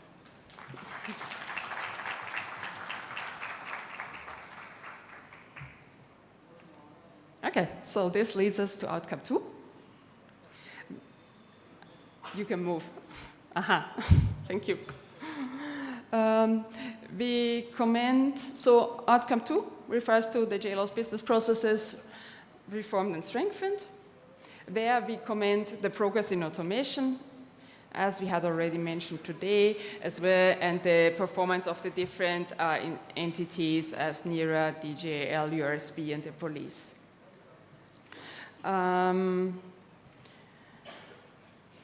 What we still think it would be good to point out moving forward is to learn what does this advanced automation and technology really lead us to. So what are the number of cases who can be handled through technology and handled faster, and also and how also case reporting can be improved through that.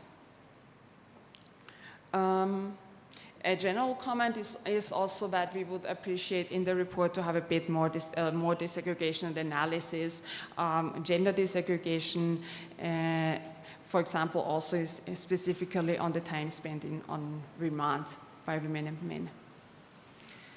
Yeah, thank you for bringing out the indicators for outcome 2. There actually we can see quite an impressive amount of green, which is where the indicators are on target. And for the other ones, there was no data at the time we received the report or the draft report available. So with that, once again, we came very much to our conclusion that the Jlos business processes reformed and strengthened is at a satisfactory level. We would like to commend that.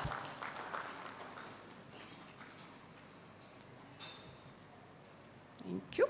So far, then we move on to outcome 3 and the compliance with the Uganda Bill of Rights, which is, again, human rights, as everyone knows, is so much at the heart of development partners, maybe also so much a contentious question in regard to human rights. The commendable initiatives which we have observed throughout the year, as well as in the report, are on awareness raising, on, for example, the translation of the Bill of Rights into the local languages, as well as having the Uganda Human Rights Commissions also conducts debates at schools, so also really starting awareness about human rights from a very young age for children, as well as to promote also access to human rights and the rights of marginalized and indigenous ethnic groups as the Batwa and the Ik. In addition, we commend the capacity building initiatives of staffs of companies which are engaged in labor externalization, as well as for local governments to prevent human rights violations. We commend the Uganda Human Rights Commission on the mediation of human rights cases, which of course can always be improved, but still we are there. Also, what we have mentioned already, the establishment of a LGBT desk coming up. And we really appreciate the integration of human rights-based approaches into policies, regulations, plans, and programs across the ministries, departments, and agencies. We have also noticed in the report some improvement on the living conditions in prison and detention facilities despite the increasing congestion. The questions we still had on outcome 3, the compliance with the Uganda Bill of Rights, is whether there is like a database on the conditions in the different prisons. So also where, maybe for us also to understand where actually action would be needed most urgently also. Then, of course, and this has been mentioned already a number of times today, how we can come up with ideas, plans, how congestion can be sustainably be addressed. Sam has already mentioned the progress on phasing out the bucket system at police and prisons, but it's still a contentious issue which needs to be followed up. Then in regard to the 48-hour rules, we would look forward to learn how this can be, adherence to it can be sustainably be ensured. And finally, we would like to have some more information on corruption. I saw in the final report there are some more targets and actual figures on the conviction rates and corruption. The drafts we had, it was not available. So we are still looking forward to learning also how effective the fight against corruption has been and the ways how we achieved it. All right. So, last outcome. Last outcome, last rating.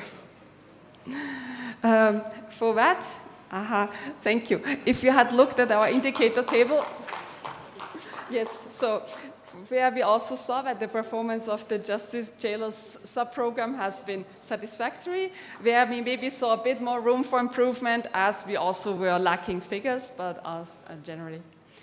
So with that, I would like to move on to the financial report. What has already been mentioned, that the SAC program has received a total amount of 2.246 trillion Uganda shillings for the financial year 23-24, which is 129% of the approved annual budget, and the absorption had been at 99.3%, which is definitely commendable, and we want to appreciate that. You want to clap now? It's okay.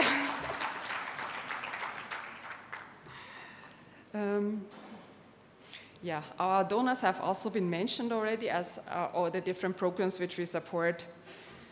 So I guess I don't need to repeat that, and please allow me therefore to conclude.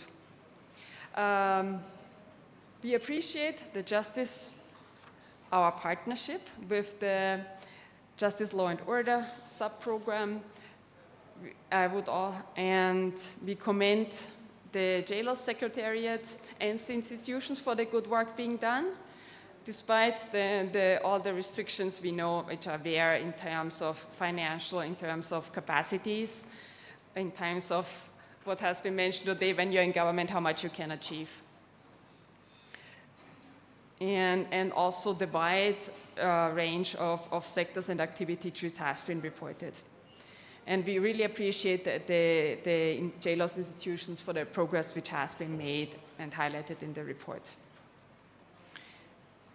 I would also like to appreciate my colleagues and partners from the Justice Sector Development Partner Groups for the consolidated feedback, for the interactions, for also the participatory work which we are doing together.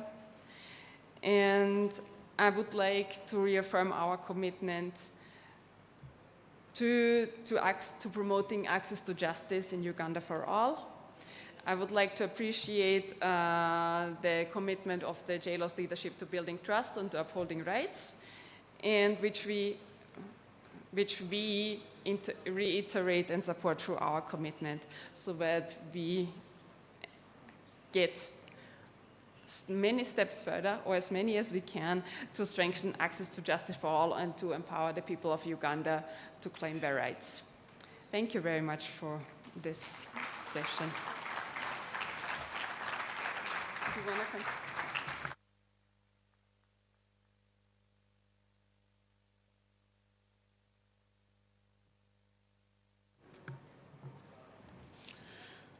Yes, another round of applause for the partners' response. It was candid, it was detailed, it was a validation of what Jlos has done over the last year. But in spite of the satisfactory ratings on all counts, I hope you won't relax. It's only an encouragement to do more. She hinted on funding priorities, including automation of systems. I can't agree more. But ma'am, if you could also look out for the effect multipliers, of course including automation, but things like forensics, things like service points, development and improvement, that would also add better effect as we go forward. I'd like now to call upon the CEO LASPNet to do the CSO's comments and perspectives, and this is by none other than the DPP.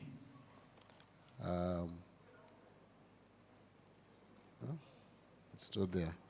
So now I'll invite a plenary discussion as we wind up.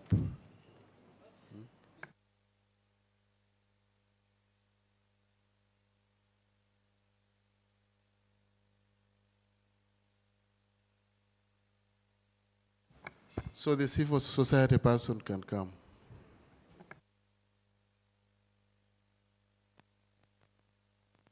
Yes, thank you so much, Mr. Moderator. There is, on a lighter note, there is a trending video on social media where you have people coming out to say, I am not the head teacher, I am the teacher. So I am not the CEO, but I'm the director of programs. The Honorable Minister, allow me to stand on the protocol that has already been laid before us. And a good afternoon, ladies and gentlemen.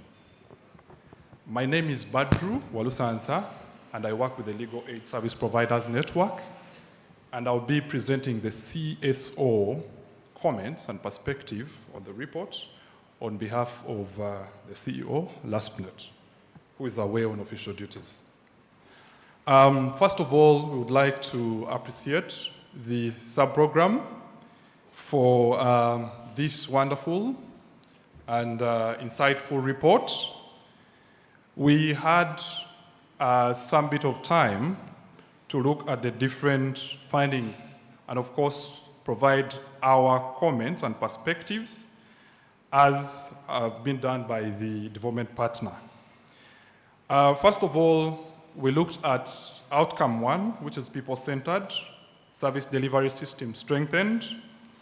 And of course, we are fascinated by, first of all, the fact that now legal problems going to formal justice institutions have doubled, which is commendable.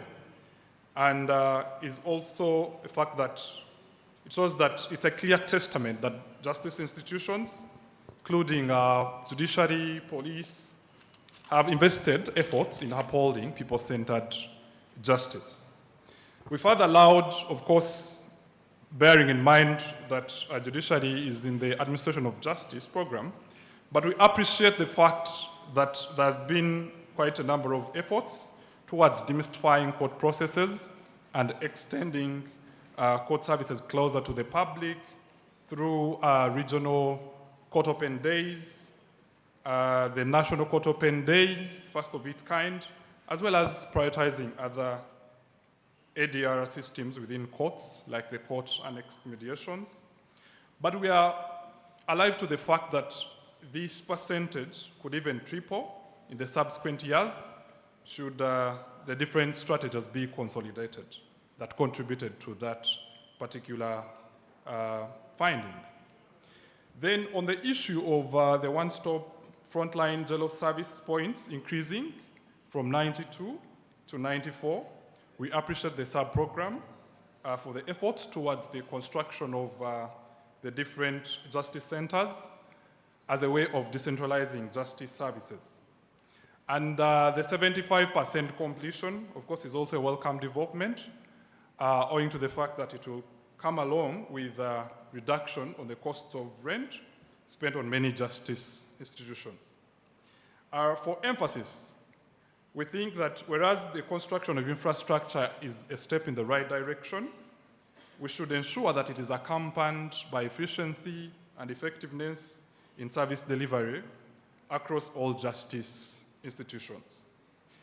And last thing to add is that customer care and responsiveness lie at the center of people-centered justice. Therefore, these should be streamlined across all Jlos institutions, in addition to encouraging judicial accountability. When it comes to the pre-trial detention, of course, we commend the sub-program for the milestone, but in order to sustain this progress, there's need for more capacity building in the area of non-custodial punishments, especially on the side of the judicial officers. But that should also come a long way with increasing awareness and sensitization of the public to begin appreciating these non-custodial sentences, because we've seen in many occasions the public, they're not sometimes satisfied with this form of punishments. So I think there's need for more awareness on that part. On the issue of the support rendered to legal aid provision by the different legal aid clinics, including Justice Centers Uganda, Uganda Law Society, and LDC, we commend the services offered by those institutions, and also for the resilience. It's been a tough time for the legal aid sector, and as a matter of truth, it has been limping for close to 2 years, ever since DGF departed. We've seen a number of legal aid institutions, clinics, organizations closing shop, and others scaling down on operations, which has a bearing on the provision of access to justice for the vulnerable and marginalized. So we think that it would be important, and where need be, to consider more funding towards the legal aid sector by our dear development partners. But in a more sustainable way, as Dr. Kaja enumerated, it would be important to prioritize the national legal aid law. And I'm very glad that the Honorable Minister confirmed that he's taking lead on this. So we await to at least see that government fully enacts this law for purposes of ensuring that access to justice is enhanced for our people. On the issue of the disparity in recruitment, especially judiciary vis-a-vis other justice institutions, we note that whereas the recruitment in the judiciary is a welcome development, there is need to rationalize human resource across the justice institutions in terms of recruitment. And we therefore recommend for more recruitment of especially the state attorneys, at least to match the recruitment in the judiciary, as well as make improvements in the service, the conditions of service for different Jlos institution actors, especially police and prisons. On the issue of automation, we laud the efforts of the sub-program and the fact that these efforts are geared towards enhancing access to services. But we think it would also be more important to ensure that there are some institutions that are supported to automate. I think many of us, the CSOs, work with the Bureau under the Ministry of Internal Affairs. So it would be important to see how we have the Bureau services as well automated. We also appeal that most of the challenges before the sub-program would need a whole of government approach. And so issues of subsidizing internet connectivity across the country to ensure that access is guaranteed to even the less privileged would be a welcome development. We also would appreciate more capacity building, especially the use of these automated systems. But most importantly is the need to consider upgrading most of these systems to match the evolving technologies, including artificial intelligence for most of these automated systems or applications would be another advantage. In terms of the increment in the case disposal, we commend the judiciary and its counterparts, police, ODPP, prisons, and the legal fraternity for the progress made towards the case back reduction.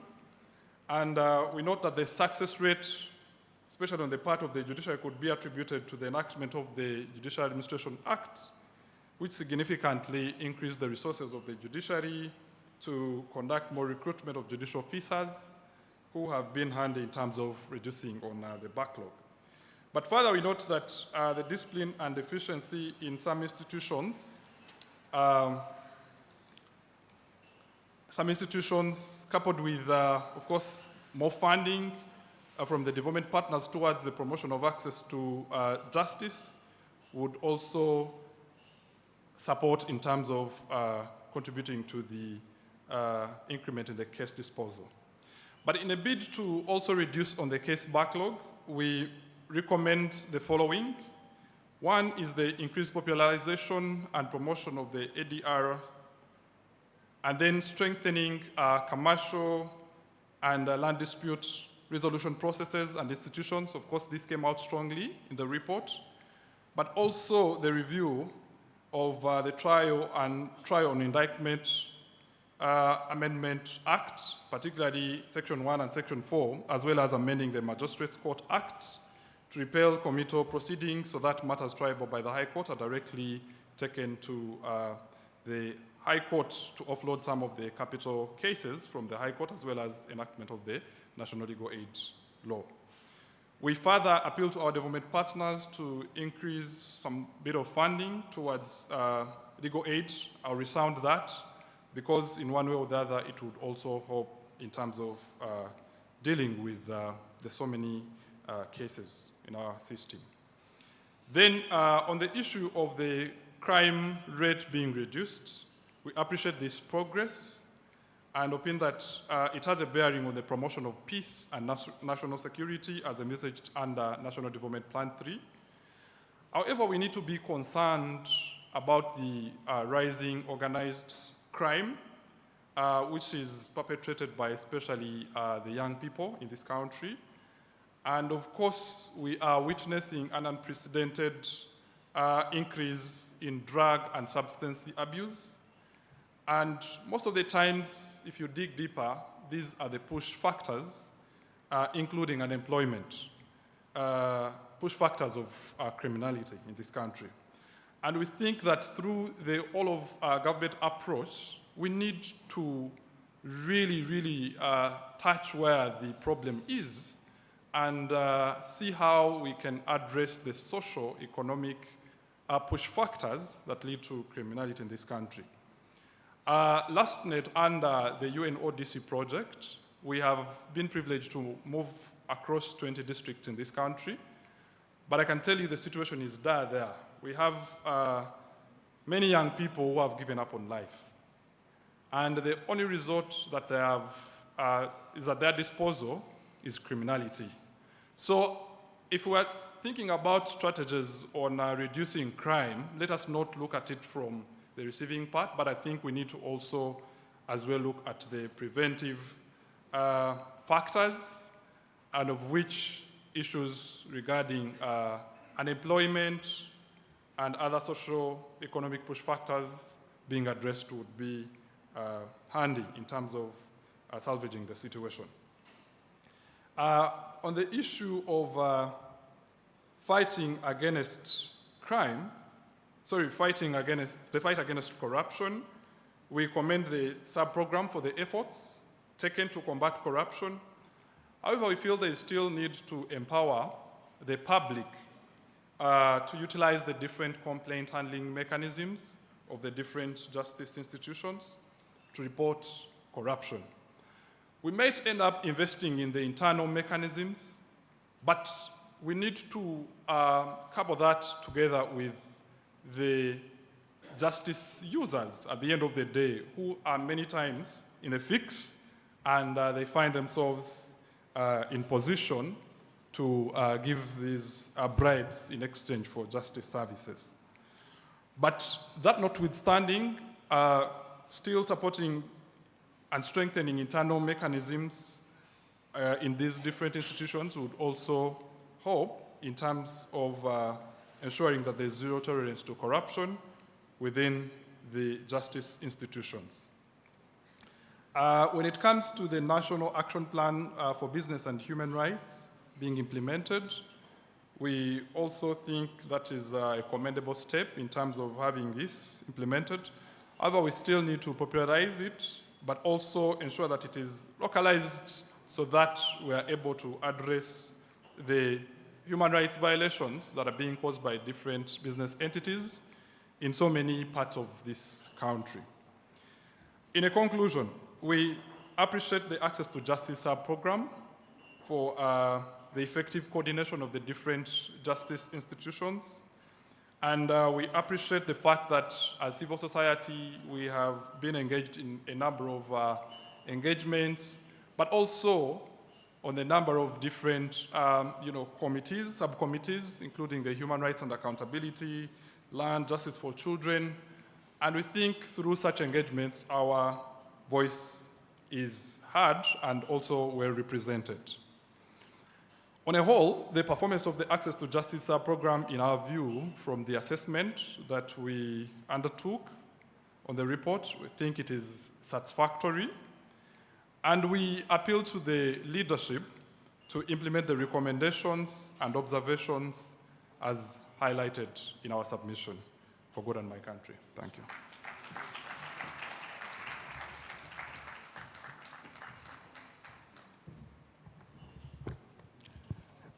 Thank you for that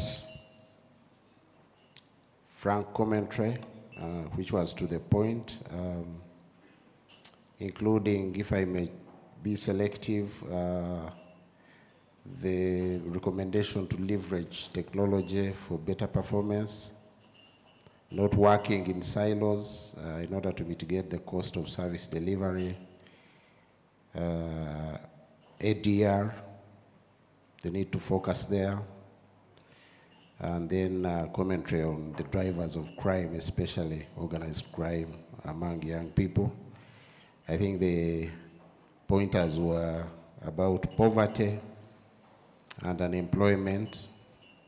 In other words, you made the case that these, if not addressed, these human needs are also highly securitized issues, jobs, food, etc.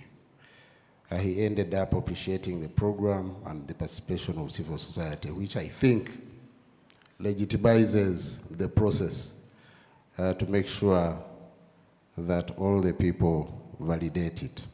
That said, this brings us towards the end of the program. We have one more to go. And at this juncture, I want to call upon the participants to invite you in a plenary discussion and the way forward. People will put up hands and then we shall select. I think there's a microphone going around. I'll start with the IGP. And then he'll be followed by the gentleman there and the lady, and then another lady there, in that order. Then we shall select another batch. Should I start? Please, you can stand. Yeah, thank you, Chair. That man is called Mr. Ochaya, Deputy IGP. Thank you, Chair. As you say, I'm Ochaya James. I'm actually the outgoing chair of the Jlos Planners Forum. And I'm very happy today to hear that in all the 3 areas, we have scored satisfactory performance. This is the first time in the last 10 years. I think we should clap our hands. And we promise we shall work even harder to make sure we sustain and even do better. Chair, my concerns are 4. 1, we have talked about lack of knowledge by our officers when it comes to issues to do with SGBV handling. Chair, we noted this and we engaged IDLO and the Swedish Embassy, who supported us to come out with an induction training manual and guidelines, which was launched last week. And we believe when we induct these officers, then investigations and handling of SGBV will improve. This will also support the children diversion guidelines handling. Then 2, customer care. Chair, I know we have client charters, but I think what we need to do is to scale up the sensitization so that people out there get to know what we do in our respective institutions. But the guidelines and the client charters are there. Then on the 48-hour rule, Chair, indeed, this has been a challenge, but we are working round the clock to make sure that all our officers adhere to the provisions of the 48-hour rule. Initially, we didn't even know the number of suspects that we hold countrywide per day. But Chair, I would like to report that every day we hold between 3,000 and 4,000 suspects in the country every day. Beginning from that, we can now digest and see those who overstay and those who are processed within the 48-hour. So we are coming up with a small application that is going to help us in handling that matter. Then lastly, Chair, the issue of raising organized crime. We are also dissecting the country so that we have regional crime rates. Right now what we have the general national crime rate. But we also want to know within the country which region actually has high crime rate and which region has low crime rate.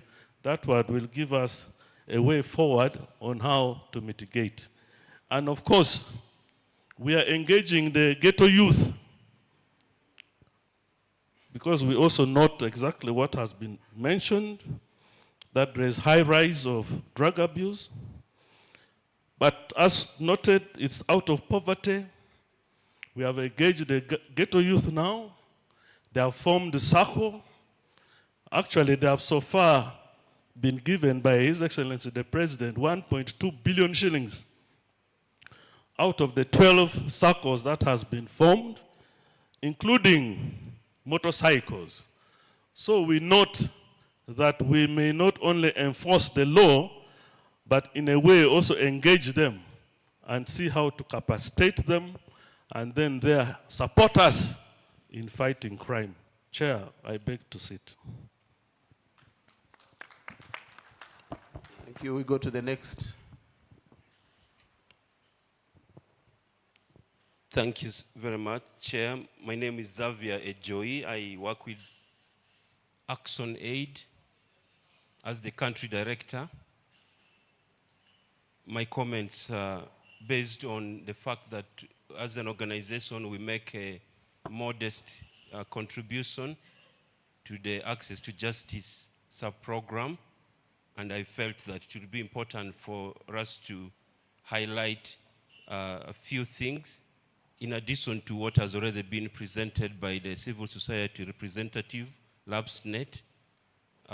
One, I want to start by applauding the sub-program for the performance, and we echo our voice to that of the civil society representative as well as development partners, that significant progress has been made by this sub-program, and that effort has come because of the collective work that we've been doing together. I just wanted to highlight a few areas that in our view is necessary for emphasis. One, the issue of legislation. I will highlight two laws that are pending that would significantly transform the landscape and the performance of this sub-program. One of them is the legal aid bill that would enhance not only support from from civil society, development partners, but will also contribute to sustainability by making the state make its contribution to legal aid more streamlined. That will increase access to justice. The second legislation that has been sitting for long is the Transitional Justice Bill. I've seen the performance matrix on transitional justice presented here. There are other qualitative measures that are still not well captured. As an organization, we work a lot on issues of women, peace and security, especially thousands of women who were forcefully abducted and that distorted their own livelihoods, their communities that they live in. So beyond the support in resettlement, there are longer-term qualitative issues that they have to deal with, psychosocial in nature. For example, some of the biggest challenges that children born in captivity are facing is relating to identification, to trace their identity, and getting national ID cards has been a challenge, among others. That we believe that the transitional justice law would help in the different actors, especially civil society, and also government, to commit resources in addressing that issue. The second, in short, will help us to divide labor among the different actors. The second issue is around sustainability. ActionAid has made contributions through issues of gender-based violence response and prevention. Today, we run 10 gender-based violence shelters across the country. 10. I believe it is 10 out of about 18. And through our shelters, we register about, last year alone, about 7,000 survivors of sexual and gender-based violence. 7,000. And we're only working in 10 districts.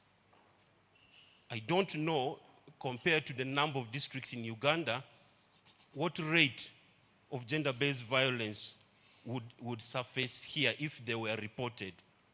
The point I'm making is that this remains a major issue in the country, but to the greatest extent, it is supported by civil society or NGOs and development partners. We've been working, of course, under the leadership and coordination of the Ministry of Gender, Labor and Social Development. I think for the purpose of sustainability and capturing the whole contribution of government and other sectors in addressing this issue, it will be important to ensure that the voices of the Ministry of Gender, Labor and Social Development but also there is a dimension on medical legal issues. I know that the Ministry of Health performance is not captured under this sub-program, but it plays an important role in the issues of access to justice, especially if you are collecting evidence on sexual violence, rape, defilement, and so on. And therefore, the call is that in measuring performance of this sub-program, we may need to look into how the other programs and other sectors are contributing to the work of this sub-program, and to help us to integrate the services, not just within this program, but other sub-programs, especially where sexual violence is involved. And I want to finally say that, and agree with the Minister of Justice and Constitutional Affairs, whereas we commend the performance of this sector, in the room here, it would be good to have voices from ordinary citizens. And ordinary citizens' rating, because they are on the receiving side of access to justice, would be important. I want to say that we've worked with Uganda Police in the past on the issues of corruption and how to report corruption and bribery. And I believe that the fact that we did not capture in this sub-program review around how corruption, for example, impairs access to justice, that's something that as an organization we've been working with other stakeholders in addressing issues of corruption. We are open to partnering with this sub-program, especially relating to its performance and how corruption affects it. Thank you. Thank you very much. I would like to implore the next speaker to be mindful of time, without prejudice to the previous speakers. Yes, thank you. My name is Alana Kembabazi with the Initiative for Social and Economic Rights. I wanted to commend you for the significant progress on the National Action Plan on Business and Human Rights. What was not captured is actually being popularized at local government level. The Ministry of Gender, in partnership with my organization, with the support of the French Embassy, have really gone to work with local government leaders to make sure it happens. But what concerns us today is the failure to finalize the National Action Plan on Human Rights. We have waited 8 years, at least I have seen something in progress for 8 years. And the issues we are talking about, the socio-economic rights issues, the poverty, the lack of healthcare, the things that are radicalizing the youth, the National Action Plan on Human Rights is a place where all of that is consolidated, because every year Uganda is getting recommendations on these issues from regional and human rights bodies. It's also coming up in your reports, things like overcrowding in prisons and congestion. So it's very important, and I'm glad our Honorable Minister, Honorable Mao is here to really let this be the year where it gets done. I think that would be very, very powerful in terms of reflecting the aspirations of Ugandans. Thank you. Thank you. The last lady.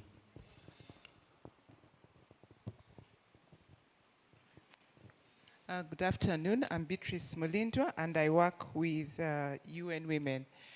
I wanted to build on the point which was an observation made by the Honorable Minister, where he said the satisfaction with service delivery and public trust is 69%.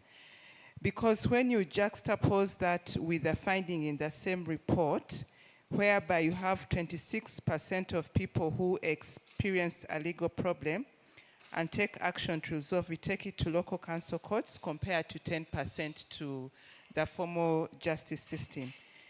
Although the same report also states that the number of people who got formal justice institutions has increased from 5 to 10%. But those statistics don't seem to be speaking to each other. And I guess for me, this calls for more investment in local council courts, but also the need to address those barriers in the formal justice system. Thank you. Can we have another batch? I'll do the lady there, and then the DPP, and then the gentleman there. Then we'll go this side again. And then these two, the prison officer and the gentleman. And I think that will be, we'll do for the day before we invite the chief guest to close up. Thank you, Chair. I just wanted to seek clarity, Chair. My understanding from the minister's presentation was about the National Action Plan on Human Rights, not the Action Plan on Business, because that is already up and running. It is the National Action Plan on Human Rights that has been pending for quite a long time. Thank you, Chair. Thank you. Justice Abodo. Thank you, Chair. Mine is just from the intervention, the validation by the development partners.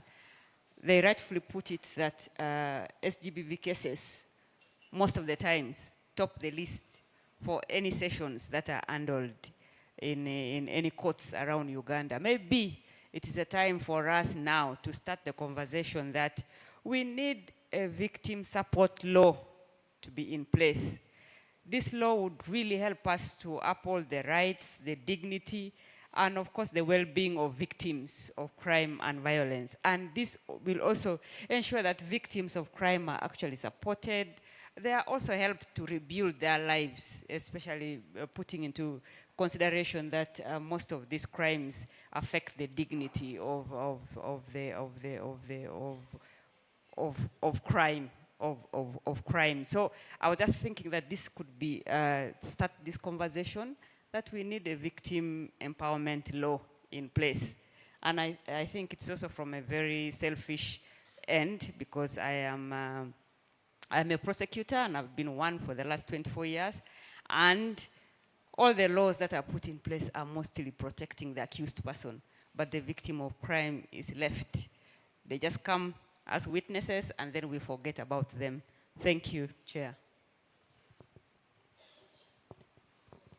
The next. Sorry, the second part of the question is here, Honorable Chair. Thank you very much, Chair. I just wanted to add to what she said, that one of the things which speaks to me a lot, in addition to the statistics, is to include stories in a report. And when she mentioned what she said right now, I remembered going to the Judicial Service Commission office in Masaka, and I had gone to do other things, but this lady came and we sat. Her child was killed by a group of young men, and the people who were apprehended were released. So she was not contacted as the complainant, and she was crying. She was in so much pain as the mother of that child. She had only one child, and up to this day, she has not received justice, because people, when we checked on the file, those who were apprehended have been released. So I said, the investigation is still going on. So some of those stories which give a face to the figures and the work that we do in terms of access to justice would help to ensure that we do more than just adding up the numbers. There are faces and human beings with blood flowing in their veins behind those figures. Thank you very much. Thank you. The gentleman over there, and then the Muhumza from Uganda Prison Service. Thank you, Chair. I am Jojo Rambiansi. I work with the Office of the DPP. My reaction is on the recommendation made by the representative of the CSOs, where he says, I recommend amendment of the law to remove the requirement for committal proceedings implying that capital cases or cases trial by the High Court should go straight to the High Court without going through the lower magistrates for mention and then committal. I don't know what this one is intended to cure, because for a fact, the delays, most of the delays in hearing capital cases is after committal, not before committal.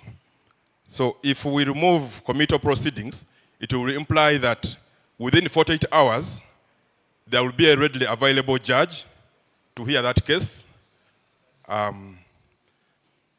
straight away, which practically is harder to achieve.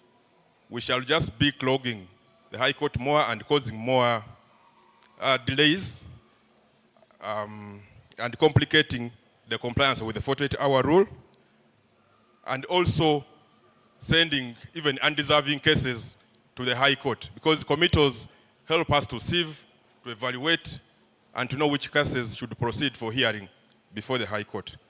So in my view, I think we need to study this further before we consider whether to retain the law or to amend it.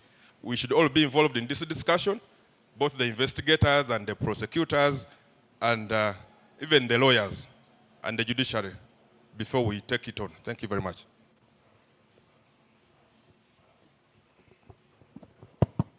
Yes, thank you, Chair. Thank you, Honorable Minister.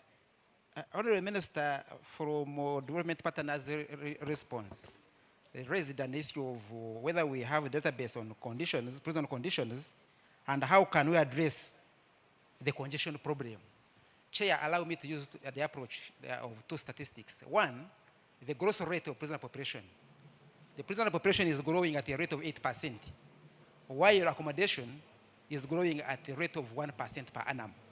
Therefore, the two cannot meet. Where you have 8% growth rate of prisoner population, then you have 1% growth rate of accommodation cannot meet. Then what must we do? We must now then reduce the growth rate of prisoner population, and then we have to also increase the accommodation capacity. How do we then reduce the growth rate of how do we then reduce the growth rate of prisoner population? Honorable Minister, I have to report here. Over the years, we have had a problem of those prisoners in custody pending a minister's orders. Pending a minister's order, Honorable Minister of Justice has solved that problem. So we no longer have prisoners in custody who are pending minister's orders. That is one way of reducing the growth rate. Now, Honorable Minister, again from the report, it is clearly indicated that the remand population has slightly reduced, now at 46%. Now, also the report says the average length of stay overall has reduced. But now, Honorable Minister, what has not yet been done is what to do with those prisoners who are committed for trial over a long time, a long period of time. What am I saying? Honorable Minister, the Minister of Justice needs not address the issue of how long should the prisoner stay after committal. Maybe we need a law on that. That will reduce the prisoner population who are still a challenge in terms of length of stay. But we still have cases of people who have stayed for more than 5-6 years in custody, but while committed. The second statistics is then to increase the accommodation capacity. The accommodation capacity which we have is for 21,000 prisoners against 78,000 prisoners in custody, which is also well captured in the report. Now then, how do we increase the accommodation capacity? Honorable Minister, there is no way other than provision of funds to construct.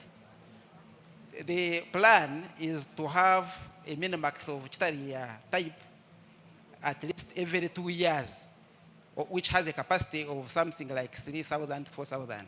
That is the only way how we can accommodate, how we can solve the congestion problem. One, by reducing growth rate, which is at 8%. Two, by increasing annual capacity by more than 1%. I submit, Chair.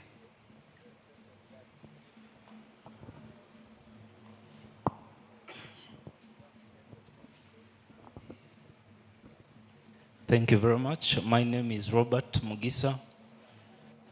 Like Badru said, my head teacher is Madam Margaret Sekaja, and I'm the teacher. I want to appreciate you, Honorable Minister, for chairing. As you know, we now appreciate the role that government plays in promoting partnership with civil society.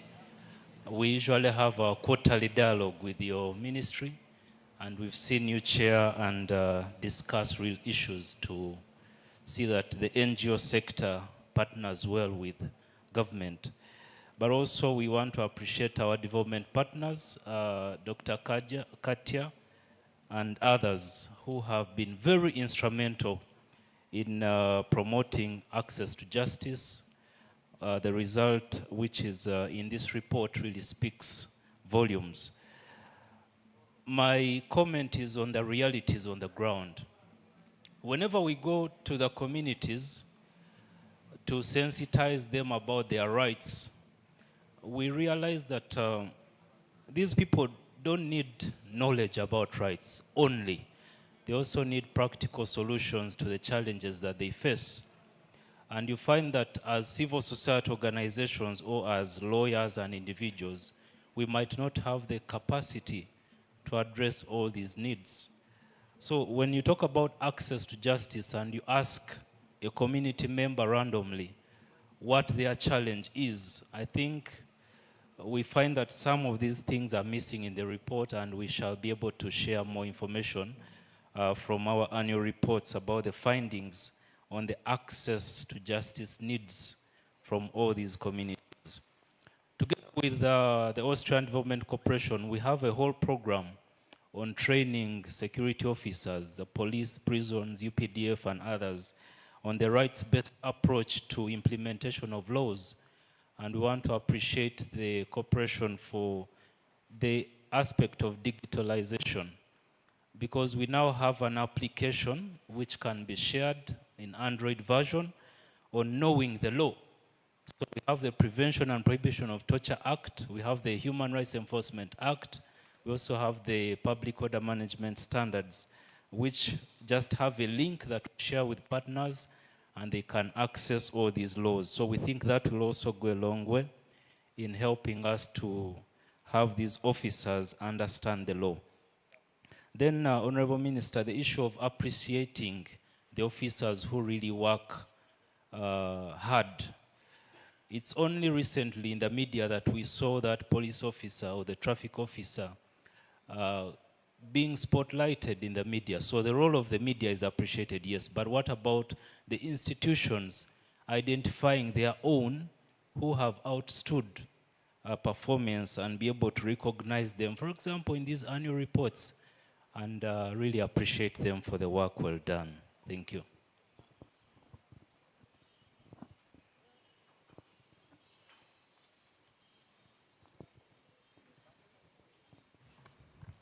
Unless there's anyone with a burning question, I can allow one. I want to propose that we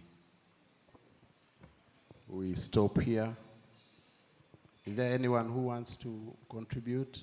The lady there, and then we shall close. Thank you very much, Honorable Minister.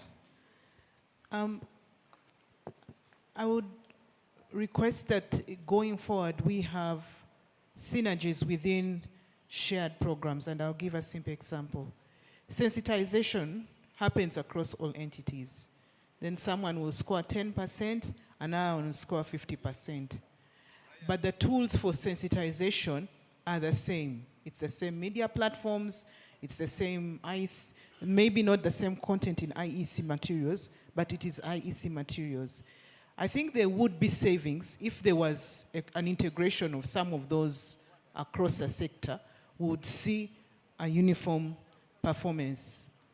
I want to touch on one thing that was mentioned by Action Aid on transitional justice for those who need identification and were part of, we're in a war zone. A lot of effort has been done to identify such people. But I continue to ask that when a civil society organization moves in to assess their problems, it is a good idea to go with NERA. Then you hit two birds with one stone, rather than coming with a report, then someone has to go. Thank you. Thank you very much, Rosemary. I want to thank all the contributors in the plenary session, and I want to run through their contributions. I'll start with DIGP. He talked about their proposal to do analysis regionally for crime statistics. What would that serve? I think as you do so, you also add the question, why would this region have more crime than the other one? Not just collecting statistics. Then Xavier Joy talked about ordinary people being part of this conversation. Why not? But how do you do it? I thought CSOs are supposed to represent ordinary people. But if you can, I'm not stopping you, you can, maybe from the regions. That way you can get more representation, in addition to CSOs.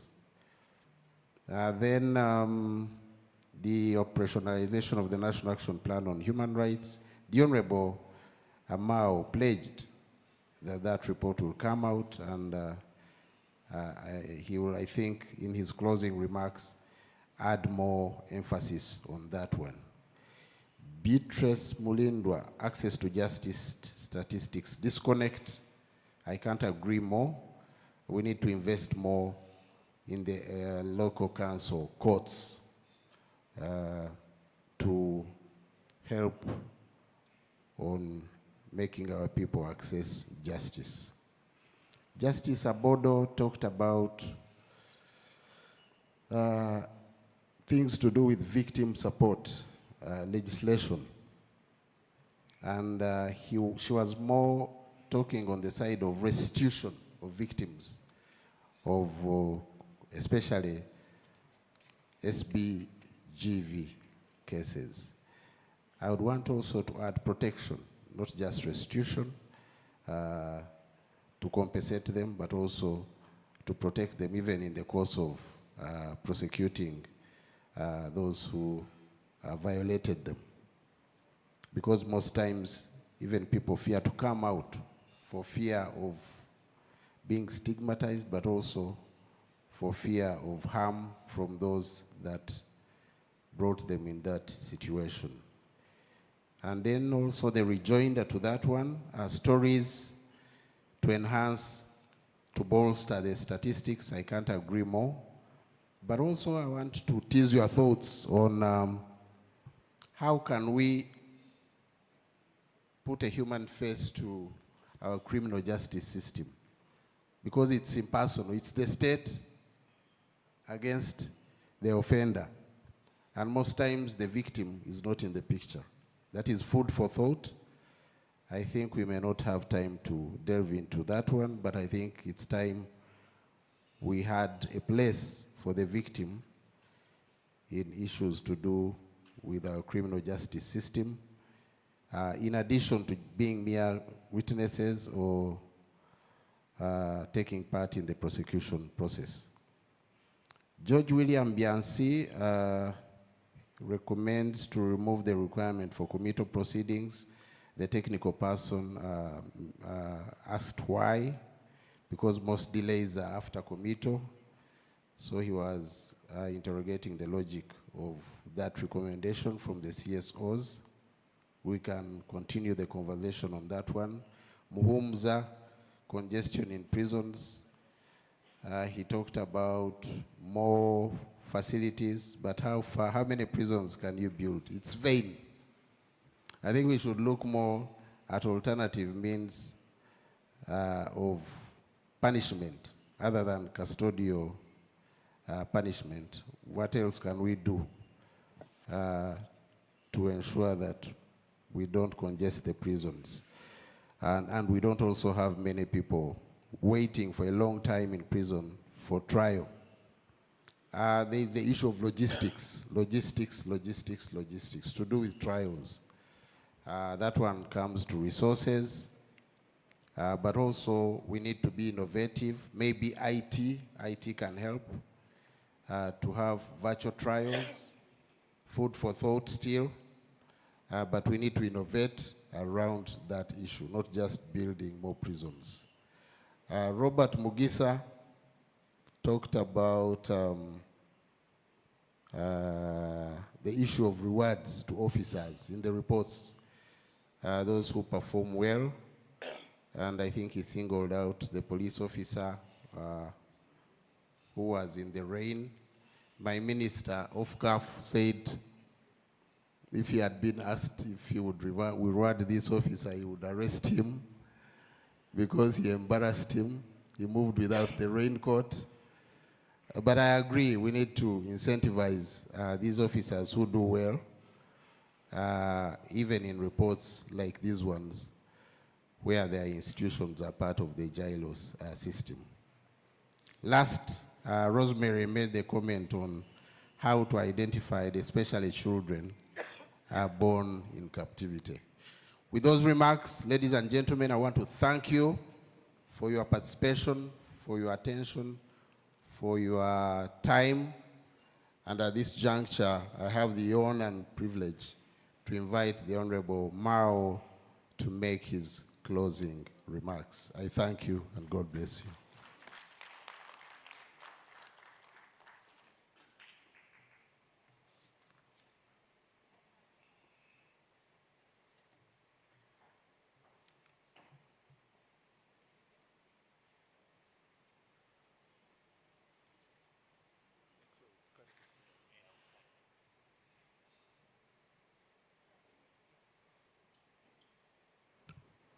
Dear friends,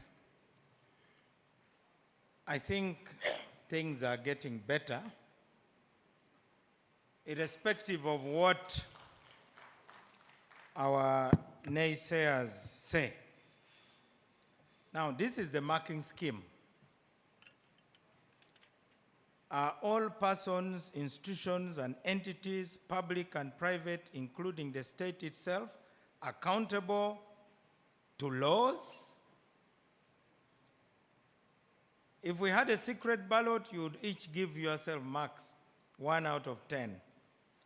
Is the law the main point of reference? Number 2, are laws publicly promulgated? Obviously, that is an emphatic yes. In the parliament, we have the freest parliament. Even our courts have TV cameras. In America, you can't take a video camera into the courts. You have seen them painting.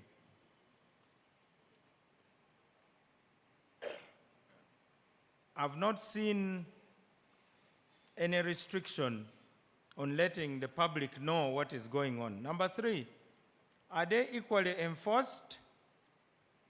That one, there may be some question marks. I daily get reports of people who have court orders, but the court orders cannot be enforced because somebody big has told the RDC that don't clear this order for enforcement.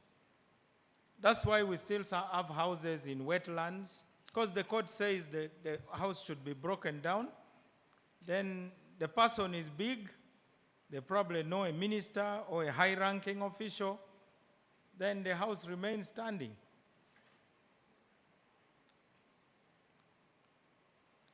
This is watering down the force of court decisions.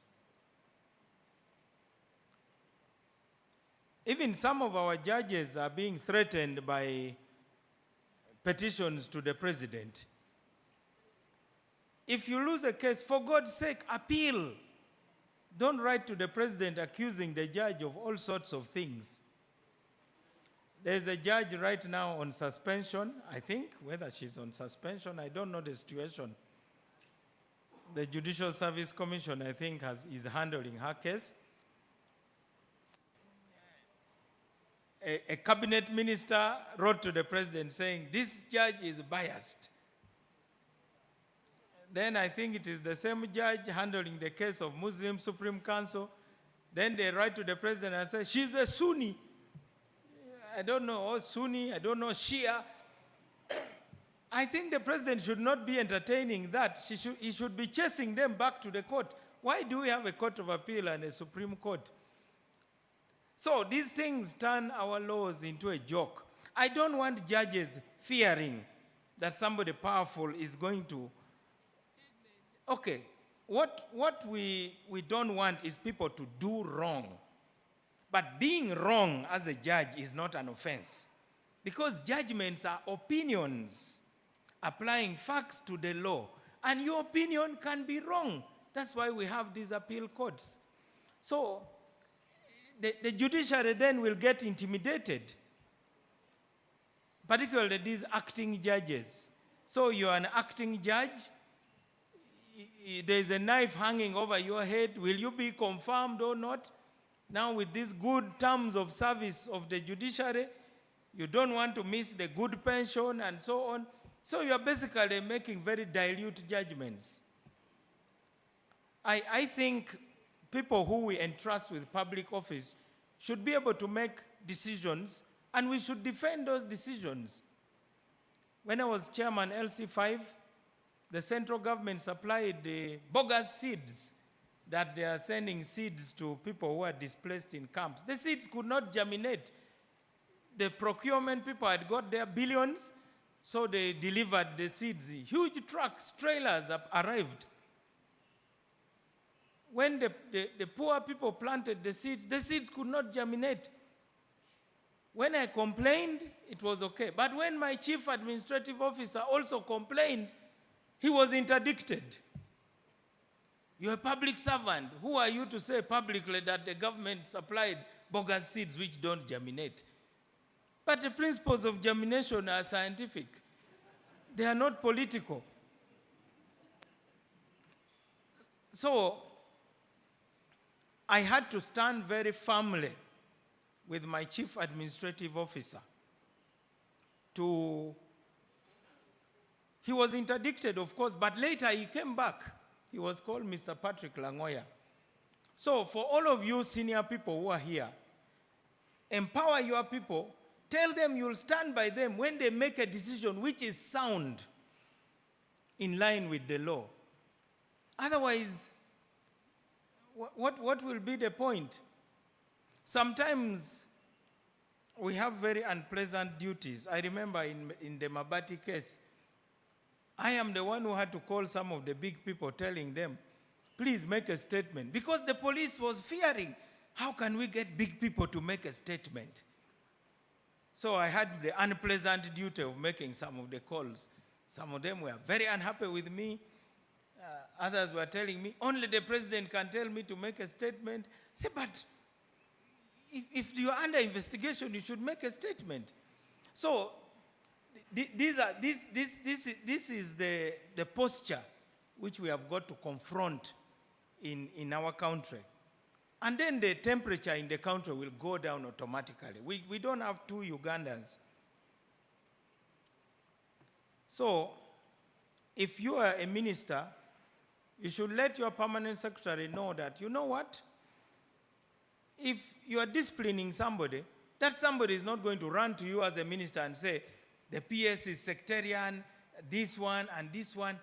That's really none of our business. So that is about equal enforcement. Now the tough one, are they independently adjudicated? We have increased the number of High Court judges to 156. We are going to have a High Court in every district. Every constituency is going to have a magistrate. That is what we call access to justice. Now, I wish to appeal to the judiciary, make decisions quickly so that you are not accused of being in a bargaining. You know, they say that the judiciary takes time. They are still bargaining with the parties who is going to pay more. So make a quick decision. After all, you know the law. That's why you have been appointed by the Judicial Service Commission. Right or wrong, have a decision. And then don't entertain these bogus interlocutory applications by lawyers, interim order for this and that. Dismiss all of them quickly, decide a case on its true merits. Because the lawyers waste time. Preliminary objection, this and that, and this and that. So that we don't accuse you of either incompetence and then the suspicion of corruption doesn't deal with. Now, as far as we are concerned at the Ministry of Justice, if we get reports of cases of misconduct, whether corruption or otherwise, or even incompetence, we are capable of taking action. Of course, the Judicial Service Commission can receive petitions, then they take action.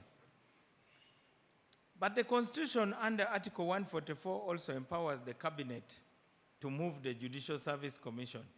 I don't like that law personally, because I think really, you know, for us, we are politicians. Sometimes we lose elections and we go to court and we want to be declared the winners. So we may have very wrong motivations. But the law is there, and I think it can only be applied in extreme cases. The Cabinet actually can, by resolution, refer a matter to the Judicial Service Commission, and then the Judicial Service Commission would start an investigation, and in the meantime, they would have to suspend the judge. So we have all those avenues to deal with those issues. Another one, are the laws consistent with international human rights norms and standards? We have been having arguments. Of course, we are a sovereign country, but we are part of the world. And one of the ways is to say, this is our country, we can do what we want. It is equivalent to saying, this is my home, I can beat my wife, I can beat my children. But I think neighbors have a right to break your gate if you are slaughtering your children.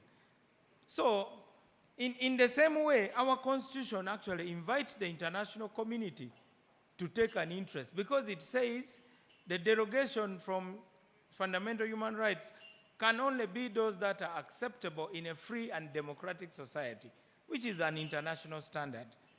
And we are also part of the international community. So it's not enough to dismiss people and say, you are foreigners, you have no right to do anything. In fact, it shouldn't be Ugandans to do that. We are hosting almost 2 million refugees.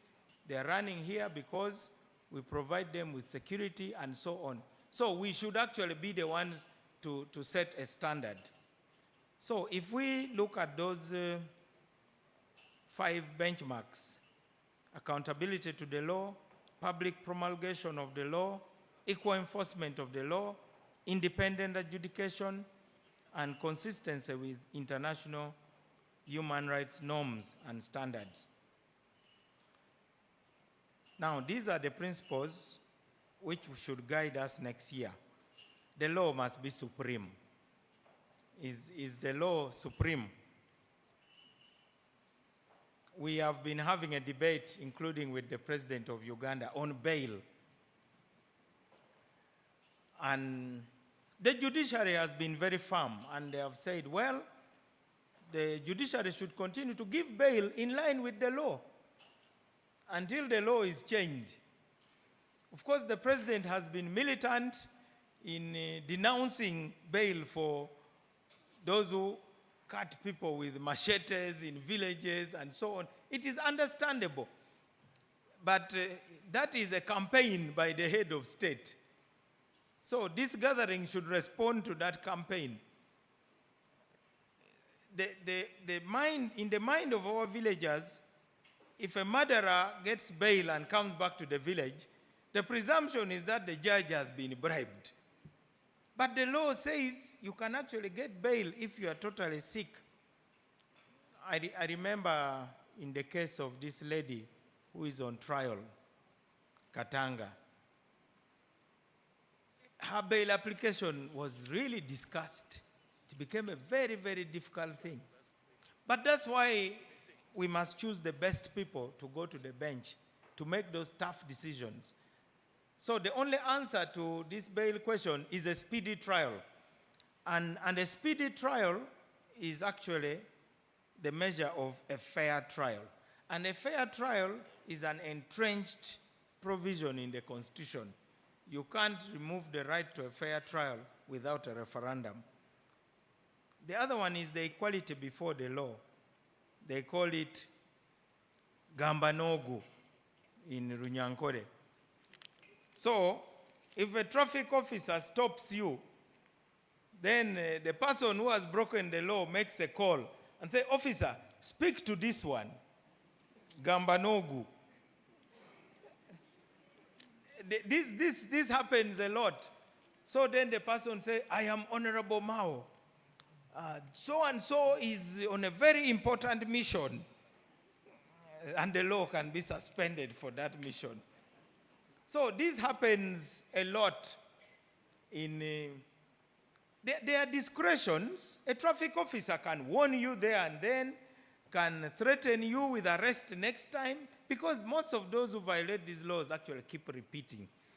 So it means that therefore there is now no equality before the law.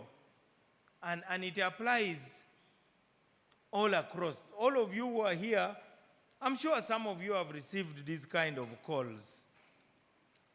Yesterday I received a call from a registrar of the courts. She told me the worst place for her to work was Mbarara because there are too many big people making calls to the courts. You eventually end up paralyzed. You do this, another big person calls you. You do the opposite, another big person calls you. And then you don't know what to do. So it then becomes the duty of the leadership of the judiciary to very firmly reassure their officers that, look, we shall stand with you no matter what. It is the only way. And that goes even to the prosecutor, because some of the people you are prosecuting, they are billionaires, they are from very powerful families, they have political power, they have financial power. I've even seen politicians threatening police officers that, look at you, I'm sure even now your children are starving. How can you stop my illegal demonstration? How can my poverty be part of a debate between me and you? So there are people who have that sense of entitlement. So a senior police officer sends the riot police and say, please go and break up that meeting. And then the riot officers get a lecture from a political leader who says, I'm sure your kids are even home because of lack of school fees, because of this regime which we want to remove. So in other words, please join the demonstration, don't enforce the law. These are conversations which we are having. So we must talk about what we witness daily, not these theories, because when you go to the streets, this is what we face.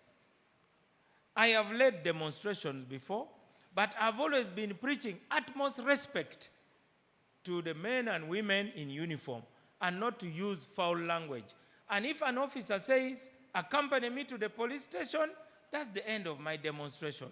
I go there to say, okay, what is the offense? Unfortunately, they keep me there up to 10 p.m. because they think if they release me in the day, I will be celebrating going back to DP headquarters. Then accountability to the law, fairness, separation of powers, participation in decision making. There must be certainty about what the law says. Avoidance of arbitrariness. If you're a police officer, don't tell me, do you know I can arrest you? That is not important, really. You have the power to arrest me. So why do you want to start debating with me? So I hope we shall have these measures in place. That is the reason why we are here.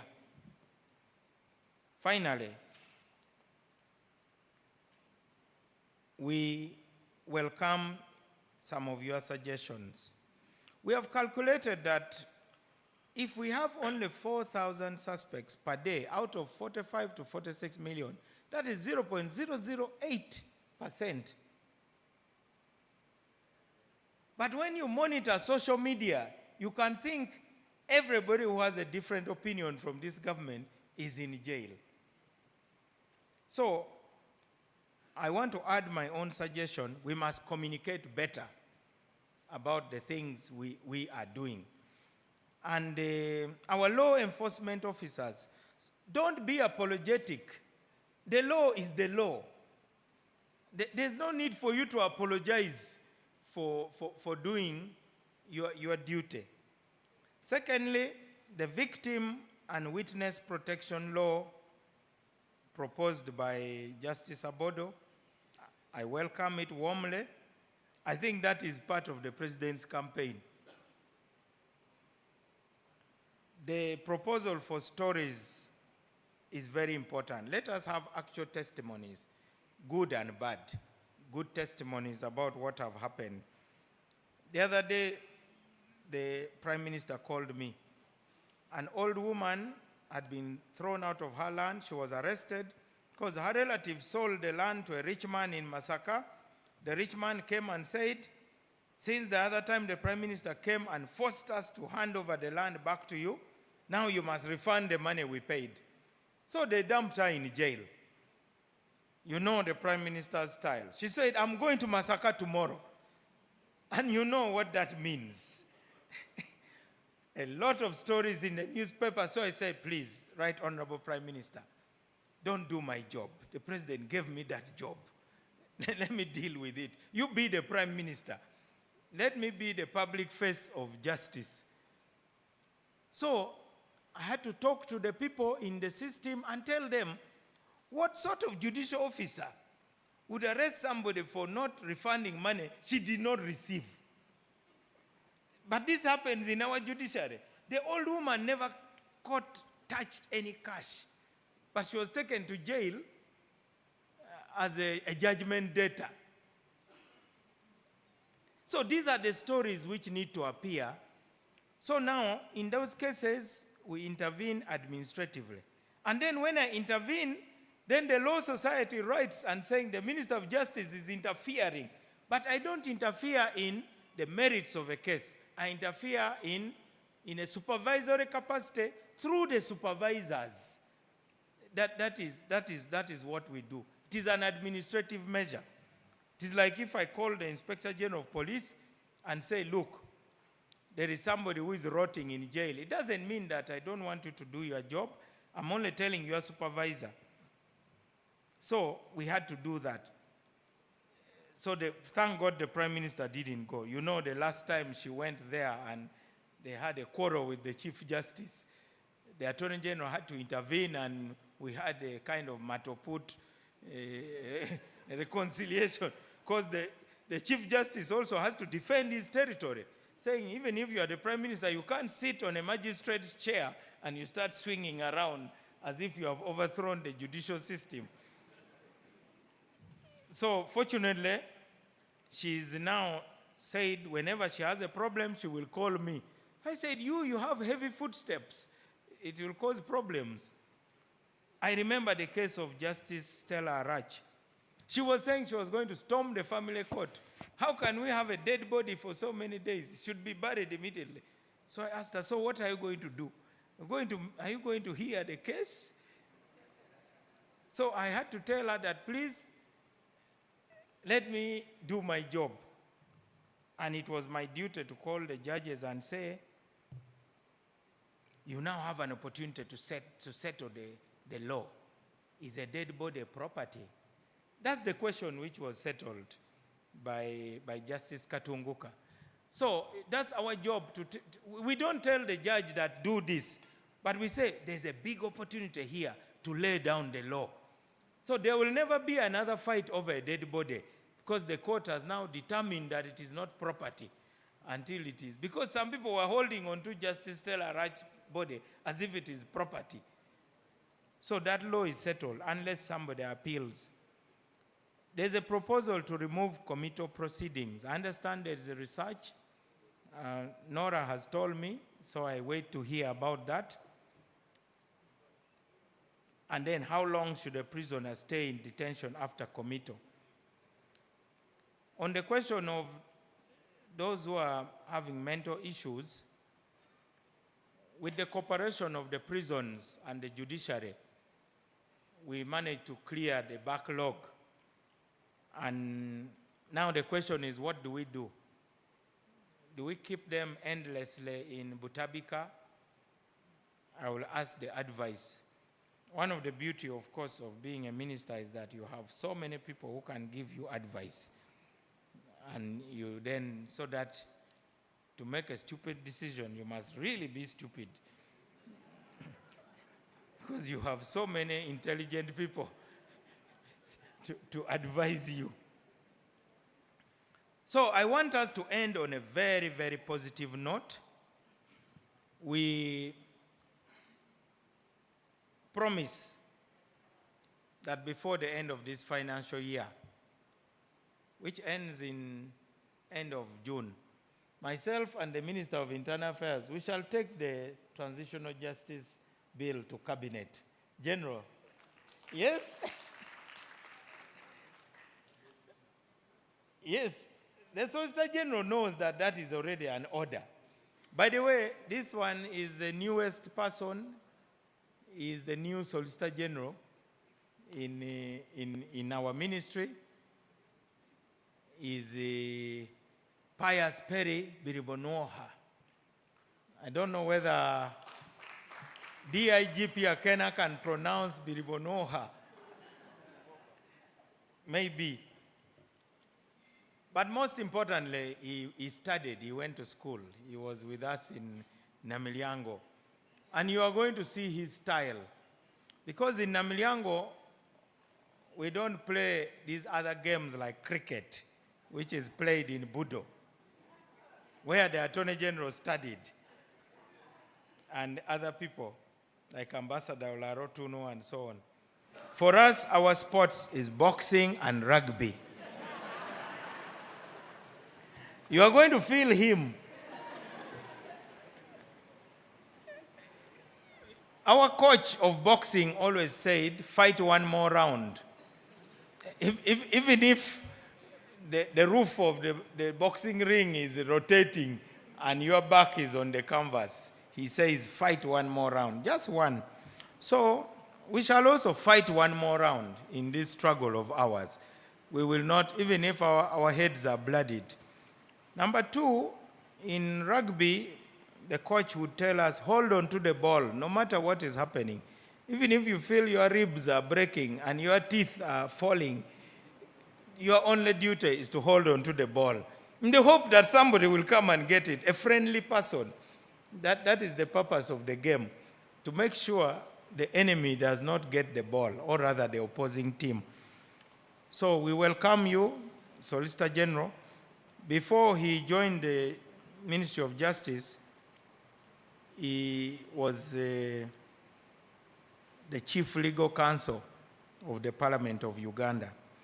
And he should share his cards with all of you. All of you do procurement, and allegedly the Solicitor General's office is the one always delaying you for not clearing your contracts, and so now you know him. And his deputy is hiding somewhere there. He's hiding near the... Mr. Uma, please stand up. That's the Deputy Solicitor General. He's actually the newest. So these two are people you need to know. But under the guidance of the Attorney General, they have also drawn a very strong line, because many of the people who are in procurement use the Attorney General's office to do unreasonable and wrong things by saying Attorney General has cleared payment. Attorney General cannot clear payment. Attorney General can only tell you that you have complied with the law. But the decision as to whether to buy a vehicle at twice the price and therefore expose yourself to the IGG, the Attorney General cannot be part of an accomplice. These are some of the things that you need to organize meetings with these people. Because a lot of people go to Parliament and say, I bought furniture at 3 times the price because the Attorney General cleared. The Attorney General cannot be part of it. So we may not be performing very well on financial accountability on that count. Sometimes, of course, procurements are slow. I think DPP took 1 year to procure pickups for her staff. How can that be possible? The police is struggling to procure vehicles to chase thieves. So the suspects are here. I have now shown them to you. But the Attorney General has assured me that no document will stay more than 2 weeks without an answer. 2 weeks, there's a 2 weeks rule. So if anything delays more than 2 weeks, then it is contrary. And I proved it last week because the Italian ambassador stormed my office claiming that there was a very important business transaction which the Solicitor General had refused to respond to. When we called the files, we found that actually there had been a response long ago. So now, because of their poor communication, they were blaming us.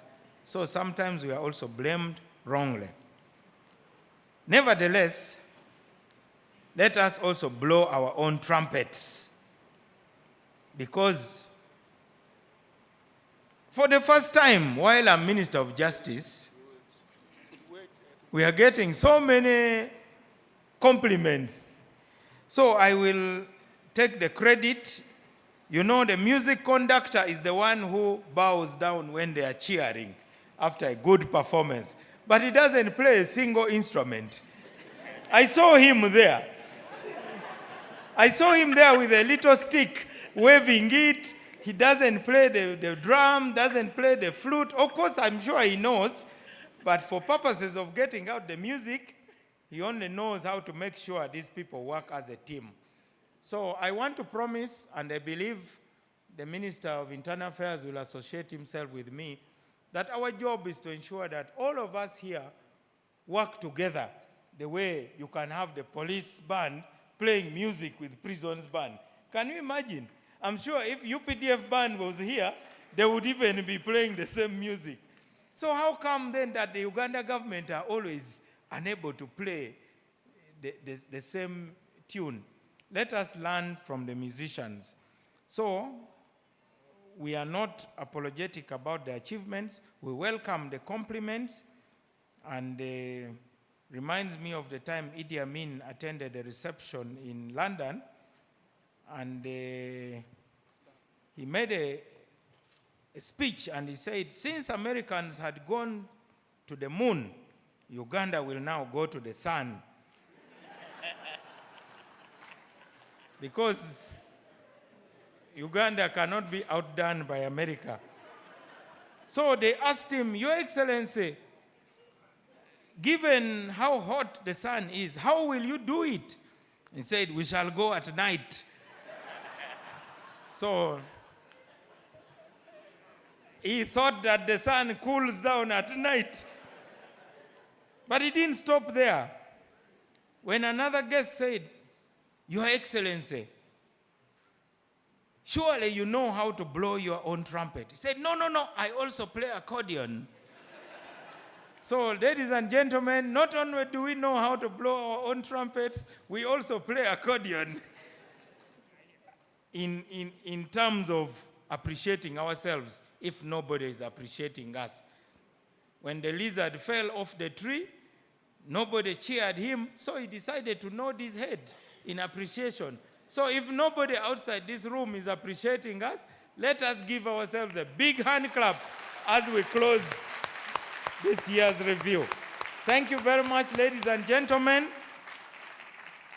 May God bless you, and thank you, Honorable Minister, for chairing this last session. And those who have been marking us, we promise to do better next year. May God bless you all.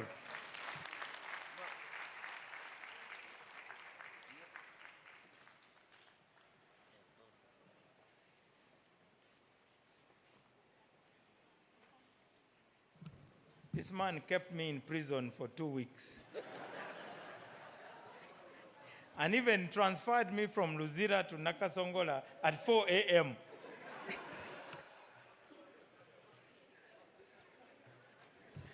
Let's put our hands together for the chief guest.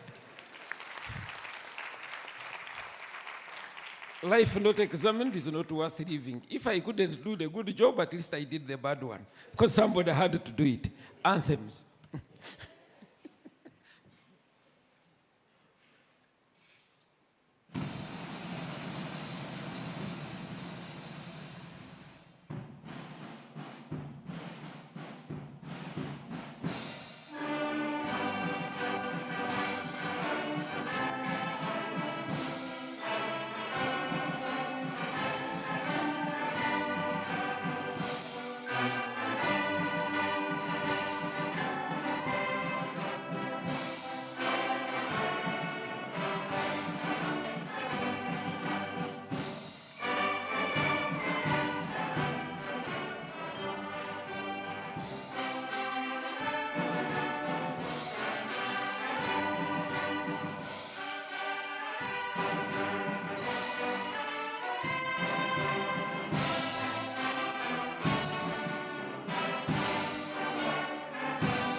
Our chief guest has served a sumptuous meal.